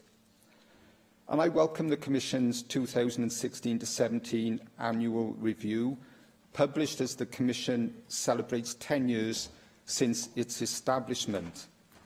And in that time, their work in Wales has had a significant impact, and I am confident that that will continue. And I would as well, I would like to pay tribute to the central role that Keith Bennett, the first Wales Director, has played during those 10 years, and also welcome Ruth Coombs, Kate's successor. We've already had the pleasure of working with Ruth since she was appointed to the role of Director. The annual review then for 16-17 details some of the Commission's most significant achievements, which I think it's fair to say have been realised in a challenging and indeed unsettled political climate. And before moving on to some of those achievements, I wanted to mention briefly some of the statistics which indicate the challenges that we face. 32% of all children live in poverty in Wales. 32% of our children live in poverty. Black workers with a degree earn 23.1% less on average than white workers. And in 2014-15, only 1.3% of all apprenticeships in Wales were started by disabled learners. So there is significant progress to be made, further progress to be made. And of course, Brexit is a crucial framework in terms of how we move forward on these issues and all issues facing us at the moment. On a UK level, the Commission's report, Healing the Divisions, was a positive response to some of the key equalities and human rights issues that have emerged following the 2016 referendum, and that report helped inform our work on human rights. We support the Commission's call that the UK's current level of equalities and human rights protections should be retained, and that going forward the UK should continue to be a global leader on equalities and human rights. And as a committee, one of our key strands of work over the course of this Assembly is poverty in Wales. We are looking at this across a range of inquiries which are exploring different aspects. The most recent research, published by the Commission last month, stated that the overall impact of changes to tax and welfare policy has been regressive in terms of equality. ethnic minority households, households with one or more disabled member, lone parents, women and older people have faced the most significant decreases in household income as a result of these poverty policies. We also know from the UK Poverty 2017 report of the Joseph Rowntree Foundation that Wales has consistently had the highest levels of poverty of the 4 UK nations. And during the 16 to 17 review period, the Commission produced their report, Is Wales Fairer?, which identified the 7 key equality and human rights challenges facing the Welsh Governments. All of these link with the work that my committee is taking forward in terms of poverty, and there are particular challenges around the need to encourage fair recruitment, development and rewards in employment, improving living conditions in cohesive communities, and eliminating violence, abuse and harassment in the community. And the committee will be pursuing further work in terms of our post-legislative scrutiny of the Violence Against Women, Domestic Abuse and Sexual Violence Act. Llywydd, there is much then that's very important and significant in terms of the work of the Commission and the work that my committee is taking forward, and we very much value our relationship with them. And included in their future work, relevant to our work, is their recent announcement of an inquiry into the Grenfell Tower tragedy. And I do believe it is significant that they will ensure that there is no overlooking of the human rights and equality dimension of the fire and the surrounding circumstances, and hopefully that will help prevent future tragedies happening.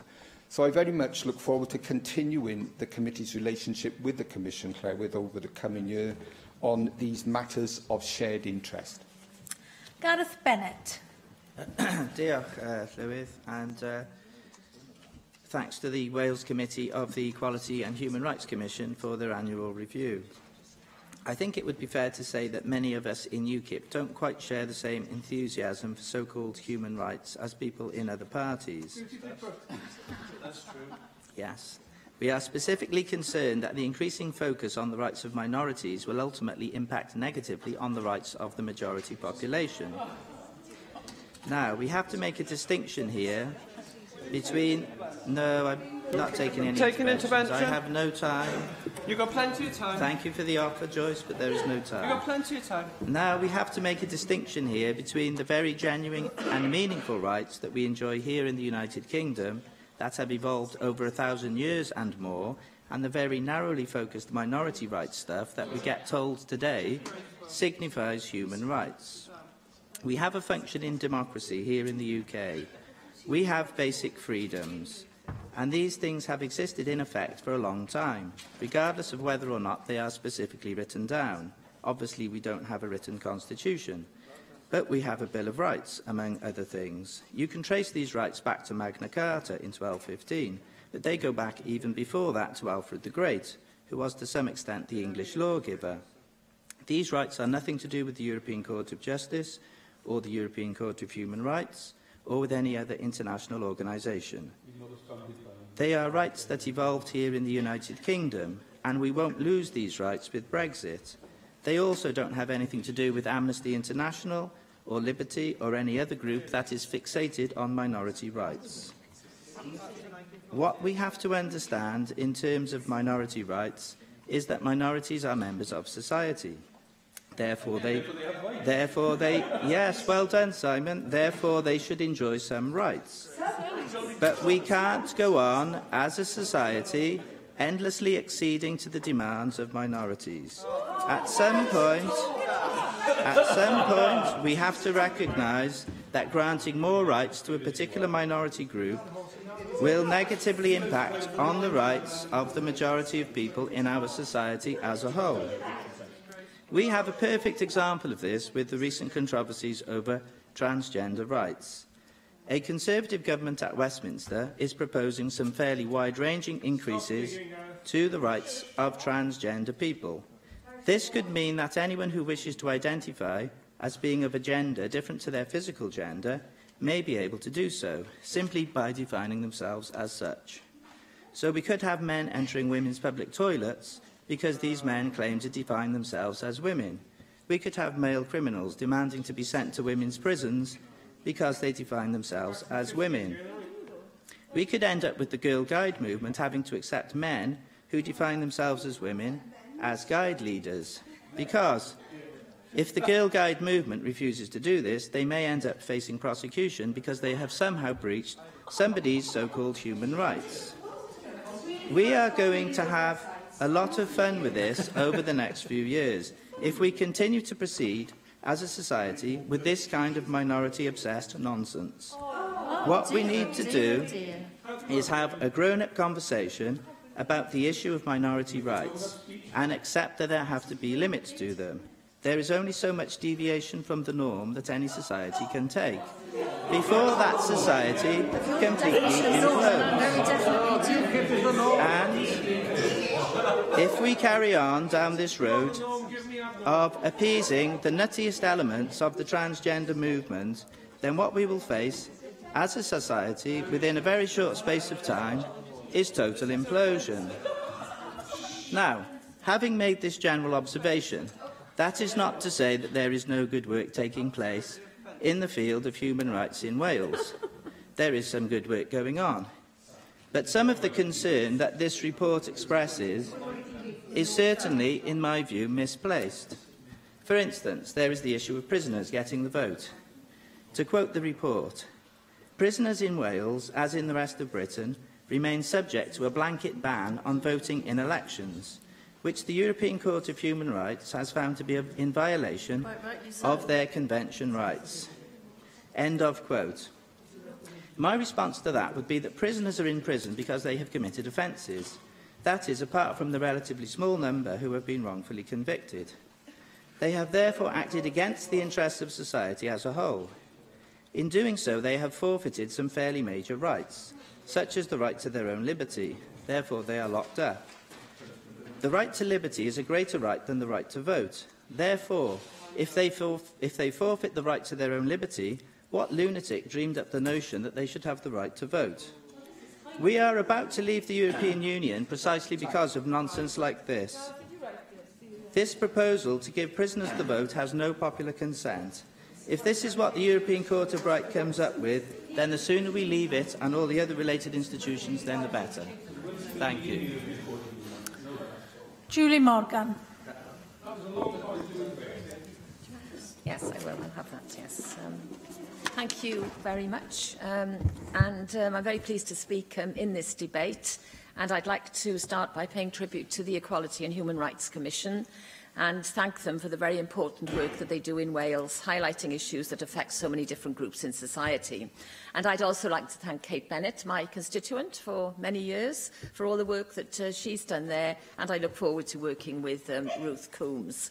I think it's particularly interesting in their report how they point out that they are going to work strategically with the Future Generations Commissioner, work with the Children's Commissioner, and also the work with the Prison Service, I think, is very important. And I also think it's very important about the human rights that they will be working to protect when we leave the European Union.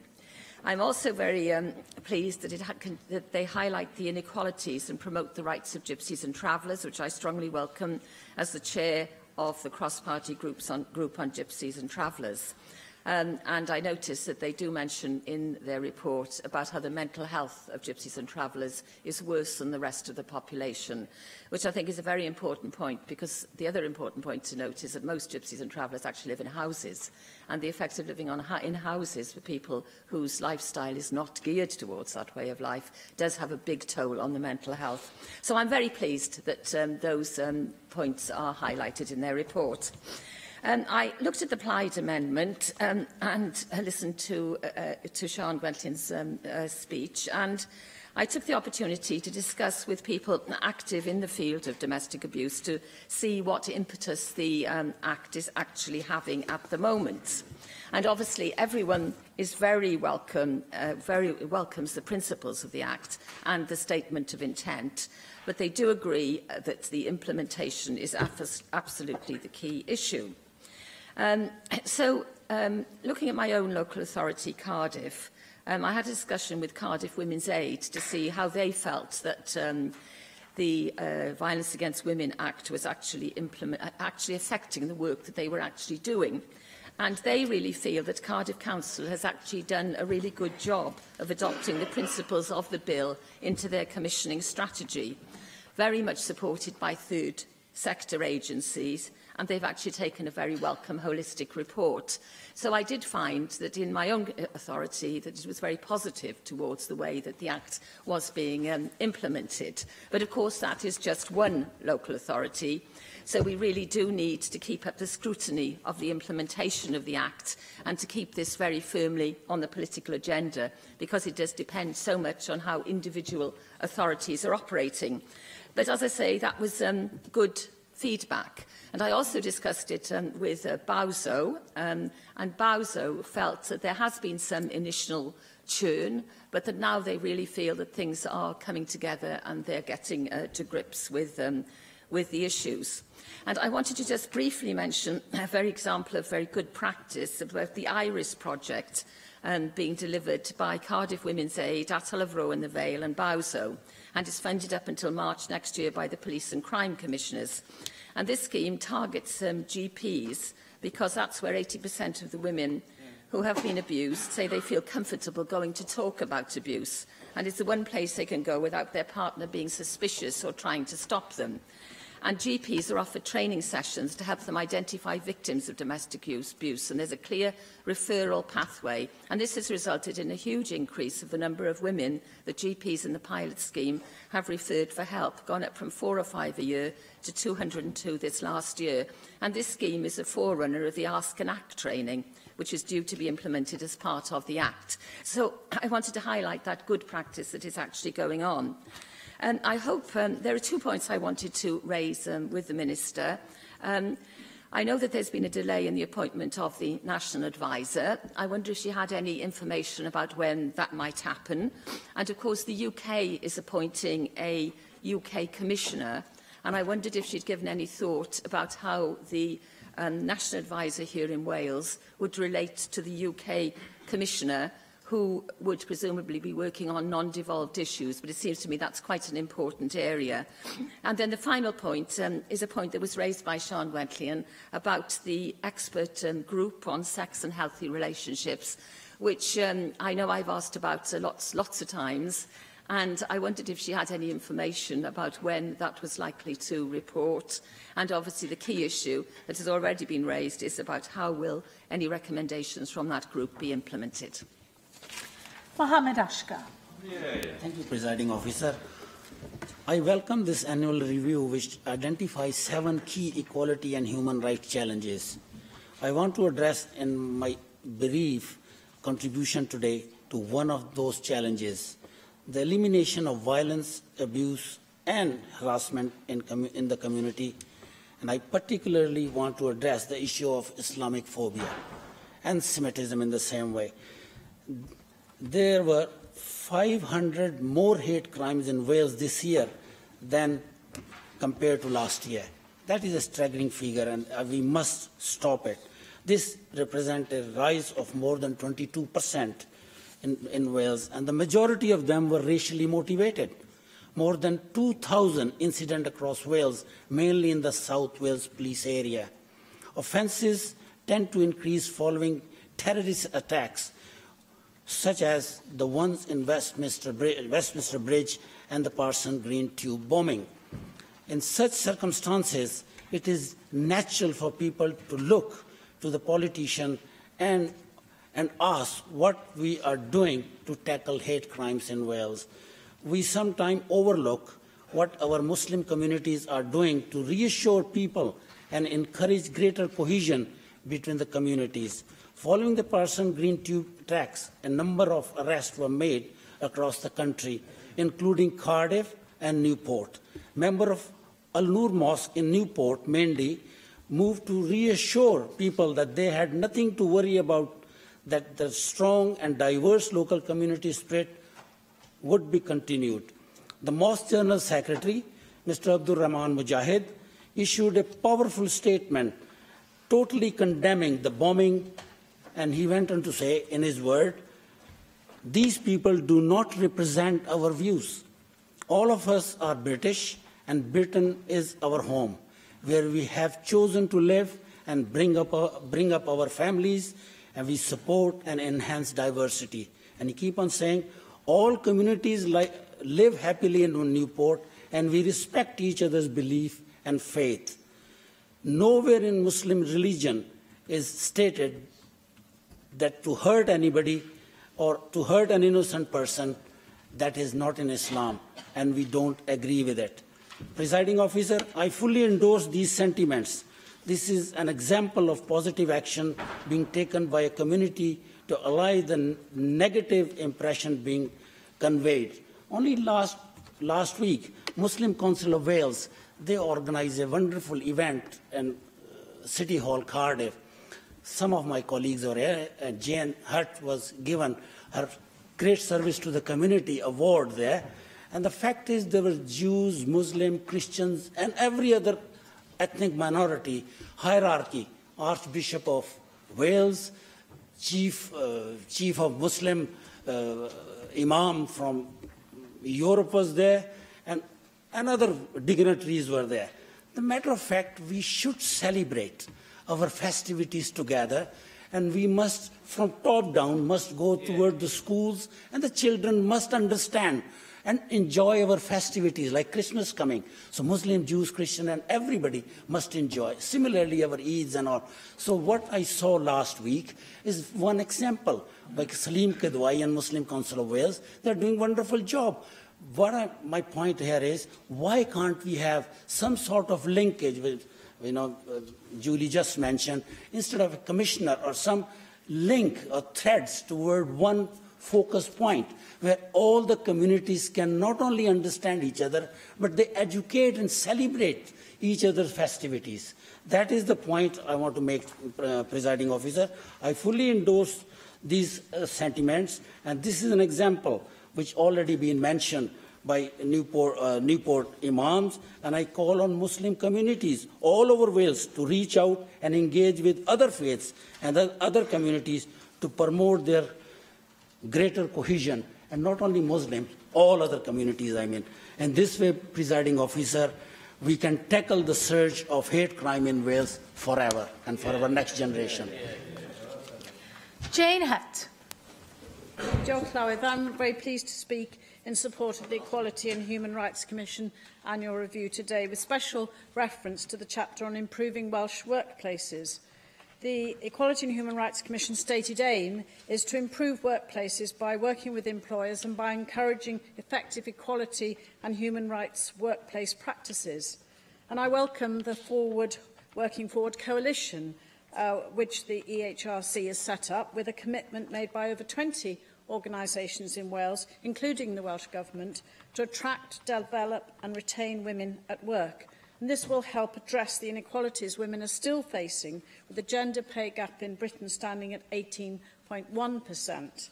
Further statistics they give in their review, 86% of Welsh employers saying that they're firm supporters of female staff during and after pregnancy, but 71% of mothers still saying that they have a negative or possibly discriminatory experience at work.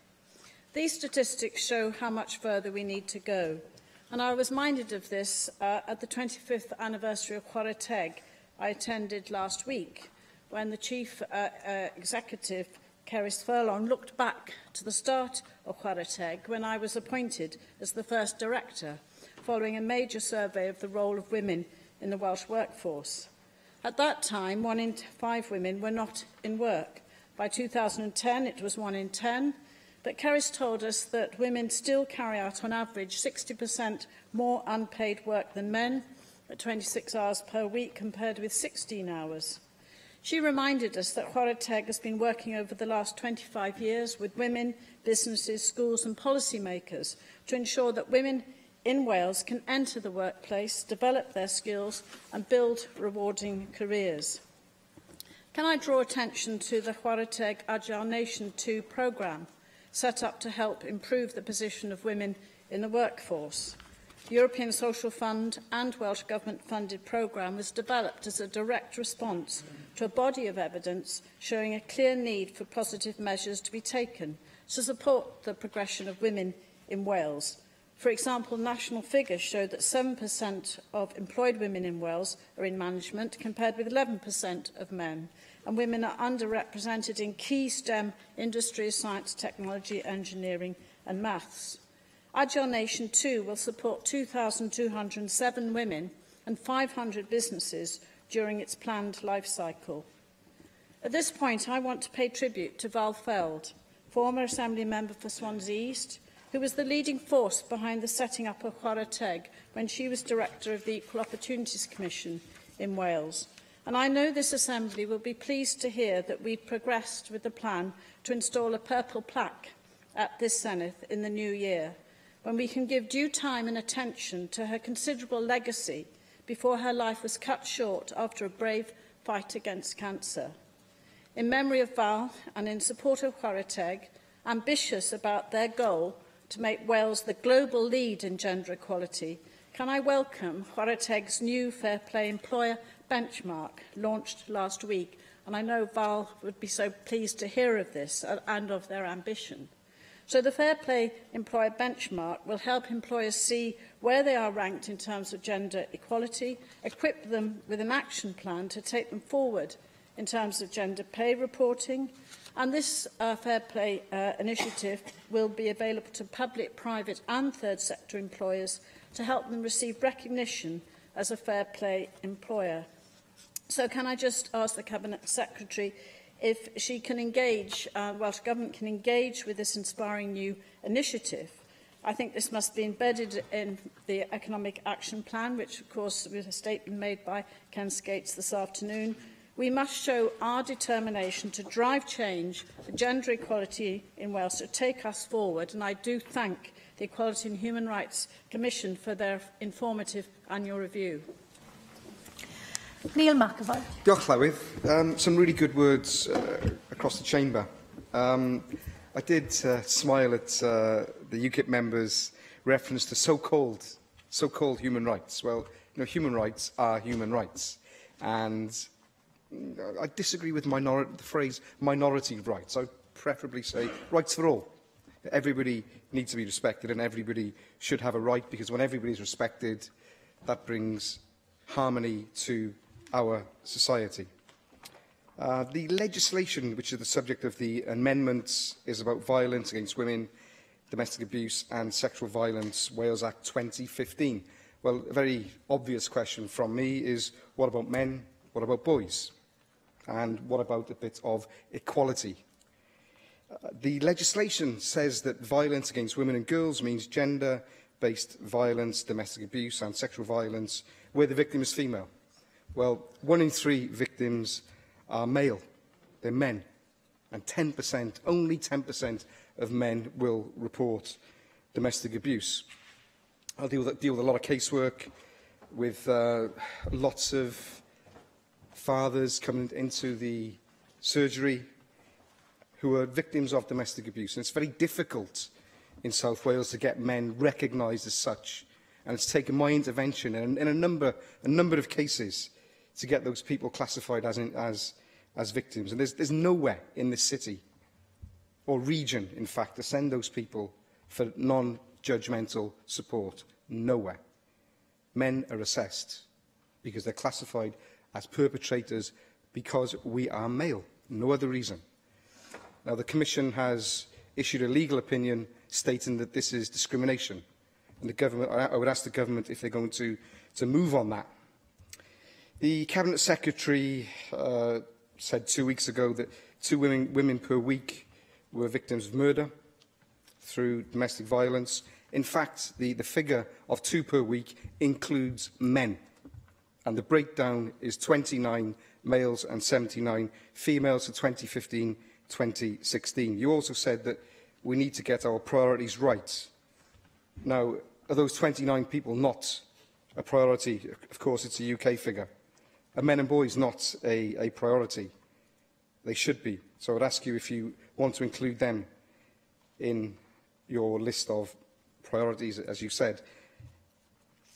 I'm here elected to represent everybody. Doesn't matter what your gender is, whether male, female or no gender. Trans, I'm here to represent you, and we all are. And we should all speak out against discrimination.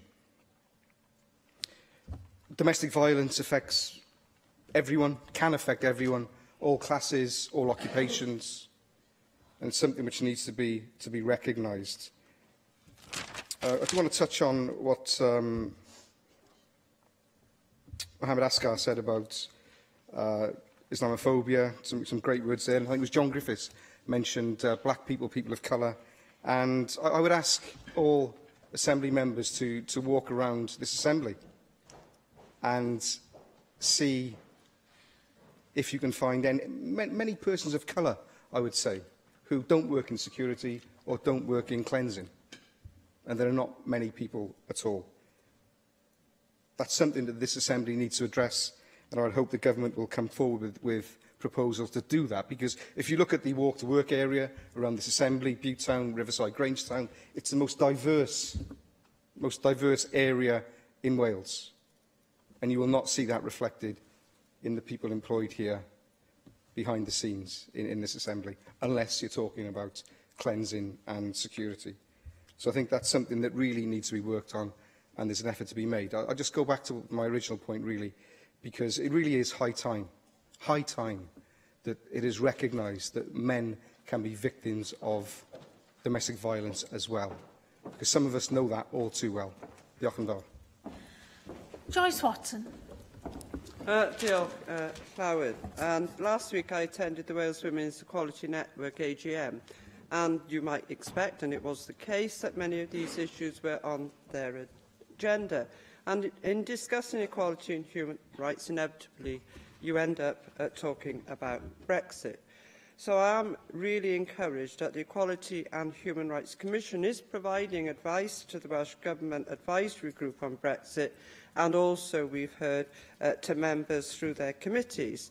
And Brexit is fundamental to the conversation, because when we leave the EU, we will leave the Charter of Fundamental Rights. That means rights not covered by the UK Human Rights Act, like various workers' rights, and rules around discrimination could be scrapped. And we want to and need to understand that. The UK Government has, of course, promised to protect them under the Great Repeal Bill. Sounds great. But I am a sceptic that a Conservative Party that opposed many of those rights and freedoms in the first place will defend them to the hilt once the ink is dry on the divorce papers.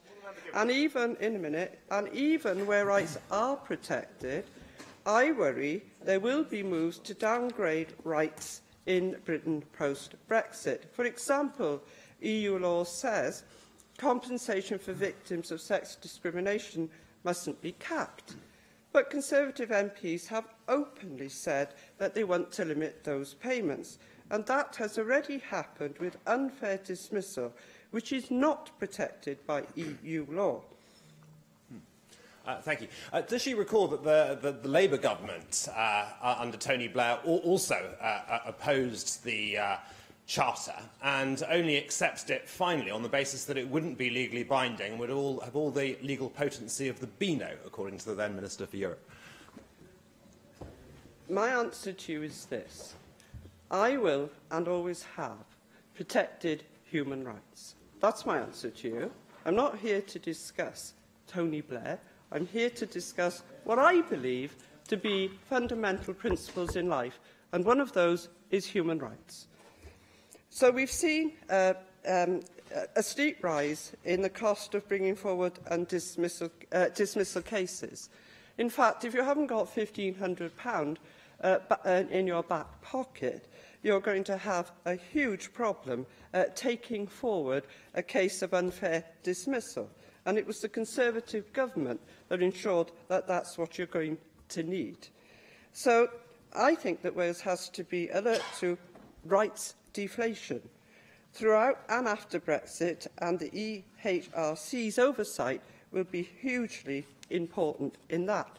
We cannot afford to fall behind Europe.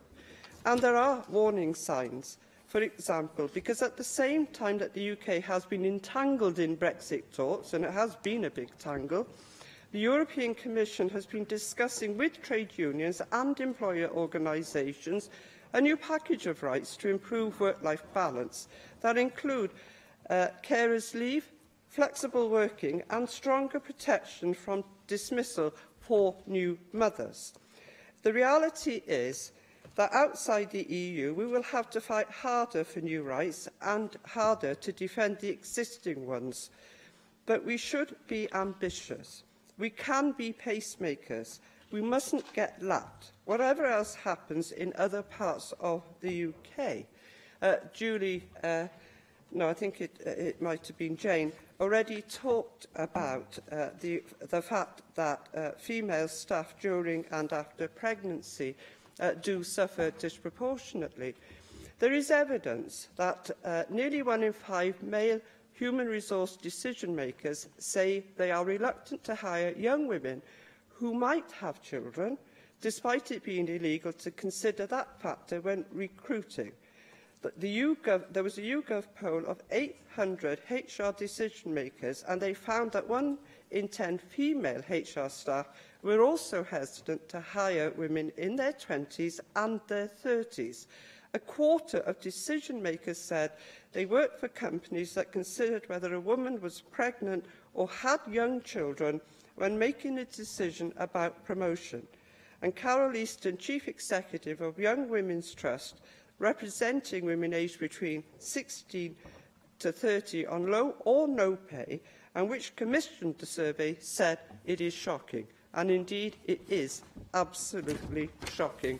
And I want to finish by saying that I absolutely, completely dissociate myself from any of the comments made by UKIP here today. I will not stay quiet, because staying quiet is what allowed injustice and abuse of human rights in the very first place. I call on the Leader of the House to reply to the debate. Julie James. I'd like to thank Assembly members for participating today. One member in particular has perhaps inadvertently strongly demonstrated why it is important that the Equality and Human Rights Commission continues to have a strong and distinct presence in Wales to combat the sort of prejudice and discrimination that unfortunately we've heard in the Chamber. And I must say, I have to reference my friend Lily, who lost her fight for life last year, and her defiant championing of transgender rights. I wish that she had been here to hear the vile accusations made by Gareth Bennett, and I recommend to him her blog in which she outlines why transgender people are people like everybody else and deserve the same human rights as everybody else. And I commend Joyce's disassociation. I'd like to associate myself with that. Turning to the amendments, we will be opposing Amendment 1. We do continue to make progress in implementing measures to prevent violence against women, domestic abuse and sexual violence. We have a number of things that are already happening. Julie Morgan highlighted one of them. And in response to her question about the National Advisor, I do hope to be making an announcement very shortly about the National Advisor, who will, of course, then be working very closely with the UK as we take this agenda forward. And, for example, I know that Kirsty Williams will shortly be making a statement about establishing her expert group to advise her on current and future for sex and relationship education in Wales, and we look forward to hearing from her on that. However, we do recognise that there are still areas to progress, and we will build on the foundations which have already been laid. I very much want to welcome Sian Grethllian's offer to work alongside us in progressing this agenda, and I look forward to working with her on doing it. There is so very much more to do. I very much welcome the contributions for that. We want to make absolutely certain that we take this agenda forward in the best possible way. I also welcome Mark Isherwood's remarks, and he outlined some areas of concern, but I do invite him also to think about the impact of the Tory government's austerity agenda in this area, because there's absolutely no doubt at all that it is hampering efforts to help some of the people that he rightly highlighted require our help. We do support Amendment 2. Violence against women, domestic abuse and sexual violence prevention is central to improving health and well-being, reducing crime and the harm caused by violent crime, safeguarding children and adults, promoting education and learning and promoting equality. I agree that there is very much more to do, though, and many members, and particularly Jane Hutt, reminded us why we need to do that work so very much more, and all of the myriad ways that we need to combat it. Certainly. You recognise that the points I made, I'm not going to talk about another place, but had they been implemented, or were they to be implemented, it would actually save money for secondary services because they are preventative, interventionist proposals, as opposed to additional costs dealing with symptoms. Well, I take that point, but I do think the member ought to also realise that some of the austerity impacts that are having on the ability of people to live independently, for example, with disability and so on, are very much impacting the services that they require. But I'm more than happy to work with him on identifying any areas in which he thinks we can invest to save, because that's of great interest to us. But as I was saying, Jane had really highlighted why we need an integrated approach to ending all forms of violence against women, domestic abuse and sexual violence, from leadership to frontline professionals, which mainstreams and prioritises the issue, making it absolutely everyone's business here in Wales. Mohammed Ashgar also highlighted the issue of Islamophobia, and I share his concerns in this area and very much welcome his views about delivering wider community cohesion and some of the ideas that he outlined. We do support Amendment 3, but we should be clear that there have been significant steps taken to increase the confidence of victims to come forward and report. The number of hate crimes reported in Wales in 2016-17 was up 22% on the previous year, but part of the 22% increase is due to an increase in the rates of reporting. This reflects the amount of work the Welsh Government, the police, the third sector and our partners have put into encouraging victims to report. An increase is welcome, as we know from research that almost 50% of hate crimes are still not being reported. However, part of that increase is very likely due to a genuine rise in hate crime around the time of the EU referendum and following the terrorist attacks which took place during the reporting period. And I thought Mohammed Ashgar outlined some of the issues there very ably indeed.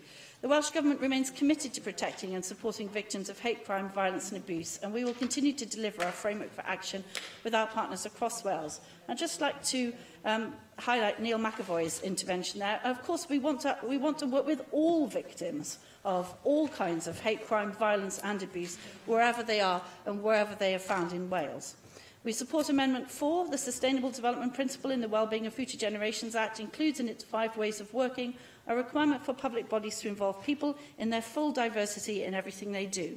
And therefore it is entirely within the existing framework and spirit of the Act for real and meaningful dialogue between communities, individuals and their public services to be the expectation when embedding the work of the Commission.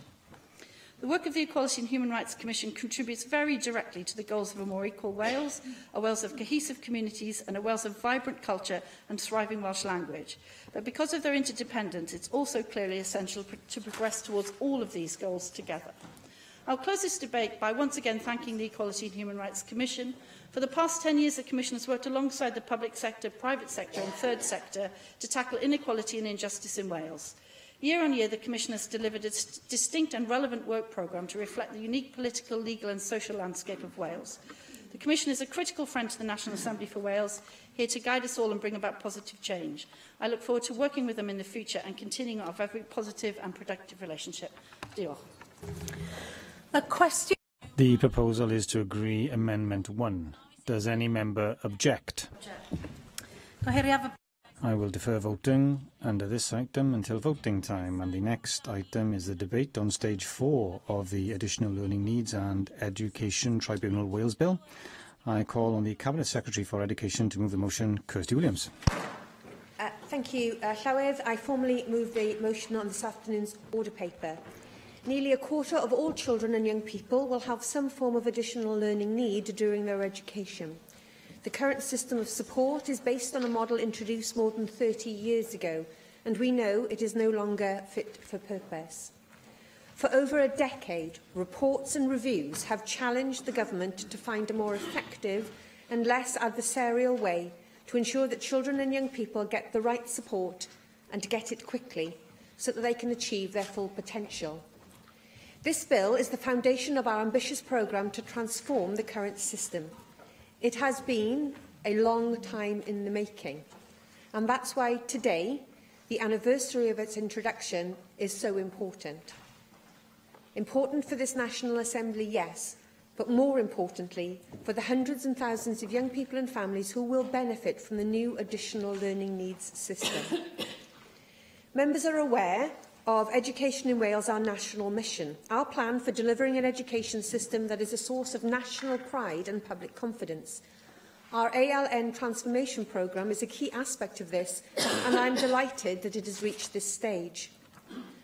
I would like to take this opportunity to thank my predecessors in this and the last Assembly for bringing forward this vital piece of legislation, and I'm grateful in particular to the former Minister for Lifelong Learning and the Welsh Language, Alan Davies, for taking the bill through the scrutiny stages. It is my privilege to be able to help steer it through its final stages and onto the statute books and, crucially, towards implementation. The then Minister said two things at the start of this legislative journey. He said he wanted a good act, not a quick bill, and that the government had no monopoly on good ideas. The events of the last year, as this bill has progressed, have proved him right on both counts. The bill is a product of years of co-construction, joint development, engagement, testing and learning, with partners and stakeholders deeply involved and indeed often leading the way throughout. When it was introduced a year ago, the bill was already well considered and supported, but there is no doubt it has benefited from the scrutiny undertaken by this Assembly. I'd also like to take this opportunity to thank the chairs, members and staff of the Children and Young People and Education Committee, the Constitutional and Legislative Affairs Committee and the Finance Committee for their diligent consideration, which has strengthened the robustness of the bill. I also wish to put on record my thanks to the spokespeople of the Welsh Conservatives and Plaid Cymru in particular for their support and challenge. Their contributions have directly benefited the bill in key areas, including around the role of the health service and the place of the Welsh language in the new system. I want to quickly mention a very recent development that will require a minor amendment to the bill when it becomes an act. Appointments to the Special Educational Needs Tribunal for Wales were not previously part of the Judicial Appointments Commission, which was an oddity. An order made by the UK Government's Ministry of Justice, which came into force on the 1st of December, remedied that for the first time, and that is to be welcomed. As a result, we propose to amend Section 91 of the bill by order. This will remove the agreement role of the Lord Chief Justice and the President. It will bring appointments to the future Educational Tribunal into line and normalise the position, as has been done for CENTU. An agreement has been reached with the UK Government for dealing with this, which in practice is a small technical issue. I want now to focus on the future as we move into a new and exciting phase. The transformation programme is a priority I know we all share. Yesterday, I set out how we intend to implement the bill and the wider reforms. There will be challenges ahead, but we are in a good place, with key delivery partners engaged and supporting us to drive the change. The new transformation leads who take up post in the new year will help accelerate the progress up and to beyond 2020. In closing, Presiding Officer, let me reiterate the real and genuine opportunity we have today. Passing this bill will represent a huge step towards improving the life chances of our learners with additional learning needs. They may be a minority in our education system, but they have a right to equity in their education, securing successful futures for them. And I know that there's something all of us across this chamber will want to see. Darren Miller. And can I thank the Cabinet Secretary for her opening statement today in this important debate. I share with her the ambition that we should have an additional learning needs system which meets the needs of children and young people across Wales and which deals with some of the deficiencies in the current special educational needs system, which are all too apparent from much of the casework that we receive as Assembly members. I think it goes without saying that I think that there were still some other improvements which could have been made to the bill, and that's why I tabled amendments at stage 3, particularly around the National Health Service and its redress system not fitting completely and discreetly within the new ALN system which will emerge as a result of this bill. But that said, I think that this bill is something which we as Welsh Conservatives want to commend. It is something that we want to see implemented as soon as possible so that we can have that system, which some people are already benefiting from because of the pilots which were initiated by the previous portfolio holder. And I want to pay tribute to the previous portfolio holder for the way that he engaged with the committee during stages 1 and 2. And also for the way that he gave us access to some of his officials as well from time to time, and the discussions which they had with me and my office in helping to develop our thinking as well in terms of the way that the bill was taken forward. I was very pleased indeed to see the Welsh Government accept recommendations and amendments around ensuring that the UN conventions on the rights of the child and disabled persons were embedded into the face of this legislation. And I'm looking forward to seeing this new system up and running as soon as possible. You made references to the scrutiny process and how that has helped to improve this bill. Can I say that I was really pleased with the response of the Welsh Government to the concerns which I raised in the committee at stage 2 in relation to people who are detained, young people who are detained for mental health reasons, and making sure that we still will have adequate provision for those young people should they have additional learning needs. And I was very grateful for the engagement which, and the assurances which you've given us through the amendments which have now been made that their needs will not be overlooked. And just finally, I am a little bit disappointed, obviously, that at such a late stage the reference to the UK government's order has only just been picked up. I do think that it brings into question, really, just how, how departments here are checking what's going on at Westminster and the implications that that might have here for us in the National Assembly and indeed for the things that the Welsh Government are doing. I can hear people rumbling in the chamber at those comments, but I think, from our discussion on Friday, Cabinet Secretary, you appreciate that this is a point which needs to be made, and indeed you share some of those concerns. So I think it is important that where things are taking place at Westminster, which may have implications for our legislation, that we pick those up as soon as possible.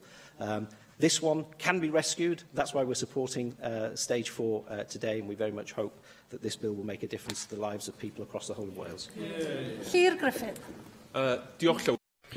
Thank you, Llywydd. May I echo the thanks that have been given to everyone who have participated, from the stakeholders to government representatives and committee members and the officials of the Children, Young People and Education Committee as this bill has proceeded through the Senedd. There is no doubt that there has been a consensus from the outset on the need to reform additional learning needs, and we've already heard the view that the current legislation is dated and has led to a system which is overly complex and created too much conflict, and that the picture is inconsistent across Wales. The postcode lottery is a term used in many contexts, but it's certainly true in this case from the point of view of the provision available across Wales. New, more fit-for-purpose legislation was part of the Plaid Cymru manifesto, of course. In the Assembly elections, it was also part of the agreement between my party and the government, and I am pleased that we've reached this point today and that we are in a position to complete the process in terms of this Parliament and to make this bill an act. I also want to recognise that the Cabinet Secretary and the predecessor Minister had certainly listened to the issues raised by stakeholders, by the committee, by myself and by others, and had responded positively to many of those issues. That's not to say that the bill is exactly as I would want it to be, but certainly it is different and much improved to the bill that was originally tabled. We succeeded in significantly strengthening, as we've already heard, the duties in terms of the UNCRC, which was a strong recommendation made by the committee and something that Plaid Cymru had endorsed from the outset. And as we've heard, local authorities, boards of governors of schools will also have to consider the specific needs of Welsh speakers who have additional learning needs. I'm also pleased that we succeeded in ensuring that long-term workforce planning provision is in place in the bill in order to ensure that there is an adequate workforce available to meet the needs of children with additional learning needs in whatever language in years to come. In the definition of additional learning needs certainly was a positive outcome. an All-Wales template and clear timescales for preparing independent development plans, provision for preschool children, young people in further education, and the provision of independent advice and advocacy as well are all positives. Now, that's not to say that everything in the ALN garden is rosy, but we were disappointed that the government hasn't given the Education Tribunal full powers over health, which is clearly one area of disagreement. The narrative for the bill and the wider reforms was to create a simpler, easier to navigate child-centred system, retaining two systems of redress, one for education, one for health, for a sector where very often there is crossover between the two, I think, undermines that somewhat, and I think that is a missed opportunity, as is not including work-based learning in the provisions of the bill.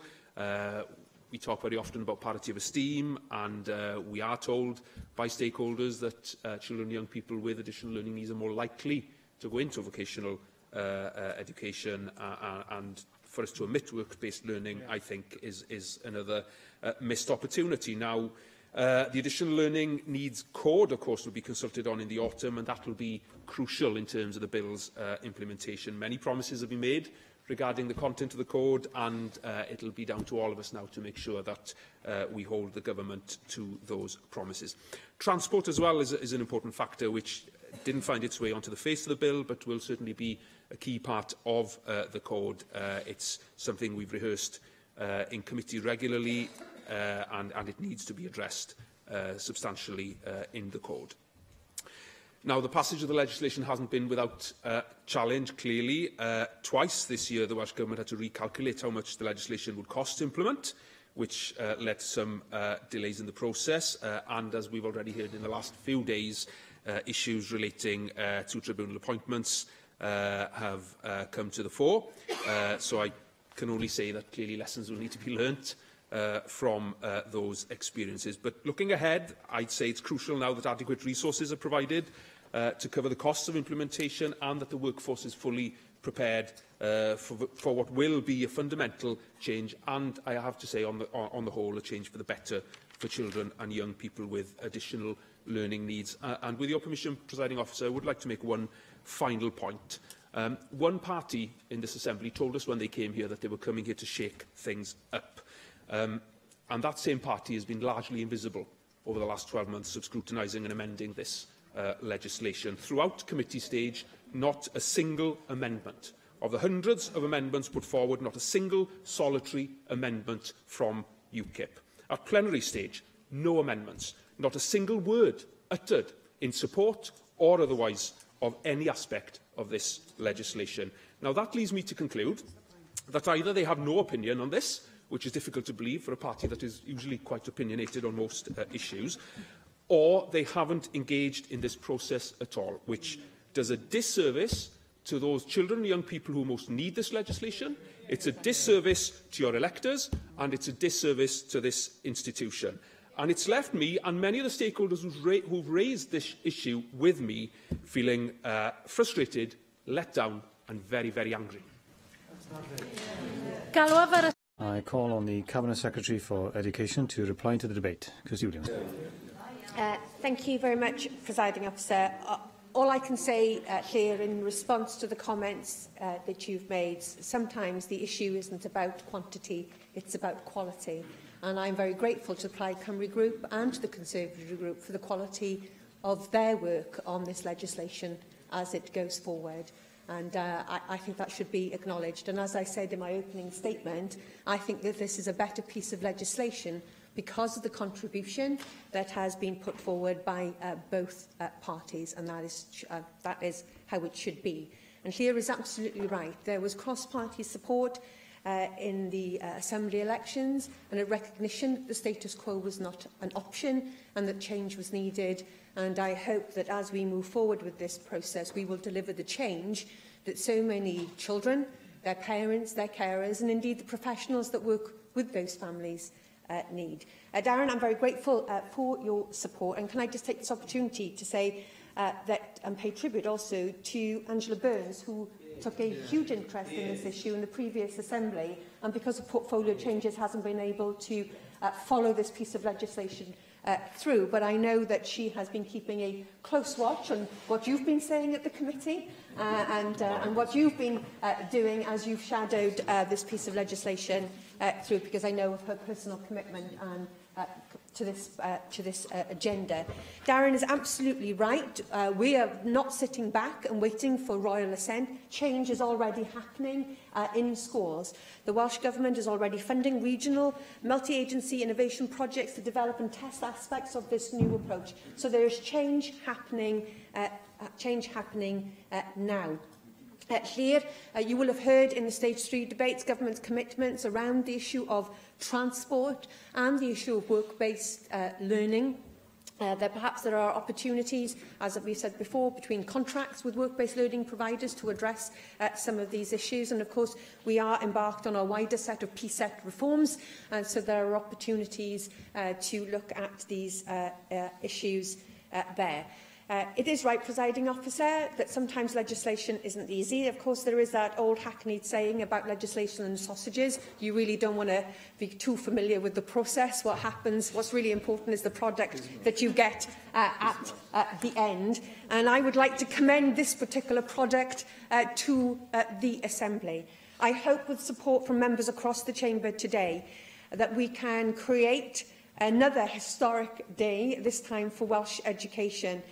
It's my pleasure to present this bill, but let us be under no illusions. This bill is just the start of the process, because it'll be the code and the subordinate legislation and changes in attitude and practice on the ground that will really make the difference. But we cannot move forward without this legislation, and therefore I commend it to colleagues across the Chamber. And Enola. In accordance with Standing Order 26.550C, a recorded vote must be taken on stage for motions. Therefore, I defer voting on this motion till voting time, and unless 3 members wish for the bell to be rung, I will proceed directly to voting time. And the first vote is on the debate on the Equality and Human Rights Commission Annual Review, and I call for a vote on Amendment 1, tabled in the name of Rhena Bjorwerth. Open the vote.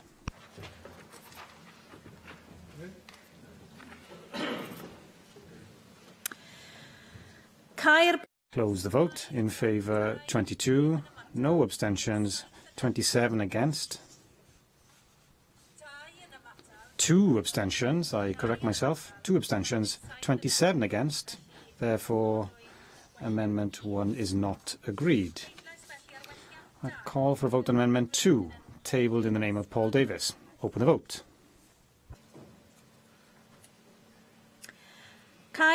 Close the vote. In favour 40, 3 abstentions, 8 against. Therefore, Amendment 2 is agreed. I call for a vote on Amendment 3, tabled in the name of Paul Davis. Open the vote.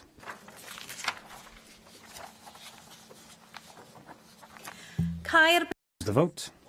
In favour 47, no abstentions, 3 against. Amendment 3 is agreed. I call for a vote on Amendment 4, tabled in the name of Paul Davis. Open the vote.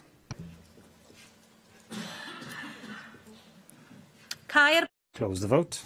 In favour 50, no abstentions, no one against. Therefore, Amendment 4 is agreed. I call for a vote, therefore, on the motion as amended, tabled in the name of Julie James. Open the vote.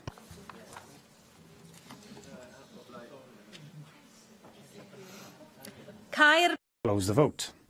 In favour 51, no abstentions, none against. Therefore, the motion as amended is agreed. The next vote is on the debate on the Stage 4, the Additional Learning Needs and Educational Tribunal Wales Bill. I call for a vote on the motion tabled in the name of Kirsty Williams. Open the vote.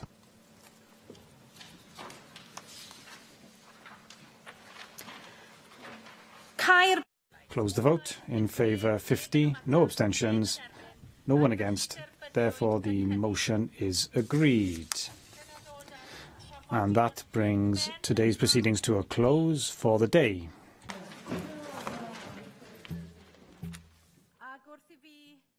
And as I close today's proceedings, it's my pleasure to